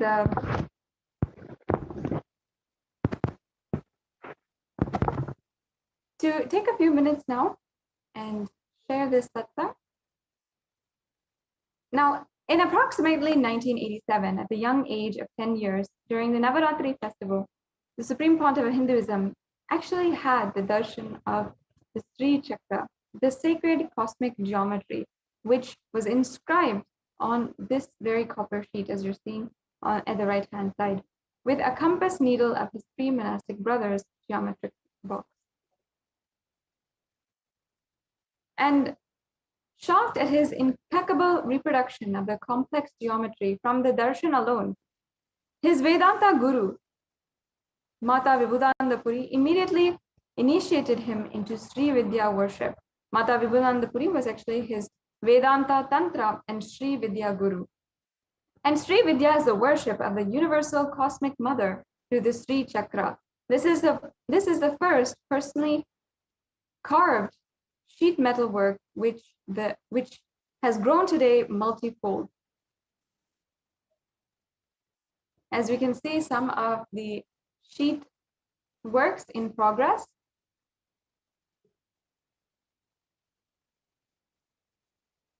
And there's different types of sheet work, the brass sheet work, the silver sheet work, and the gold sheet work. So in all different layers, this is happening. And these are more examples of the sheet work.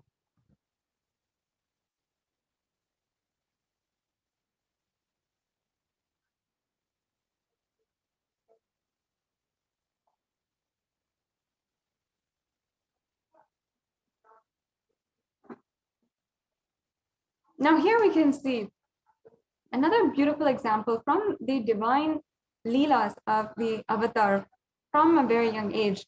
In Hinduism, Guru Padukas are kept in the place of worship, and by having a complete surrender at the feet of the Guru, one attains the ultimate. And these are the wooden sandals. So on the farmost right-hand side, we can see the wooden Padukas that were actually given by Arunagiri Yogeshwara. The Supreme Pontiff of Hinduism himself had these Padukas made, and he had gifted them to his guru Arunagiri Yogeshwara. And later on, Arunagiri Yogeshwara blessed these Padukas, wore them, and returned them back to the Supreme Pontiff of Hinduism. And today they are still revered and still with the Supreme Pontiff of Hinduism and worshipped by the Supreme Pontiff of Hinduism. And the Padukas of the Supreme Pontiff of Hinduism here are made of copper, silver, and gold, and plated for worship by all the devotees. The next slide, please. Now, also we have the work of making kavachams. So in copper and brass metal sheets are worked with to narrate or to create ornate kavacham armors from stone and metal deities, and the armors are placed on deities during festive occasions, adding decor. So for now, this brings us to a conclusion to today's segment, where we're understanding the immense amount of contributions that the Supreme Pontiff of Hinduism had done. And let us now get ready for the darshan of the Supreme Pontiff of Hinduism. Sit with your head, neck, and spine in a straight line. And inhale deeply. Exhale. Let us chant the Mahavakya and get ready for the presence of the avatar, the Supreme Pontiff of Hinduism, the incarnation of Paramashiva. Om Nithyananda Paramashivam. Om Nithyananda Paramashivam. Om Nithyananda Paramashivam.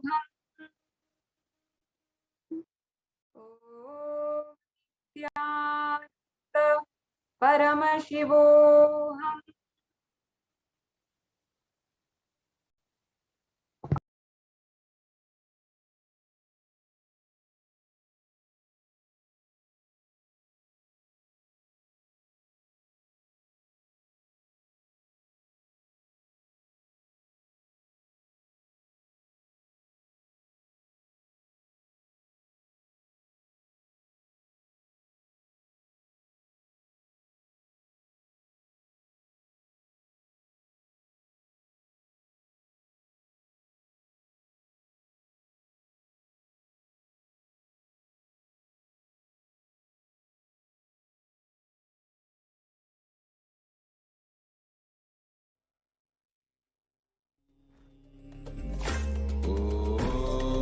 Nithyananda Paramashivam. Om Nithyananda.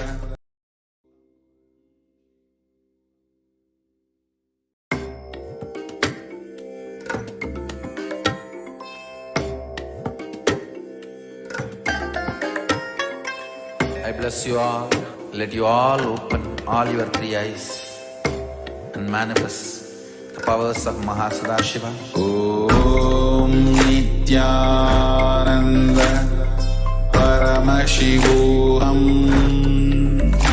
Om Nithyananda Paramashivam. Om Nithyananda Paramashivam. Om Nithyananda Paramashivam. Om Nithyananda Paramashivam. Om Nithyananda